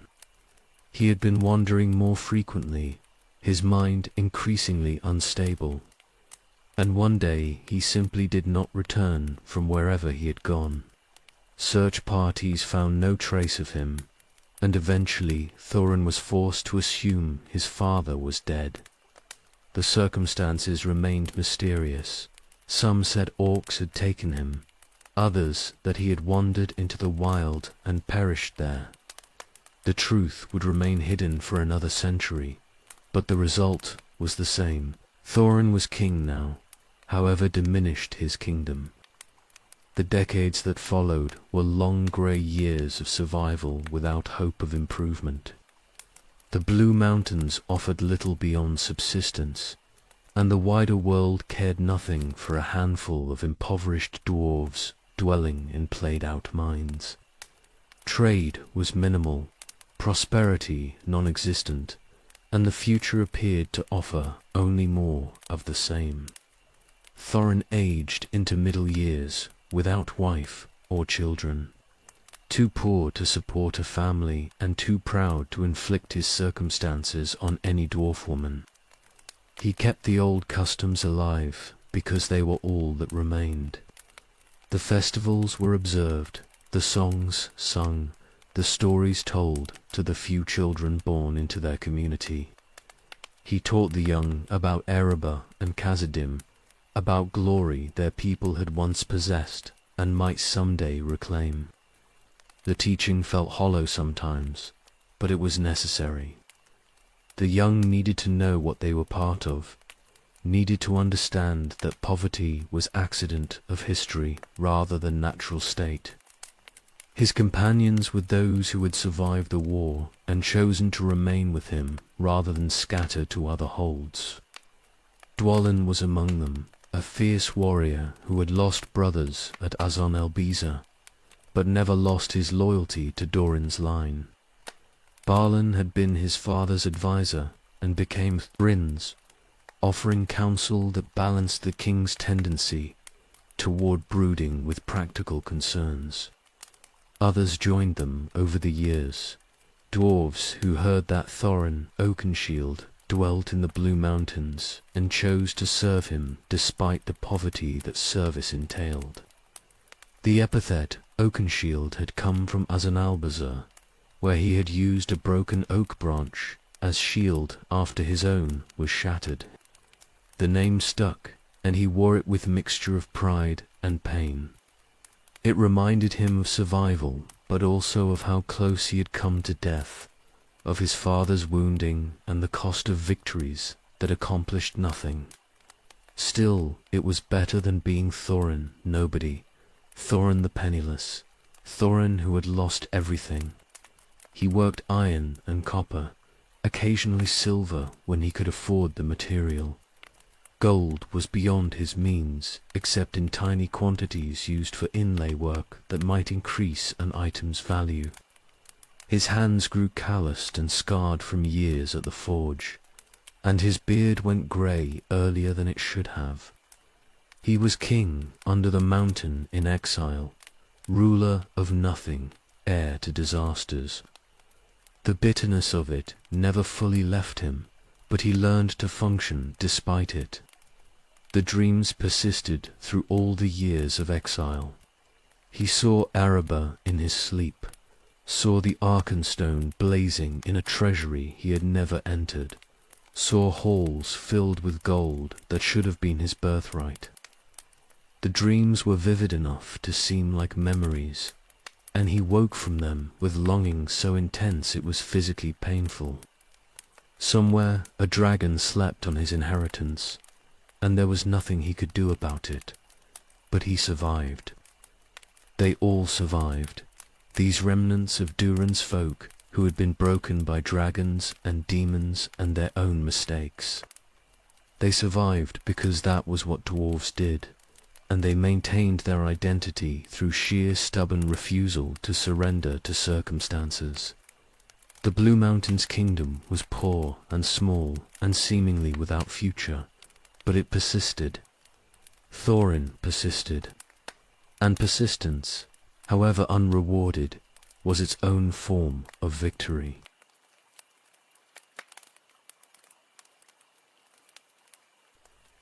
Gandalf came to the Blue Mountains in the spring of 2941 of the Third Age.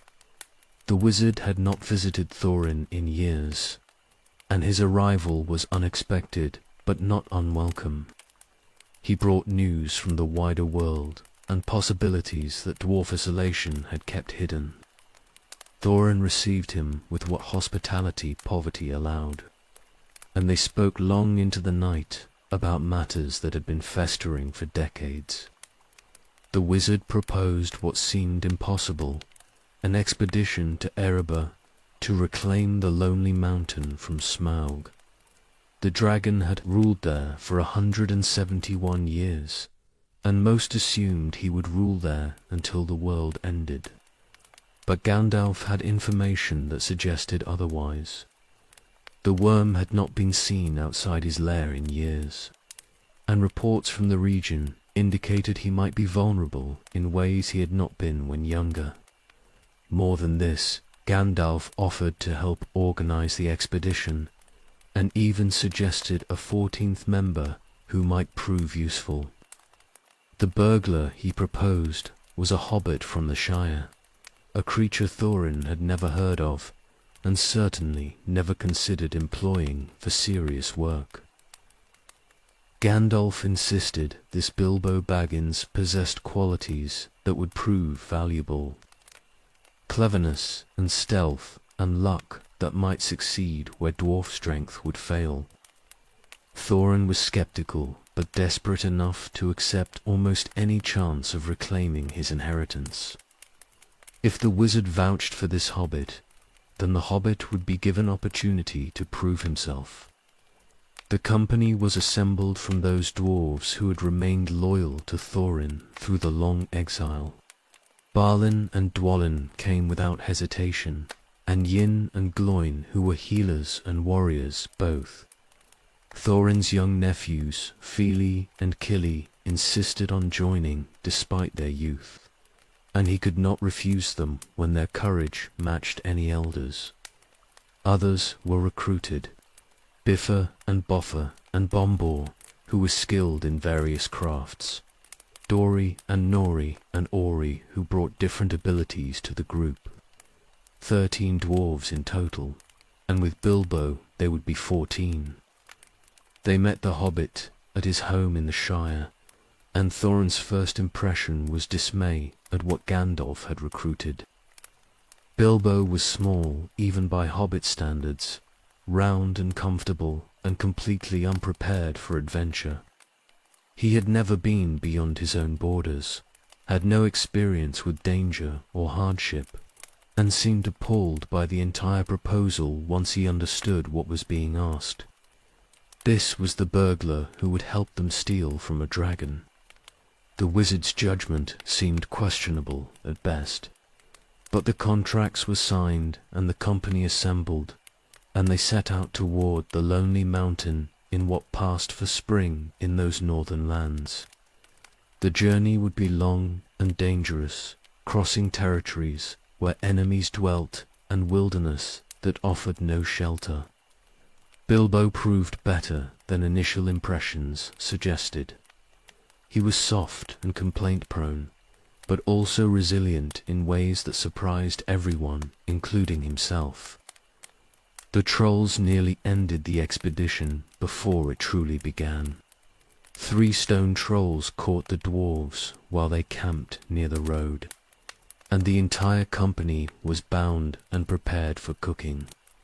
Bilbo's attempt at burglary had failed spectacularly, but his subsequent efforts at delaying the trolls' meal gave Gandalf time to arrive and split the stone that turned the creatures to rock in dawn's light. They escaped with their lives and gained troll treasure, including swords that would prove valuable in battles ahead. Rivendell offered respite from the journey's hardships. Elrond received them with courtesy, though his relationship with dwarves was complicated by histories both peoples remembered differently. The elf lord examined the map and the key that Thorin carried, items his father Thrain had possessed and somehow passed on before his disappearance. Elrond revealed moon letters that showed the secret entrance to Erebor and the specific time when it could be opened. The information was vital. Without it, they would have no way to enter the mountain except through the front gate where Smaug surely watched.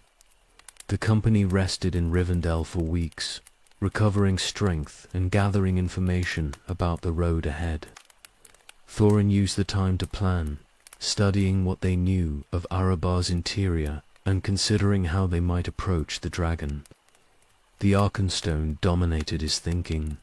If they could recover the heart of the mountain, his claim to kingship would be unquestionable, and dwarves from every hold would rally to help reclaim the kingdom fully. But first they had to survive the journey and reach the mountain without alerting Smaug to their presence. The route ahead led through dangerous territory, over the misty mountains where goblins dwelt in the high passes, through Mirkwood where darker things than bandits waited, past territories held by men and elves who might not welcome dwarves intent on waking dragons. Every stage presented challenges that could end the quest before it achieved anything. Thorin held the company together through determination and the force of his personality. He was hard on them and harder on himself, driving toward the goal with focus that bordered on obsession. The poverty and exile of the past decades had refined him into something sharp and unyielding. Not always pleasant to deal with, but effective in maintaining purpose when others might have wavered. He would reach Erebor or die attempting, and the company would follow him to either outcome. The hobbit remained in uncertainty. Bilbo complained about discomfort and danger, questioned decisions that seemed obvious to dwarf thinking, and generally behaved as if he had been dragged into this against his will and better judgment. Yet he kept moving forward, and when crisis struck, he responded with courage that seemed at odds with his earlier behavior. Perhaps Gandalf had seen something in him that others missed. Or perhaps necessity was revealing qualities the hobbit himself had not known he possessed. They departed Rivendell with provisions and knowledge both. Heading east toward the mountains, that blocked their path to the lonely mountain beyond. The worst of the journey lay ahead, and all of them knew that many expeditions failed in the high passes where goblins lurked and stone itself could become enemy. But they were committed now, and Thorin would not turn back for any hardship short of death. Erebor waited ahead, and with it the chance to reclaim everything that had been lost.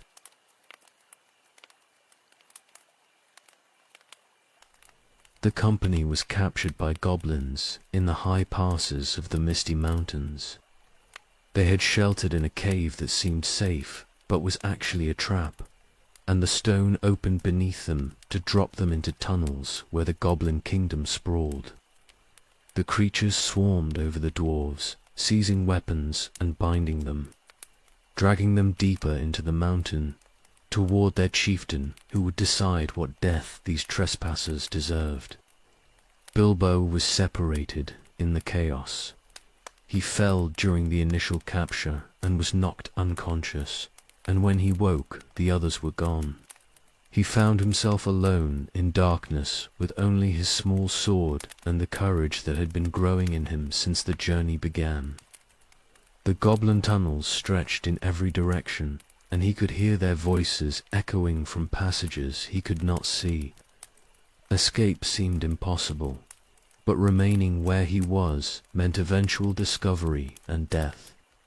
He chose a direction and moved as quietly as a hobbit could, which was very quietly indeed. His feet made no sound on the stone, and his small size let him slip through spaces where larger creatures would have been trapped.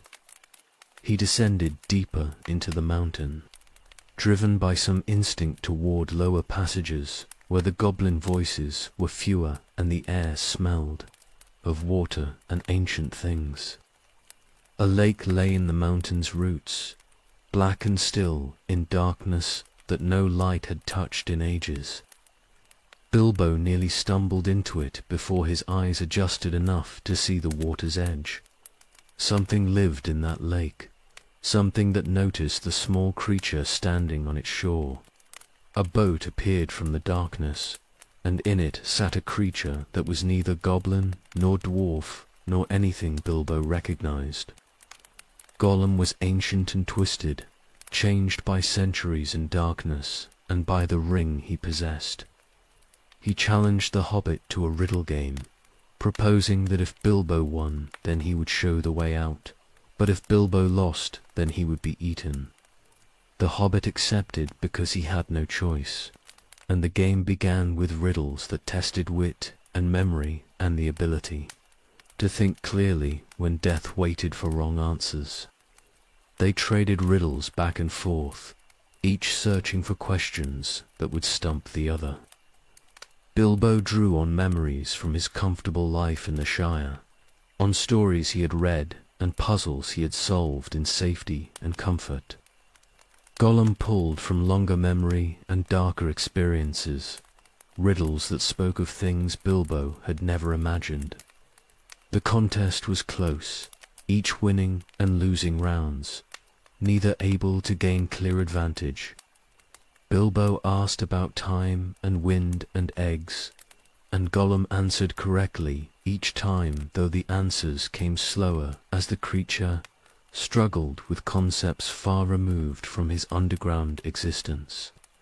Gollum asked about things that killed without touching and creatures with teeth but no mouth, and Bilbo worked through the logic until answers came. The game stretched on, and both participants grew desperate as they realized the other was not easily beaten. Then Bilbo made a mistake that saved him.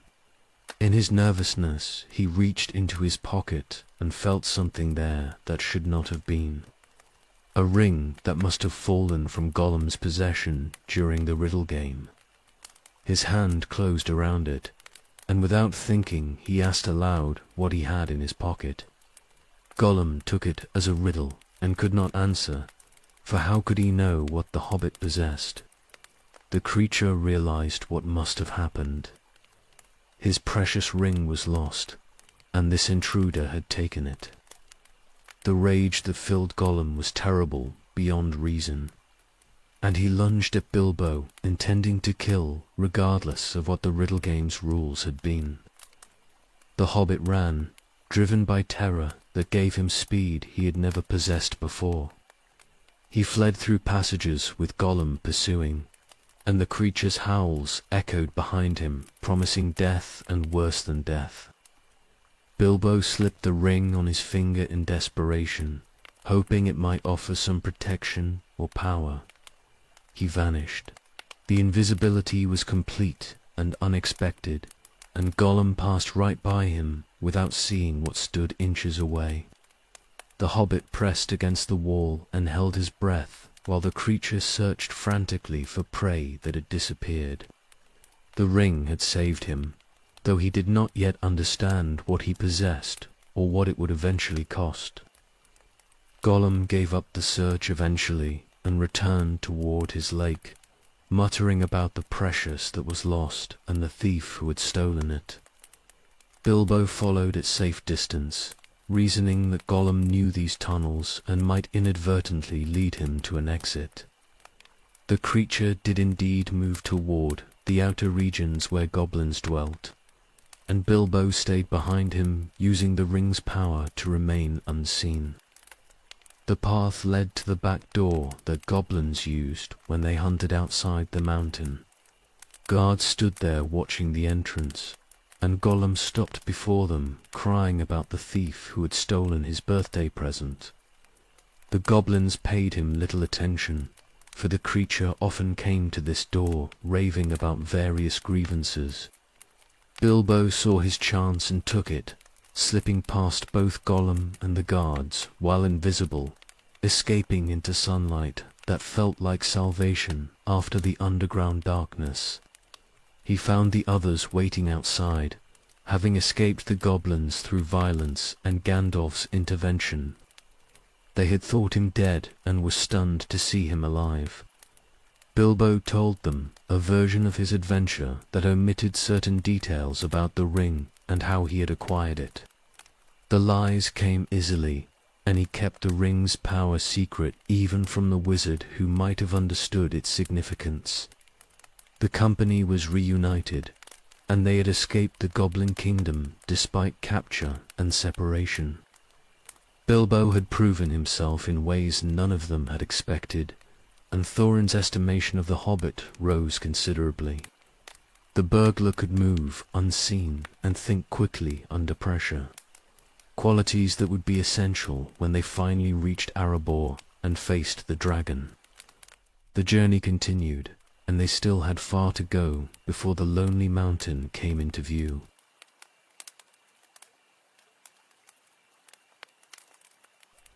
The eagles came when all seemed lost. The company had escaped the goblins only to be trapped on the mountainside by wargs and orc bands, pursuing them with murderous intent. Trees offered brief shelter, but the enemy was setting fires below and closing in for the kill. Then vast shapes descended from the sky, and the Lord of the Eagles swept down with his followers to seize the dwarves and bear them away from certain death. They flew through the night, carried in talons that were gentle despite their strength. The world spread below them in darkness, broken by scattered lights from settlements and fires. Bilbo had never flown before and found the experience terrifying despite its wonder, but the dwarves endured it with typical stoicism. They were being saved, and the method mattered less than the result. The eagles carried them far from the mountains to an eyrie where they could rest briefly before continuing their journey. The great birds set them down at dawn on a high rock that served as landing place and council site. The Lord of the Eagles spoke with Gandalf about the company's purpose and destination, and he agreed to carry them farther east to the edge of his territory. He eagles owed the wizard debts from past services, and they would repay by aiding his companions, however strange their quest might seem. By afternoon they were flying again, crossing leagues in hours that would have taken days to walk. They were deposited at last on a great rock near the western edge of Mirkwood. The forest stretched dark and forbidding to the east, and their path would lead through it to reach Erobur beyond. But first they needed supplies and rest, for the escape from the goblins had cost them much of their equipment and all of their provisions.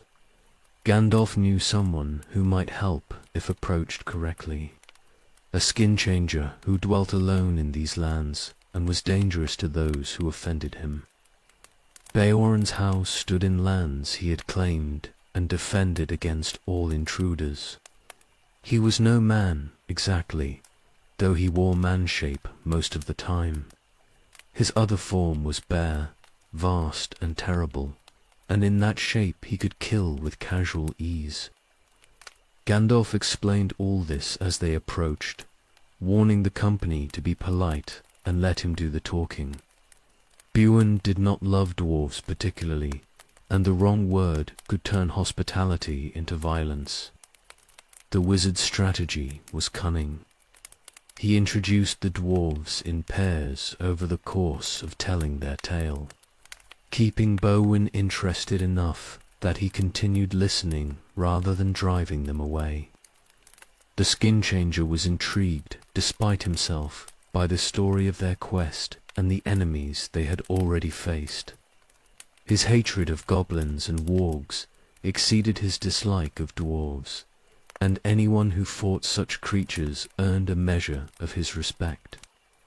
Beorn's hospitality, once extended, was generous.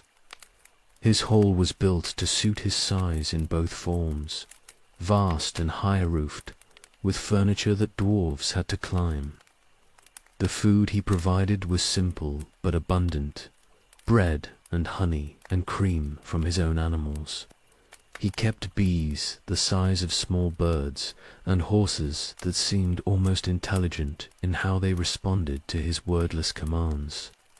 The entire household functioned according to his will, and everything in it reflected his strength and self-sufficiency. They rested there for days, recovering from the hardships of the mountain crossing and preparing for the journey through Mirkwood. Beorn provided new provisions and fresh ponies to carry them, for their own mounts had been lost in the goblin caves. He warned them extensively about the forest's dangers, describing paths they should take and places they must avoid at all costs. Mirkwood was corrupted by evil that had been growing there for centuries, and even the bravest could become lost or entranced if they strayed from safe routes. The skin changer seemed particularly interested in Thorin and the quest to reclaim Erebor. He asked detailed questions about Smaug and what the dwarves planned once they reached the mountain. Thorin answered carefully, revealing enough to satisfy curiosity without exposing the full extent of their planning. The dragon was the obvious obstacle, but Beorn seemed more concerned with what would happen after, with whether a restored dwarf kingdom would be friend or threat to those who dwelt nearby. Bilbo spent much of the rest time sleeping and eating, recovering from terrors he had never imagined before leaving the Shire. The ring he kept secret, hidden in his pocket where no one would find it. He had told his companions he had won a riddle game and been shown the way out, and they had accepted the story without pressing for details. Only Gandalf looked at him sometimes with expression that suggested suspicion, but the wizard asked no direct questions. The company departed Beorn's house laden with supplies and riding ponies that were sturdy, if not swift. The skin changer watched them go with unreadable expression, and he offered final warnings about staying on the path once they entered Mirkwood. "Do not leave the trail for any reason," he insisted, "and do not drink from the forest streams, no matter how thirsty they became. The enchantments that corrupted the forest would claim anyone who broke these rules." Mirkwood loomed ahead, dark under the sun and darker still in its depths. The trees grew so thick that light barely penetrated to the forest floor, and the path they would follow was little more than suggestion through the gloom. Thorin led them forward because there was no alternative route that would not add months to their journey. The lonely mountain lay beyond this darkness, and they would reach it regardless of what stood between. Gandalf departed at the forest's edge.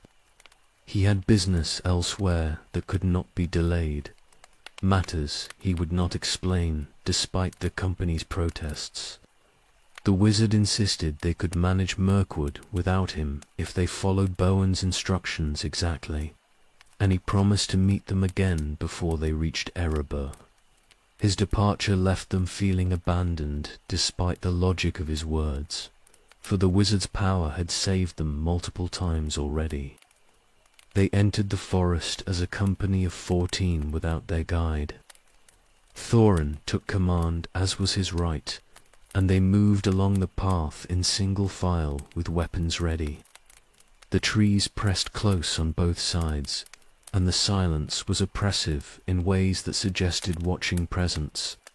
Mirkwood had claimed them, and they would not escape its grasp easily.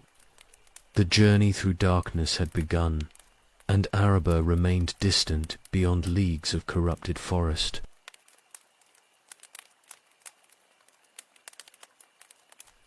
The path through Mirkwood seemed to stretch forever. Days became weeks as the company trudged through darkness that was almost absolute, following a trail they could barely see beneath layers of dead leaves and encroaching undergrowth. The food Bolwen had provided was consumed steadily, and the water they carried grew stale. Every stream they passed looked clear and inviting, but they remembered the warnings and drank nothing except what they had brought with them. The enchantment of the forest worked on them gradually. They grew irritable and quarrelsome over small matters, and their judgment became clouded in ways they did not recognize. When the path forked or seemed to disappear entirely, they argued about which direction to take. When lights appeared among the trees, promising feasting and company, they forgot the warnings and left the path to investigate. The elves of Mirkwood were feasting in a clearing when the dwarves stumbled upon them. But these were wood elves who lived under the forest's shadow and had grown strange with it. When the dwarves approached, the lights vanished, and the elves with them, leaving the company in darkness and confusion. They tried to find their way back to the path, but it was gone, vanished as completely as if it had never existed. They were lost in Mirkwood, and the forest began to claim them. The spiders came in the night. Great creatures descended from webs strung between the trees, wrapping the dwarves in silk and hauling them into the branches. Bilbo escaped capture by fortune and the ring's power, using its invisibility to stay hidden while his companions were taken. He followed the spiders to their lair and saw the dwarves hanging trussed and helpless, with the creatures discussing which to eat first. The hobbit attacked with more courage than sense, using his sword and stones and the confusion the ring allowed him to create.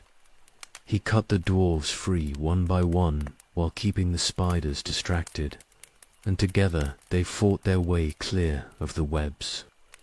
The battle was desperate and close, for the spiders were numerous and venomous, but eventually the company escaped and fled deeper into the forest. They were found by wood elves, while still exhausted from the spider fight. The elves appeared silently and surrounded them before anyone could react, and resistance was futile against such numbers. Thorin and the others were bound and blindfolded, marched through the forest to the underground halls where the wood elves dwelt. Bilbo followed unseen, still wearing the ring and hoping to find opportunity to help his companions.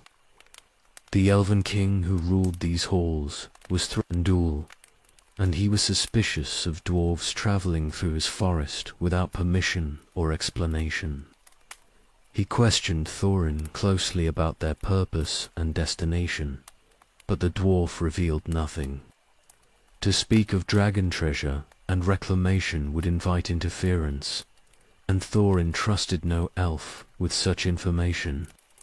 His silence angered Thranduil, and the king ordered the dwarves imprisoned until they became more cooperative. The prison was deep beneath the Elven King's halls, cells carved from living rock with doors of oak and iron each. Dwarf was locked separately to prevent them from planning escape or coordinating stories. Bilbo remained free and invisible, exploring the halls and searching for any weakness he might exploit. The wood elves were vigilant, but they did not know he was there, and that gave him advantage despite the apparently hopeless situation. Weeks passed while the dwarves languished in their cells. They were fed adequately but questioned regularly, and always Thorin refused to answer. His pride would not permit cooperation with captors who held him unjustly, and his suspicion of elves had been confirmed by this treatment. The others followed his lead, maintaining silence despite discomfort and the growing realization that they might never be released. Bilbo discovered the escape route by accident. The wood elves sent their empty wine barrels down a river that flowed beneath the halls, rolling them to a trapdoor where they splashed into the current below and floated to Lake Town where men would refill them. The hobbit conceived a desperate plan, timing his actions for a night when the elves were distracted by festivals and wine.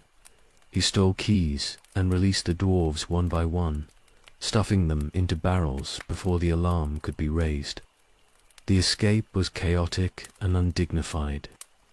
The dwarves were sealed in barrels with barely enough air to breathe, dropped through the trapdoor into cold water that nearly stopped their hearts.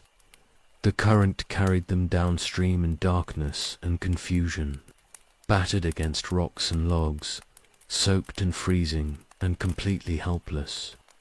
Bilbo clung to the outside of a barrel because there had been no time to find one for himself, and he rode the river downstream with frozen hands and growing despair. The journey by water lasted hours. The barrels bumped and spun in the current, and the dwarves within them suffered bruising and worse.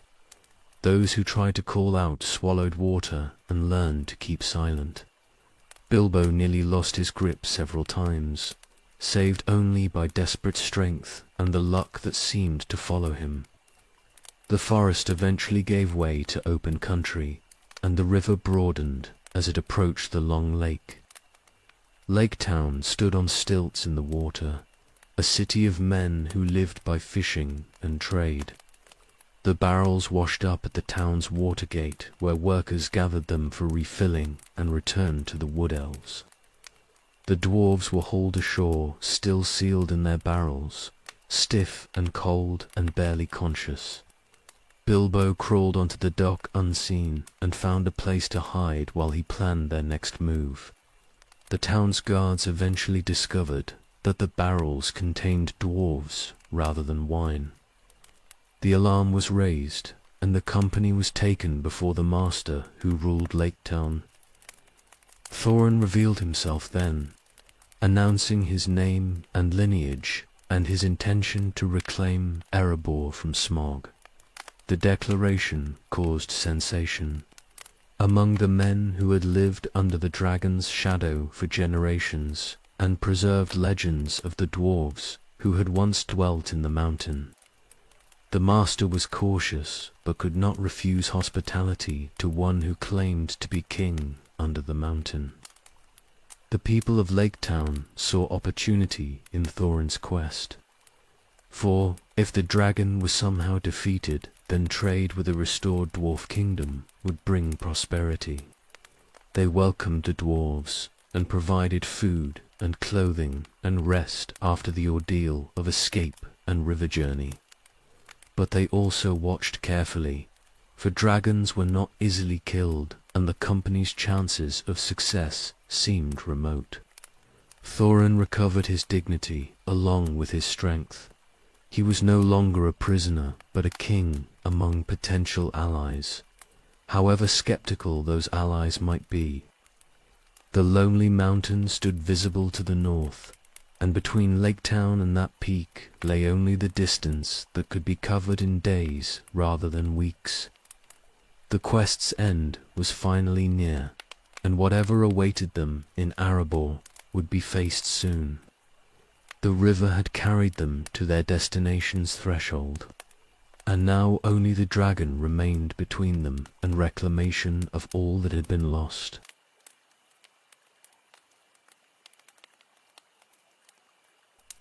The company departed Lake Town with provisions and weapons provided by the master, though his generosity was calculated rather than genuine.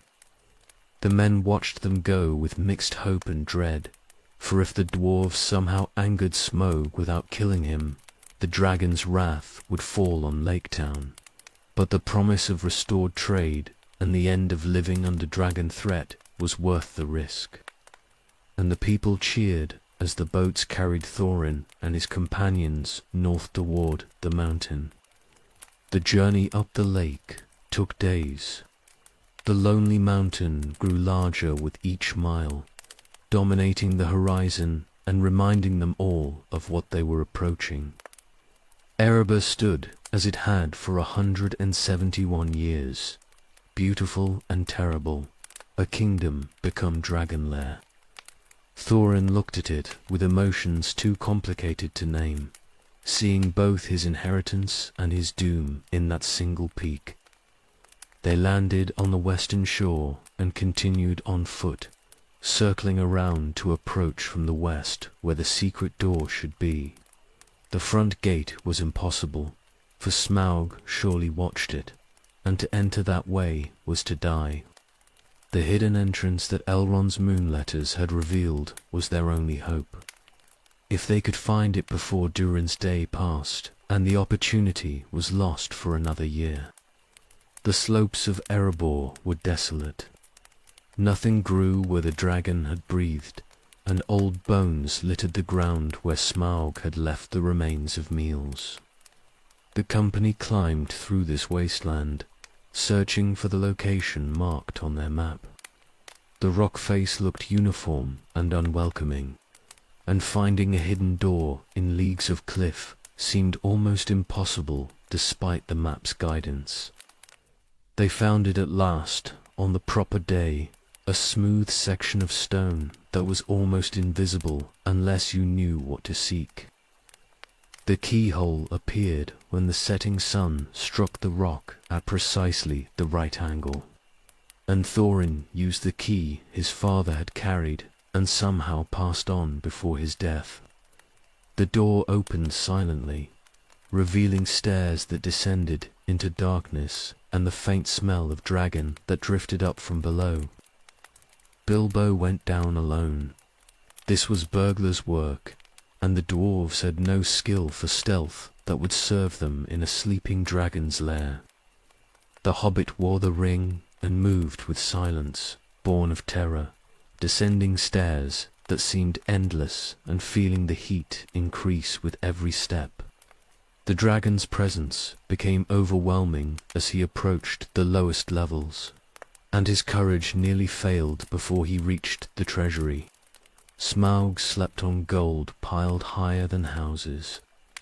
The treasure that THRS Line had accumulated across generations spread beneath the worm like a vast golden bed, and gems caught what little light existed and glittered through the gloom.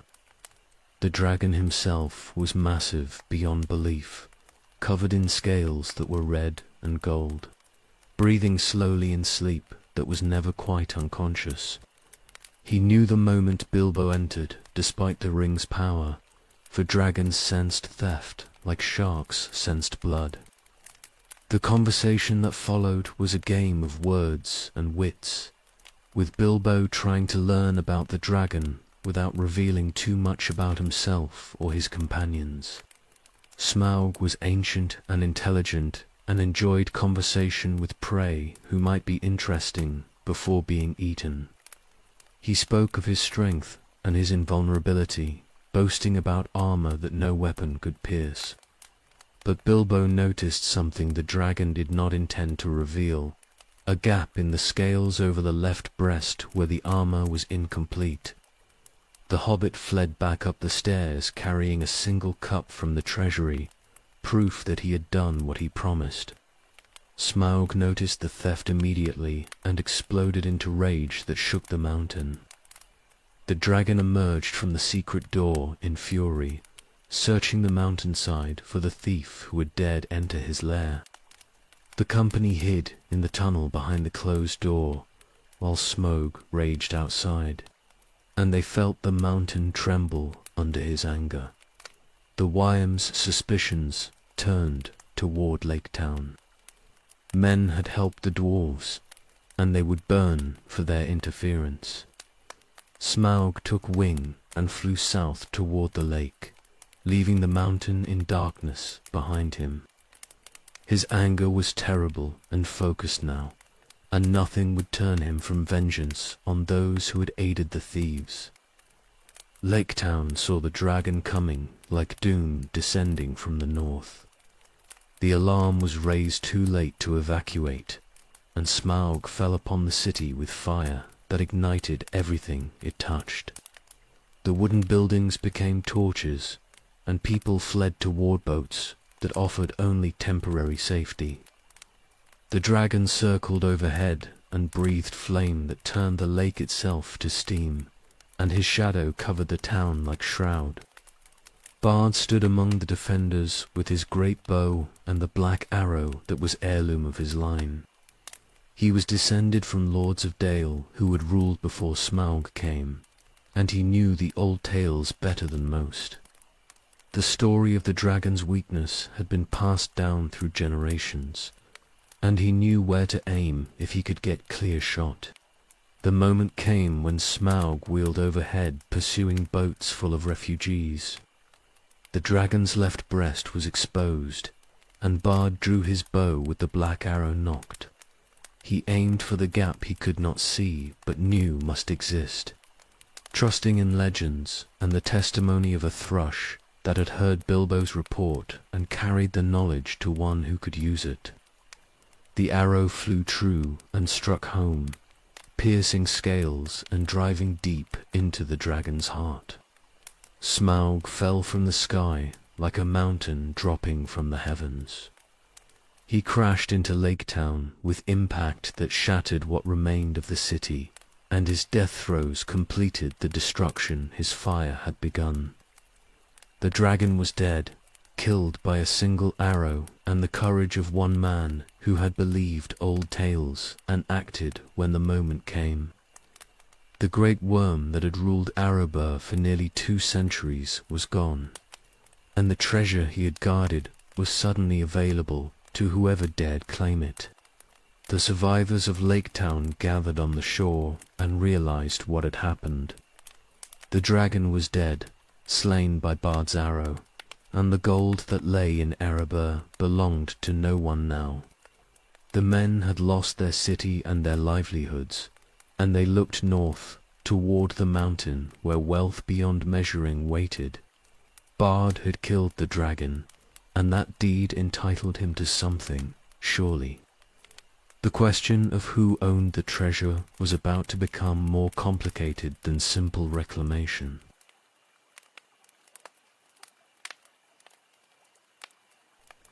The dwarves fortified Erebor as soon as they understood Smaug was dead.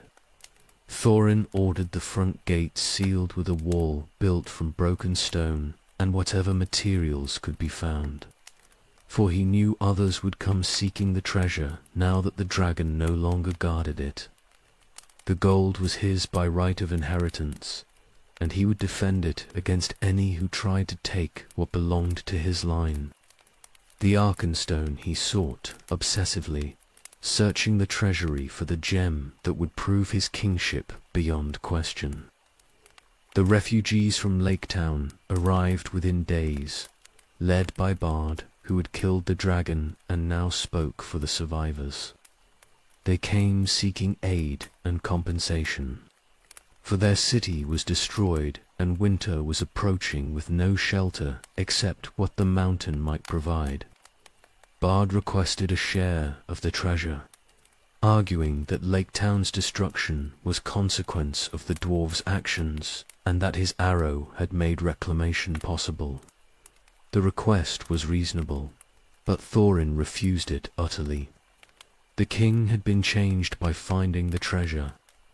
The gold lust that ran in his bloodline was fully awakened now that he stood in halls filled with wealth beyond measuring. He saw enemies everywhere, heard only demands for what was rightfully his, and his judgment warped under pressures he could not recognize or resist. The ring of his house was lost somewhere in the treasury, and perhaps its absence made him more vulnerable to the sickness that gold could inflict on those who loved it too much. The Wood Elves arrived soon after, led by Thranduil, who claimed the white gems of Lasgalen that his father had commissioned from dwarves in ancient days and never received. The Elven King brought an army, for he did not trust Thorin to honor debts or negotiate fairly. The host camped before Erebor's gate alongside the men from Lake Town, and together they outnumbered the dwarves many times over. They did not attack immediately, but instead offered terms, demanding Thorin surrender a portion of the treasure or face siege. Thorin called for aid from his kinsman Dane in the Iron Hills. The message was carried by ravens that served the mountain still, and Dane responded with an army of his own. The dwarves of the Iron Hills marched west in full battle array, hardened warriors in mail that had never failed them. They arrived within days, and suddenly the balance shifted. The siege became standoff, with 3 armies facing each other and none willing to strike first blow that would ignite full war. The parley that followed was bitter and fruitless. Bard and Thranduil demanded shares of the treasure as compensation and ancient debt. Thorin refused everything, claiming the gold was his alone and offering nothing except defiance. His own companions tried to reason with him, but the madness had him fully now, and he would not hear counsel that suggested yielding anything. Bilbo attempted to break the impasse by secretly delivering the Arkenstone to Bard, hoping it could be used as bargaining token to force Thorin toward compromise. The theft enraged Thorin beyond reason when he learned of it. He named Bilbo traitor and cast him from the mountain, and he prepared for battle despite being outnumbered and besieged. The situation seemed destined to end in bloodshed between peoples who should have been allies, with the treasure as prize for whoever survived the slaughter. Then the goblins came from the north, and everything changed. Bolg had gathered every orc band from the Misty Mountains and the Grey, assembling an army that dwarfed the forces already present. The goblins came seeking vengeance for Azonal Beezer and the 6-year war that had destroyed so many of their kind. They also came for treasure, drawn by the same greed that had corrupted Thorin. The host that descended on Erebor was vast and terrible, and it made the disputes between dwarves and elves and men seem petty by comparison. The free peoples united in face of the goblin threat. Thorin emerged from the mountain with his warriors, joining with Dane's force and the armies of Thranduil and Bard. The battle was joined in the valley before Erebor's gate, and it was desperate from the first moments. The goblins had numbers beyond counting, and they pressed forward with hatred that needed no other motivation. The Allied forces fought with courage born of necessity, for defeat meant death for everyone present. The battle raged through the morning, with neither side gaining clear advantage. The goblins came in waves that seemed endless, and the defenders were pushed back step by step despite their superior skill and equipment. Thorin organized a defense from behind the wall they had built, using the fortification to channel enemy attacks and create killing grounds where dwarf axes could harvest orc lives efficiently. But the numbers were overwhelming, and exhaustion was claiming the defenders. The eagles came then as they had come before, descending from the sky to strike at the goblin host from above. The great birds fell upon the enemy with talon and beak, scattering formations and creating chaos in the rear ranks. Their arrival gave the defenders hope, but hope alone could not win against such numbers. The goblins adapted quickly and continued pressing forward despite losses that would have broken lesser armies. Beorn arrived in his bare form, vast and terrible, and filled with rage against goblins and wargs both. He crashed through the enemy lines like storm through forest, killing everything in his path and caring nothing for weapons that barely scratched his hide. His presence was like natural disaster given purpose, and the goblins broke where he passed. The allied forces pressed forward in his wake, and momentum shifted for the first time since battle began. Thorin saw the enemy leader Bolg directing forces from a hilltop, and madness became clarity of purpose for one final moment. He gathered his best warriors and charged directly toward where the goblin chief stood, determined to kill the enemy commander or die attempting. The charge was glorious and suicidal both, a desperate gambit that might break the enemy or might simply waste elite warriors in futile gesture. The king and his guard crashed through the goblin lines with fury that could not be stopped. Thorin fought with strength beyond what his wounds should have allowed, and he reached Bolg's position with his nephews Fili and Kili fighting beside him. The battle there was fierce and close, dwarf courage against goblin numbers, in a space too small for tactics. Bolg fell at last, killed by the combined assault, but the victory cost everything. Fili and Kili died, defending their uncle from the goblins who swarmed their position. Thorin himself was gravely wounded, struck down by blows that pierced his armor and found his flesh beneath. His companions dragged him clear of the fighting while the battle swirled around them, but the wounds were mortal and everyone knew it. The king who had reclaimed his mountain would not live to rule it. The death of Bolg broke the goblin host's cohesion. They began to flee, pursued by allied forces who showed no mercy to enemies who had shown none. The battle became rout and then slaughter as the goblins were hunted through the valleys and passes. Victory was achieved, though the cost in lives was staggering on all sides. Bodies lay thick across the battlefield, and the blood of 3 peoples mixed in the soil. Thorin died before sunset with Bilbo beside him. He spoke words of reconciliation and regret, acknowledging that his obsession with gold had nearly destroyed what mattered more. The hobbit wept for the dwarf, who had been hard and proud, but also brave and capable of growth, even in his final moments. The king under the mountain was gone, and with him died the worst of the gold sickness that had plagued his line. Dane Ironfoot was crowned king under the mountain in Thorin's place. He had led the Iron Hills forces with skill and courage, and he was of Durin's line, though not the direct heir. The succession was undisputed, for Thorin's death left no closer kin alive.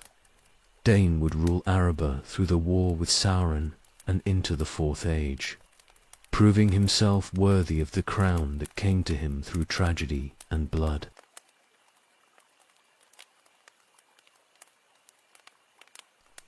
The Fourth Age began with Arabo secure under Dane's rule, but the peace was brief. Sauron had returned in Mordor, and his shadow spread across Middle-earth once more. The free peoples were drawn into war whether they desired it or not, for the Dark Lord would accept no neutrality from those with strength to oppose him. The dwarves had suffered much already, but they would suffer more before the age of their great trials finally ended. Gloin came to Rivendell in the year 3018, sent by Dane to the Council of Elrond, where the fate of the ring would be decided. He brought news of Erebor and warning of the enemy's interest in dwarf kingdoms. Sauron had sent messengers demanding information about Bilbo and the ring he had found, offering alliance and rewards if the dwarves would cooperate. Dane had refused, understanding that any dealing with the Dark Lord meant enslavement, but the refusal meant Erebor would face his wrath. The siege came while Frodo journeyed toward Mount Doom with the ring. Easterling armies in Sauron's service attacked both Erebor and Dale, bringing war to the north while the main battles were fought far to the south. Dane led the defense with Brand, King of Dale, fighting alongside him as their ancestors had fought together before Smoke came. The two kingdoms stood together against enemies that outnumbered them vastly, and they held their ground with courage that would be remembered. The battle raged for days. The armies of the east pressed against Dale's walls and sought to break through to Erebor beyond.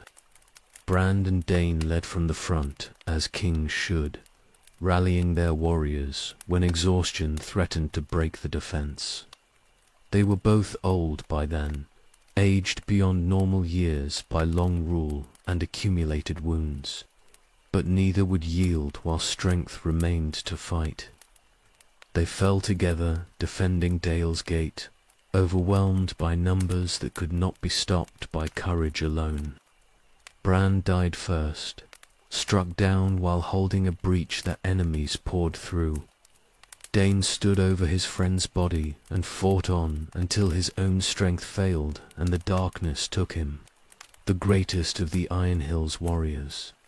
Hero of Azanalbiza and king of Erebor for more than 2 centuries, died as he had lived, with axe in hand and enemies before him. The defense did not break with their deaths. Thorin, 3 Stonehelm, Dana's son, rallied the survivors and withdrew them into Erebor itself, where the fortifications were stronger. The siege continued, but the dwarves held the mountain, and the men who survived Dale's fall fought beside them. They endured through weeks of assault, refusing to yield though hope seemed lost and relief impossible. Then word came from the south that the ring was destroyed and Sauron fallen. The Dark Tower had collapsed, and the armies serving Mordor were broken or fleeing. The Easterlings besieging Erebor learned of their master's defeat and withdrew in disorder, pursued by forces that had been besieged and now became hunters. The war was won, though victory had cost Dane and Brand and thousands of others their lives. Thorin 3 Stonehelm ruled Erebor in the 4th Age that followed, and his reign brought prosperity that had been unknown since before Smaug came. The kingdom rebuilt what war had damaged, and trade resumed with vigor. Dale rose again from its ruins, stronger than before, and the alliance between men and dwarves deepened through shared sacrifice and victory. The North prospered under their combined strength. The dwarves endured as they always had, as Orla had made them to endure. The fourth age brought changes that diminished other peoples, but Durin's folk persisted in their mountains and maintained their crafts. They were fewer than they had been in earlier ages, for the wars and disasters had taken heavy toll, but they remained true to themselves and their traditions. The songs were still sung in Kuzdel, and the young were still taught the old ways. The promise remained that Durin would return, that the deathless would be reborn into his line one final time before the world's ending. Durin the Seventh would come in ages yet distant, and under his rule the Dwarves would reclaim Moria itself, walking again in Khazad-dûm's halls after millennia of exile. The promise sustained them through dark times, reminding them that their story was not finished and their greatest days might yet lie ahead, but that lay hidden in the deep future, beyond the sight of even the wisest. For now the fourth age brought peace and rebuilding, time to heal from wounds accumulated across 3 ages of struggle. The Dwarves had survived everything that fate and malice could inflict on them. They had lost Khazad-dûm and endured. They had lost Erebor and reclaimed it. They had been broken by dragons and demons and their own mistakes, and they had persisted through it all with stubbornness that was their greatest strength. The forges burned in Erebor and the Iron Hills, in the scattered holds across Middle-earth where Dwarves dwelt and worked and raised their families. The axes rang against stone in mines that delved for ore, and the hammers sang in workshops where metal was shaped into tools and weapons and works of beauty. The children of Orla continued the labors they had been made for, and they would continue until the world itself ended and the stone at last grew cold. So ends the chronicle of the Dwarves, from their secret making to the fourth age's peace. We have walked with them through glory and disaster, through pride and humility, through losses that seemed unbearable and victories that came at terrible cost. They endured what would have destroyed lesser peoples, and they remained themselves through all changes and chances of the long years. The fire burns low now, wanderer, and this tale has reached its ending.